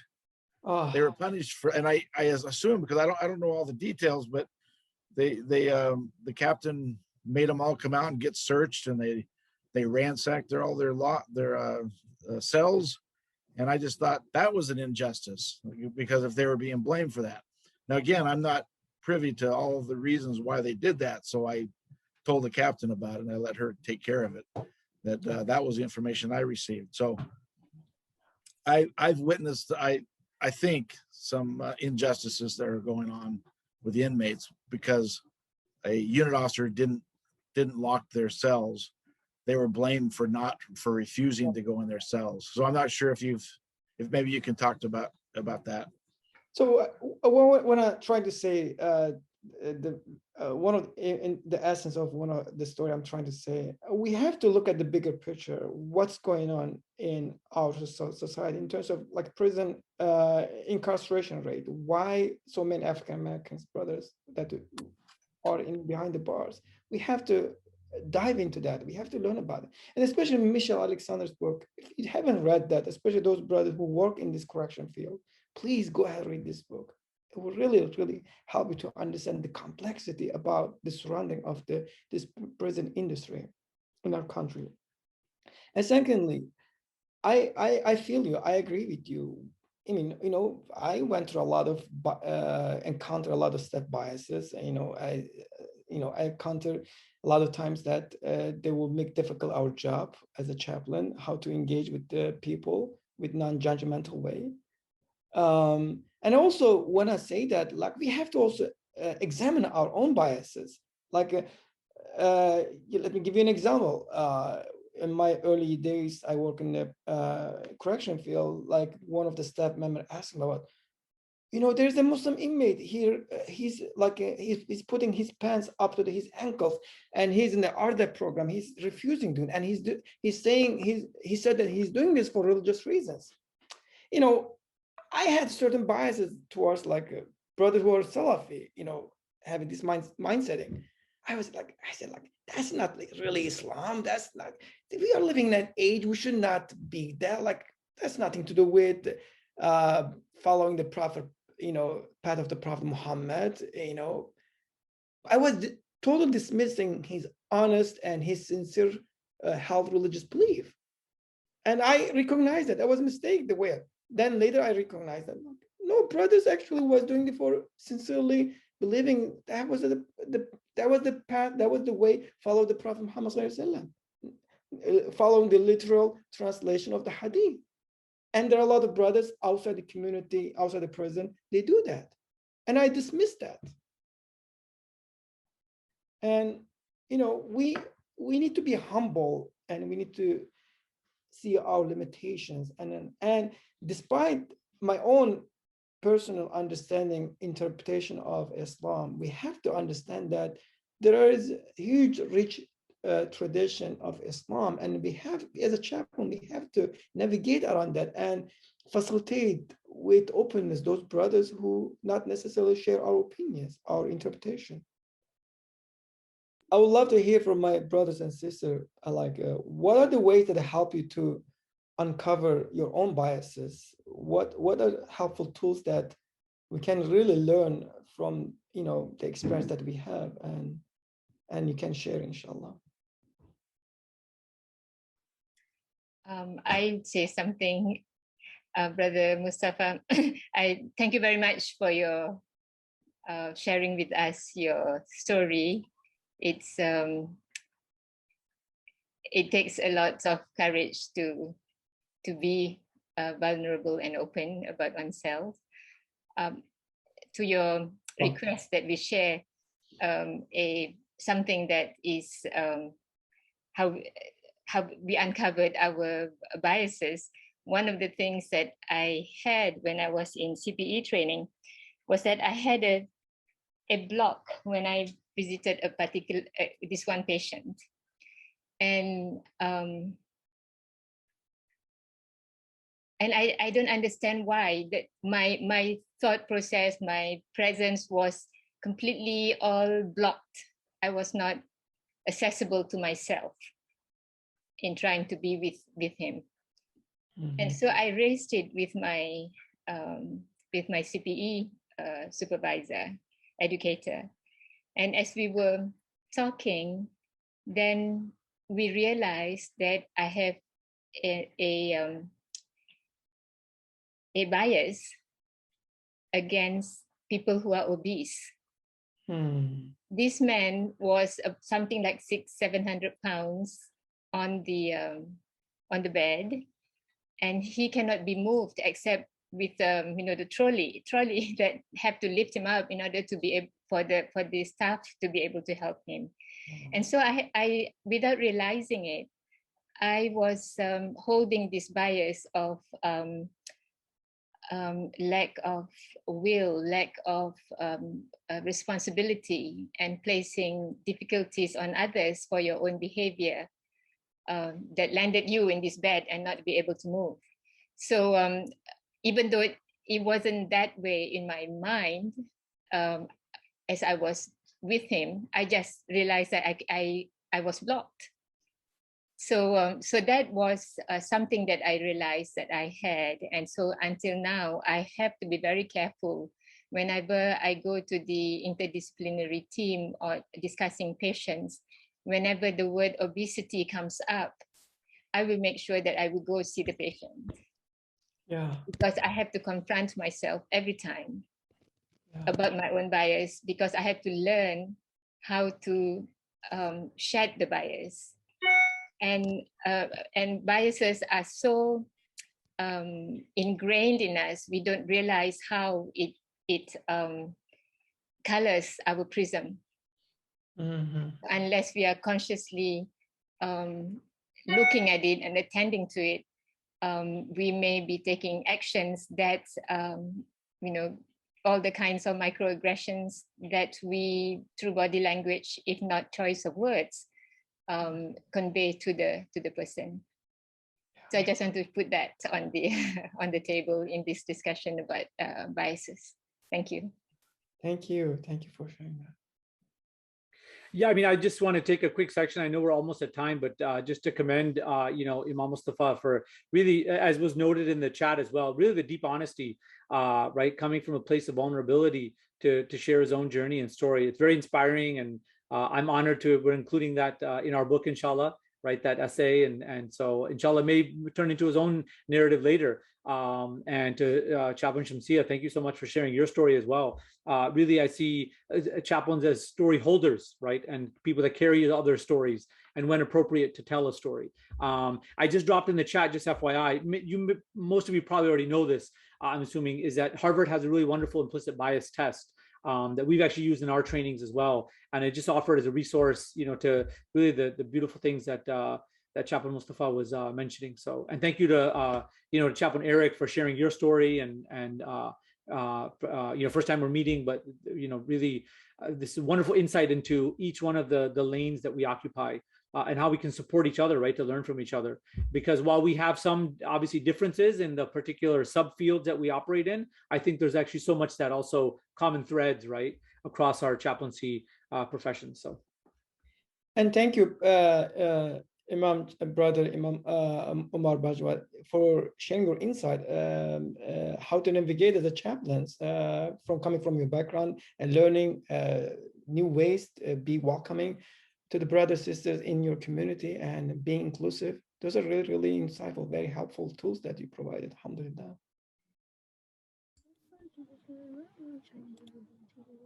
Assalamu alaikum, brother Mustafa Hussain Sheikh. Realizing that in correction, race plays a role, regardless if it's present. Sometimes I use humor to address it. I came to America in '83 and filling out form at the JFK airport, and I shared this story with my at ANO, it was orientation with inmates. And then I got stuck in one question. Then I asked the lady at the immigration, and the question was race, basically, what's your race? So I didn't know what my context race was, competition race, running, basically. So I asked, do we have to show how fast we're running in order to enter the country? Really, I asked this question. She said, no, where are you coming from? I said, Pakistan. So she said, just put Asia. So when I shared this in the orientation, basically, with inmates, just to let them know, basically, that we are all part of the same human family. And then now I'm learning, I mean, of course, back then, file not found, but just to get them some smile on the face, basically, because the ANO, they're all wound up, basically, they're tight, they're basically at full attention. So just to make them at ease, and then let them know that, yeah, this situation, race exists, but still we can work together and part of human family, and we can move on. Just ANO presentation, and this caveat, basically. Thank you. Beautiful. Sheikh. So are there any more lingering comments, questions? I will just say something. I was trying to think to myself what underlying, I guess, what Brother Mustafa was talking about, how I dealt with my own prejudices inside.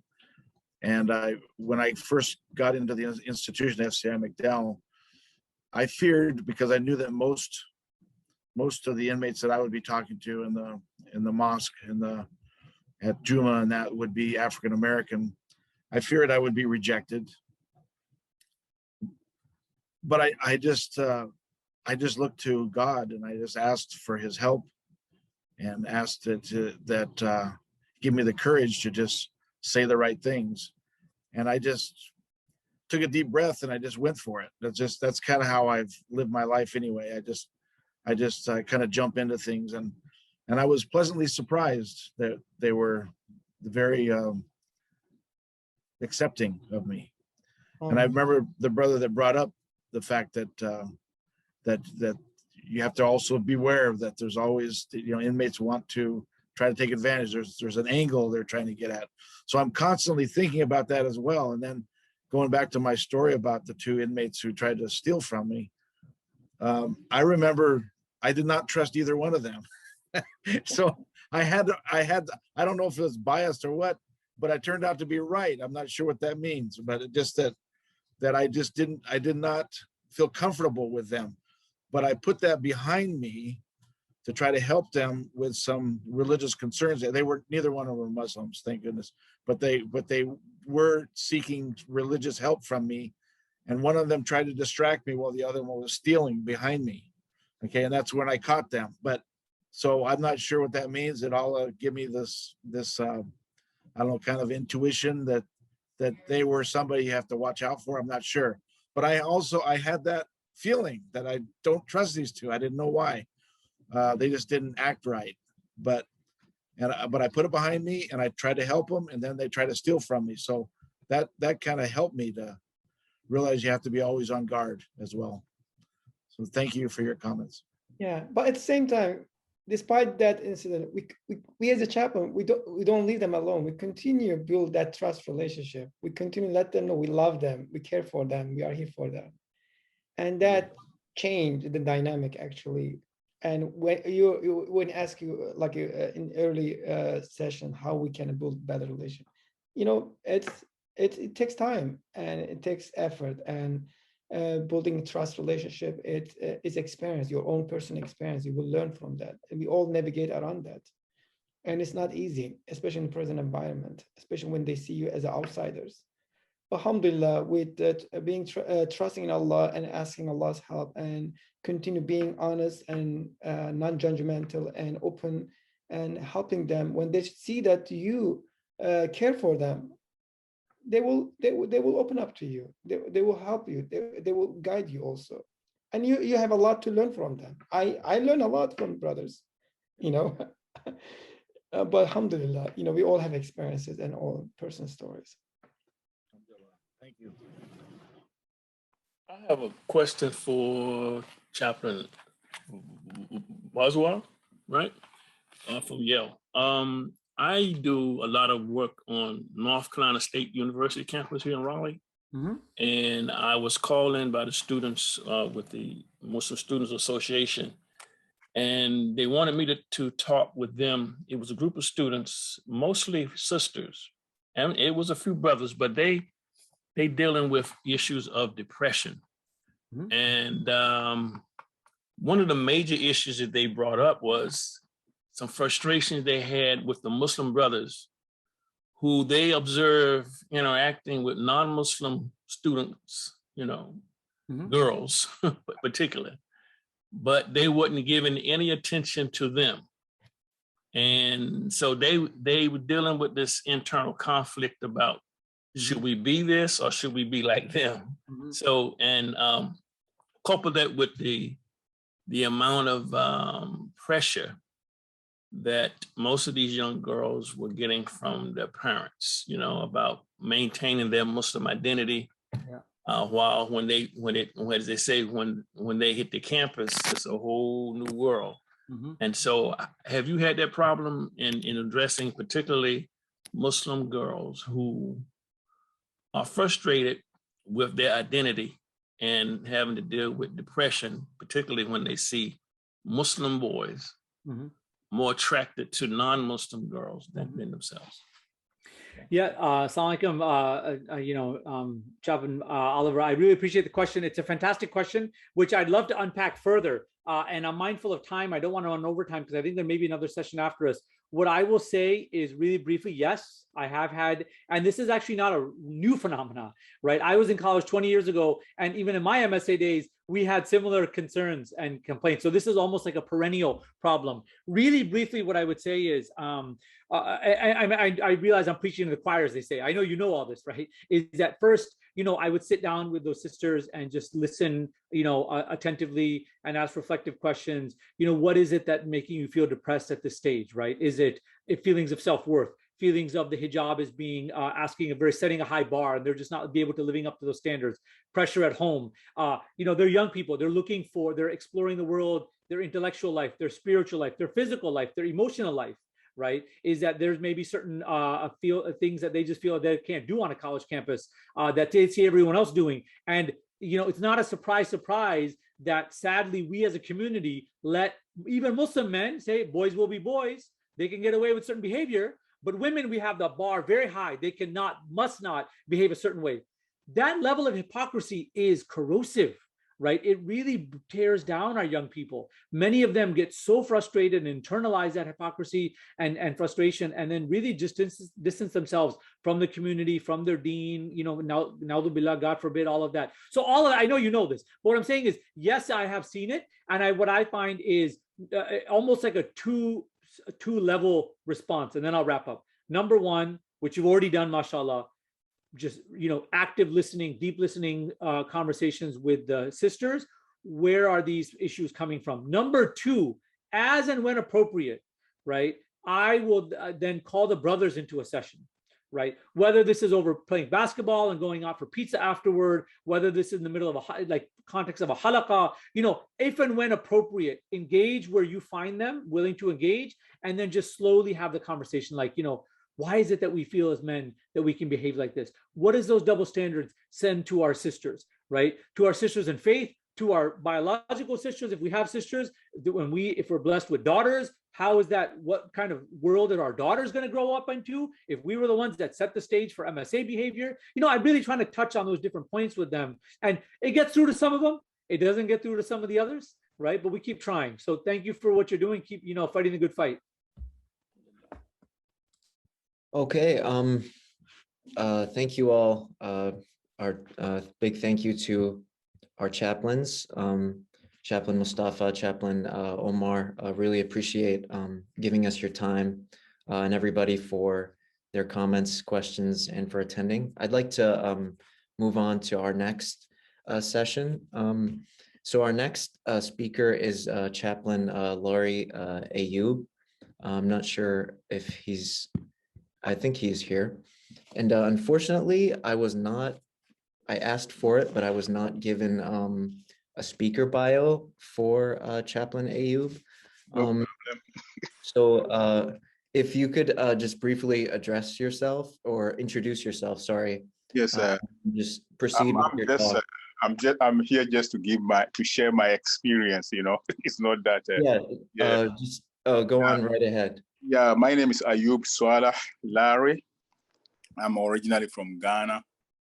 I also won a lottery and came to US here in 2005. Immediately after I came here, they were looking for some people who speak Arabic and English here and there. So I joined the military all of a sudden. Within 1 month, I had myself in the United States Army military. So while in the military, anywhere we go, you could see a mosque and there is no somebody to lead. So I have to go forward and lead until we went to Iraq, came back. So I had an opportunity to pursue my maybe education into chaplaincy in order to have a leader in the military. So I drove myself, went to Hartford Seminary and get my MA there. Then I also did, I have a MA too into human resources management.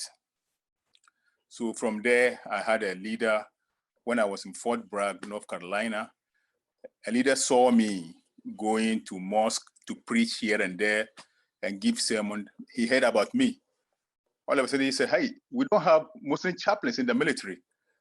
The way I see you, you can be better Muslim chaplain. I said, how can I be Muslim chaplain? He said, oh, do you have a degree? I said, yes, I have a degree. So, oh, we're gonna put you into a chaplain candidacy so that you, from there, you go to seminary and get your everything you want. I said, okay. All of a sudden he did it. And I found myself to become a chaplain. So immediately after my seminary, they pushed me to Germany. I was in Germany for 3 years, came back. Now I'm in JBLM in Washington. So I'm the only Muslim too there, Muslim chaplain too there. So today, I just want to share my experience a little bit. And I did give a sister some time ago, I think somewhere a month ago.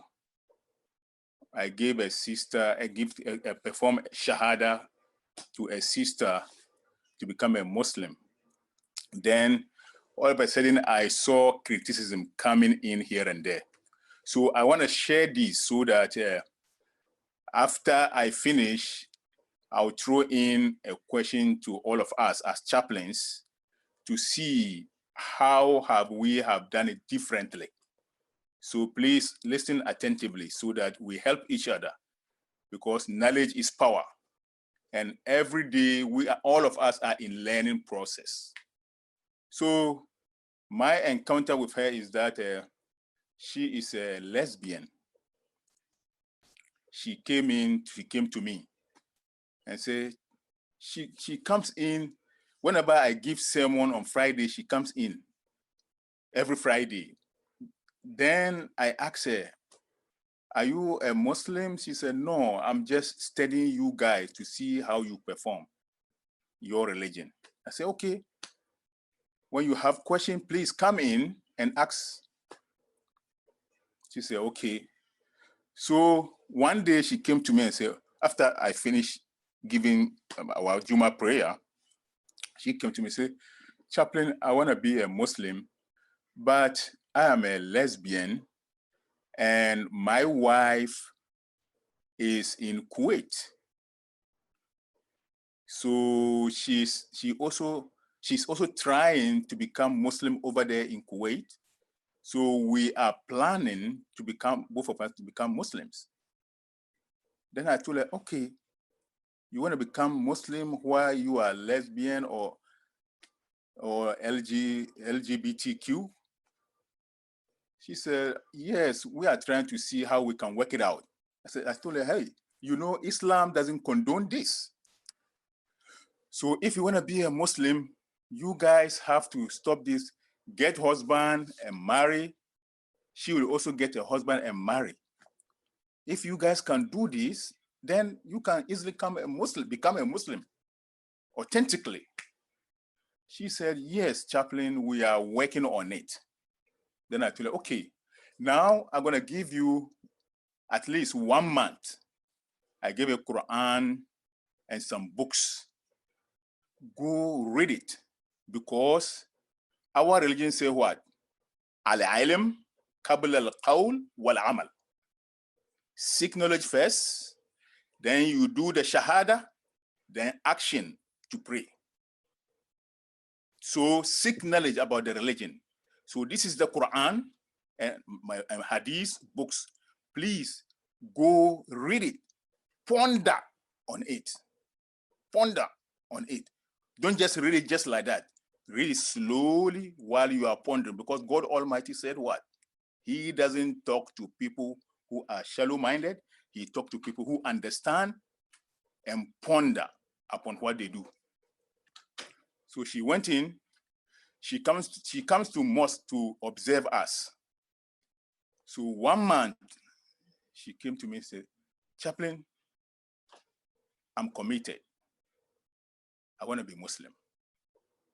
I said, are you sure? She said, yes.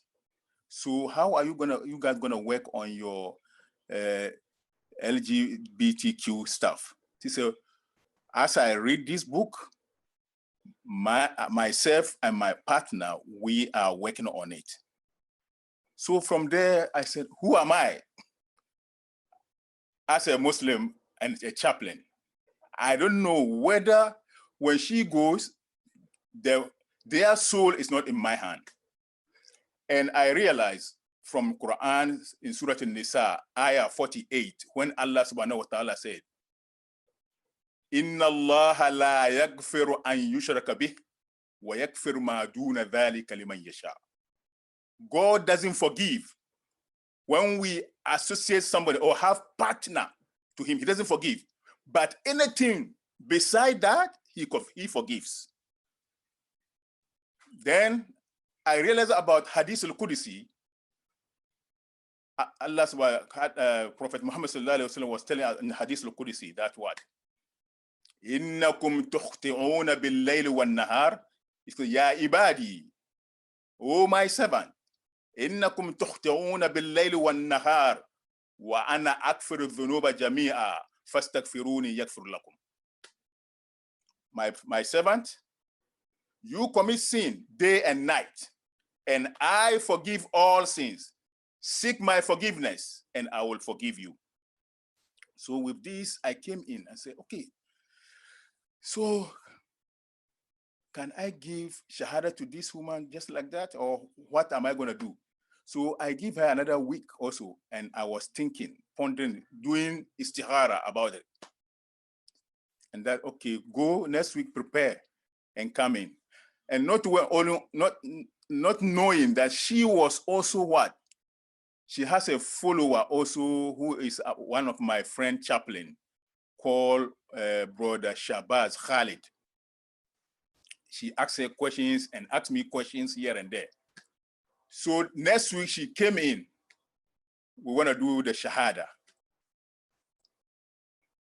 Then I asked her also that, so are you guys gonna listen from what you are doing as a lesbian? She said, yes, we are working on it and we're gonna stop it. So she showed me a certificate. When she was coming, she showed me a certificate that, okay, Chaplain Shabazz also gave her a certificate that whenever she does the Shahada, then I give it to her. So from there, I announced to the congregation that this is our sister.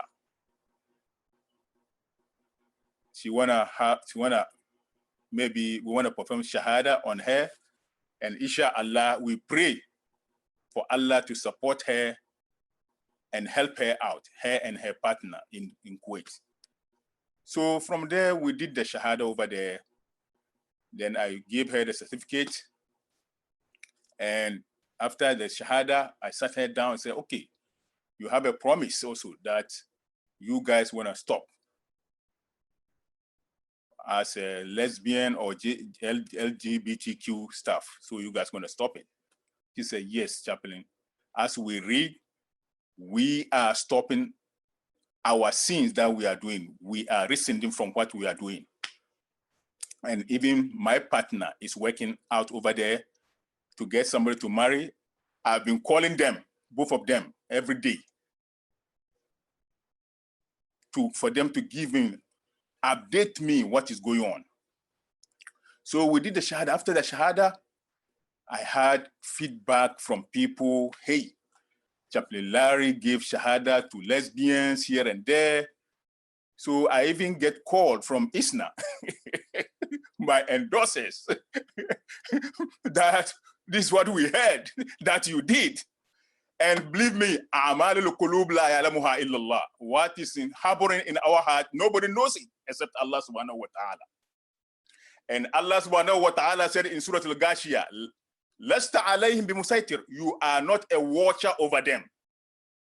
You know, you are not a watchman over them. Just do what you see clear, so that, and leave the rest to God, to Allah subhanahu wa ta'ala. So I gathered all these things and say, okay, I'll do this while praying, so that Allah subhanahu wa ta'ala will help her. Because Allah subhanahu wa ta'ala said what? Inna salata tanha anil fahsha'i wal munkar. When you pray, in fact, these prayers will what? Prevent you from doing evils, inshallah. So with this, I had it and gave her the shahada, and this is the feedback that I had. So I'm asking my brothers, chaplains, if it were to be you, how are you going to do it differently, my brothers and sisters? So this is the question I threw. And another question that I want to throw to ask for us to ponder on it and talk about it is what? Can someone be LGBTQ plus and at the same time religious or not? So can we ponder on this? The question again is what? Can someone be either a lesbian or gay and at the same time religious or Muslim? What will be our answer on this? Number one answer, how will you do this differently? And number two, can someone be a lesbian or gay or LGBTQ plus person and at the same time religious? Please, I want to hear your feedback on these two questions so that we're going to learn from each other. And thank you so much for listening. Can I say something? Okay. This is an issue that I guess I've been familiar with growing up. I grew up in a Christian household. We also were taught as Christians that we're not supposed to be involved in that sort of thing. But I'm from California, and it's unmistakable. It's everywhere. It's being taught in schools and that sort of thing. And so when I took my shahada, that was one of the grateful things that I didn't have to change my viewpoint, that homosexuality is condemned in Islam, and I'm thankful for that. I think you did a good job. I was grateful that you stood up for those principles, because it was something that was very important to me as well.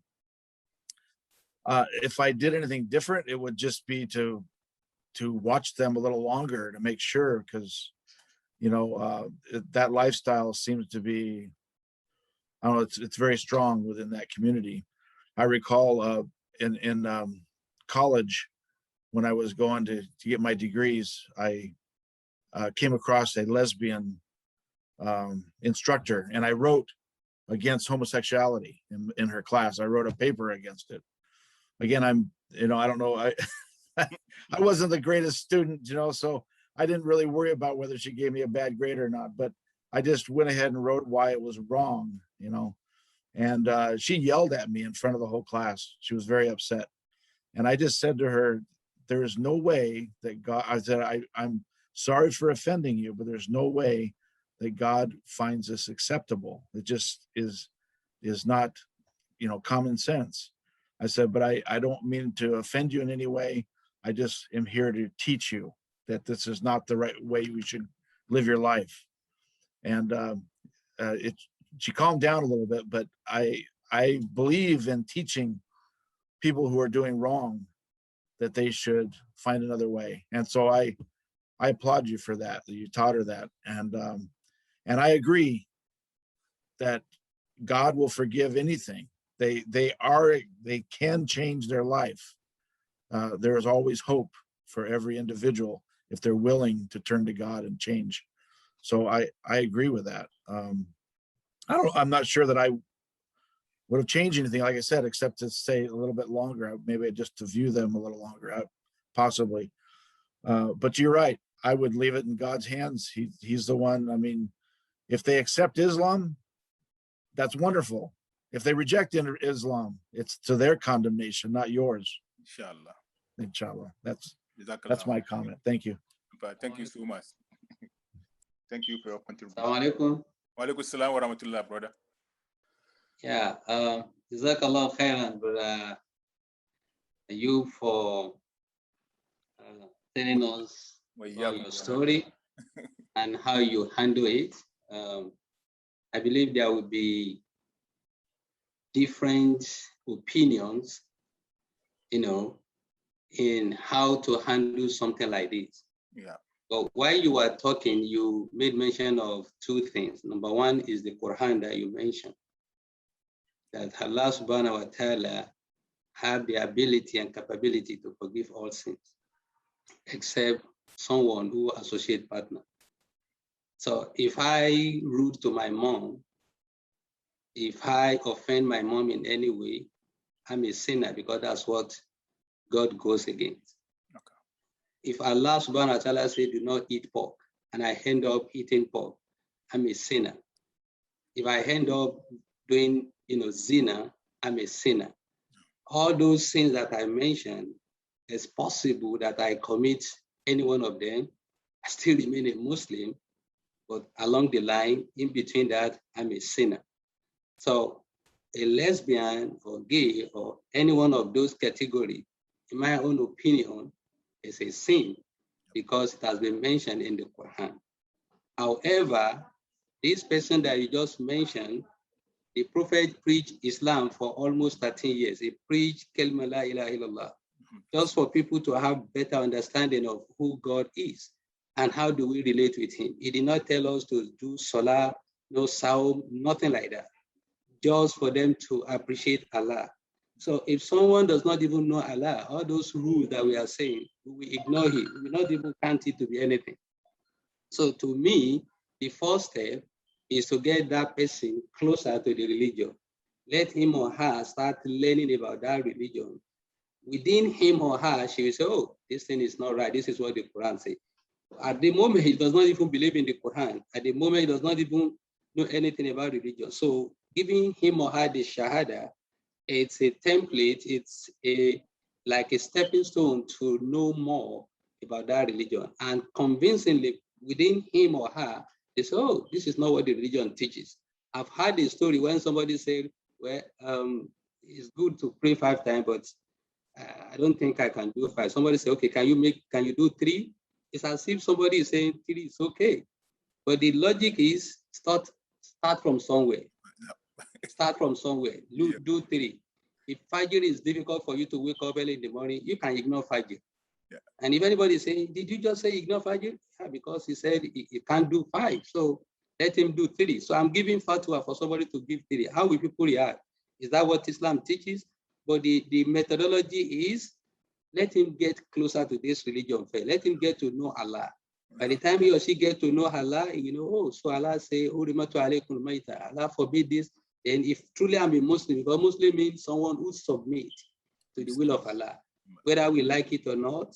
But if I don't know Allah, if I don't know all those rules, I will continue to do whatever pleases me. So to me, if I do it, if I want to be in your shoe, I will do the same thing. You've questioned her, are you convinced? Is this what you want to do? She keeps saying yes, yes, yes. So, but the soul is not something we can have a torchlight and look at it. Only Allah knows whatever he or she is hiding. Allahu Alam. Allah, Jazakallahu khairan. Thank you so much. So, is there another person to contribute? All right. Another thing that I'm going to add also is an experience just yesterday that we had it and on our base. We have soldiers who doesn't have religion. And they are looking for religion that they're gonna what? They're gonna maybe put themselves into, maybe attach themselves to that religion. They want to, all of a sudden I had a call that they want, as a Muslim chaplain, they want me to represent a panel for all chaplains, different chaplains coming in to introduce their religion to the soldiers. So I came in, a lot of soldiers sitting down here and there. They want to listen. So the question they ask first is for all of us to introduce our religion to them. What is Islam? What is a Catholic? What is Judaism and stuff?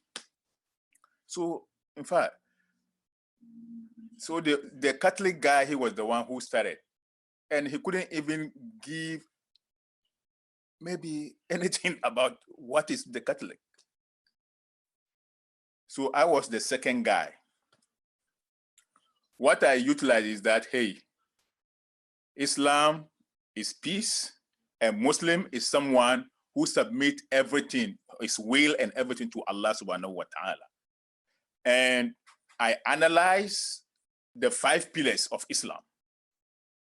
If you want to be a Muslim, you have to have these 5 pillars. I give them 5 pillars, explain into details, especially the Salah and how Prophet Muhammad sallallahu alaihi wasallam collected Salah in heaven when he was Isra wal Mi'raj, and also came down. When he was coming, he met Moses. Moses, hey, how many Salah did you get? He said 50. Then he asked Prophet Muhammad, Moses kept asking him to go back because my people get less than this. They couldn't make it. So go back. So they were surprised. He met Moses. You see? So until it came down to 5. So I gave them, then I came down and gave them the 6 tenets of Islam. So after that, it went intense. Believe me, to summarize everything, after we finish, do you know what happened? All soldiers, about 10 of them, thrown to me, asking questions about it. How are they going to learn more? Especially what I explained to them, what about this, the 6 tenets from the 6 tenets is about, we believe in all prophets, even Jesus. He is a prophet. If you don't believe in Jesus as a Muslim, you are not a Muslim. And we believe in their books, the original books that were brought to the prophet, not the one that was amended by their people. So we believe in origin. So that origin that I talk about impressed them. They say, okay, so the Quran is original. Is that right? I say yes. So they want to read the Quran and see what is it. So I had 10 of them. They came to me and I gave them to download Sahih International. Sahih International, whereby the Quran will be translating to them. This morning, I had all of them reply me, say, hey, Chaplain, we had Sahih International and the Quran is reading, explaining to us. So we're gonna call you back to see if we can become Muslims. I said, okay, read it very well and ponder. So my brothers, I'm saying this so that this is something that I gave over there, and it paved the way for soldiers to, it impressed a lot of soldiers who wanna maybe join Islam. So maybe in your capacity as a chaplains, this may happen to you guys one day, and maybe you can utilize this kind of stuff that I just used. And if someone have something that that he or she may add, please just let us know so that we may add it to our inboxes, so that anytime this happens to us, we can utilize it. Thank you so much for listening. Thank you so much, Brother Ayub, for your talk and your time. If there are any, questions, comments, we can go towards those, and so feel free. And if everyone's okay with it, we can go ahead and conclude. I just have a few quick words to say. I just want to say, I know it's been kind of a long day, but on behalf of ISNA, I just want to thank everybody for attending, all of our chaplains. You guys are doing extraordinary work, be it in the hospital, be it in college campuses, be it at military installations. I'm really happy and pleased to be in your presence today. I even personally learned a lot from you all. For those of you who don't know me, I'm the communications coordinator at ISNA. And so all the material you see coming out on social media, whatnot, has my hand on it. Try to do good work. And so, yeah, thank you all for your lovely messages, encouraging each other, one another to be better listeners, to be more open-minded, more compassionate, empathetic. You guys touched on so many themes I feel can be applied in all of our lives, regardless of whatever setting we find ourselves in. So I just want to say thank you for all that. And, feel free to reach out to ISNA anytime. You can look at our website. The staff list has all our contacts. We try to provide services, resources. We endorse chaplains. I'm not sure how long we've been doing this, but feel free to reach out to us, me, our executive director, Bashar Salim. I'm sure you have his email and his contact. I was also told to remind you all about our convention this weekend. It's going to be virtual, September 4th to the 5th, and you can register online. It's actually totally free. So you can just go on, type in your name and email, whatnot, and then you'll be good to go. Inshallah, it's going to be a great program. Obviously not the same. It's virtual. I guess the excitement is not like it usually is when you have things in person. And I guess it's understood. Inshallah, things can get better in the future and we can have a in-person convention next year. And one last thing,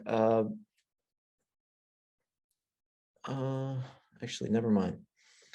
So yeah, that's it. We can actually end early if that's okay with you all. I guess I could just conclude with a short prayer. So if you all would like to join me, we begin. A'udhu billahi minash shaitanir rajim. Bismillahir rahmanir rahim. Wassalatu wassalam ala sayyid al-mursaleen, Sayyidina Muhammad wa ala alihi wa sahbihi wa sallam. We begin in the name of God, the merciful, the compassionate. We ask our Lord to send his peace and blessings on our beloved messenger, his family, and his companions. We ask Allah, please protect us and protect us, our families, our brothers and sisters, our mothers and our fathers. Protect us from the pandemic. We ask Allah, Ya Allah, give us strength, give us patience, give us perseverance, make us God-fearing Muslims, God-fearing men and women, make us virtuous people, make us people who walk in the footsteps of our messenger, who serve God and humanity in the best of ways, in whatever job we find ourselves in. May Allah make our chaplains the best leaders. May Allah make them people who are exemplars, people who honor the sunnah of our messenger and who really represent Islam in the best of ways. I ask Allah that Allah helps me be more like our brothers and sisters who are serving, because they're brilliant people. Ya Allah, make our brothers and sisters in the military, who are in hospitals, who are on college campuses, give them knowledge and insight and wisdom that'll help them serve their communities in the best of ways. Our Lord, be merciful to all of us and assist us in our lives, and don't put on us burdens that we're unable to bear. Give us the strength to carry on and be good Muslims for your sake, Ya Allah. Wa sallallahu ala Sayyidina Muhammad wa ala alihi wa sahbihi wa sallam. Thank you all for attending. I learned a lot. I'm sure you all did. And, you know, if you have any questions, once again, feel free to reach out. And yeah, that's all I have to say. So have a blessed evening, all of you.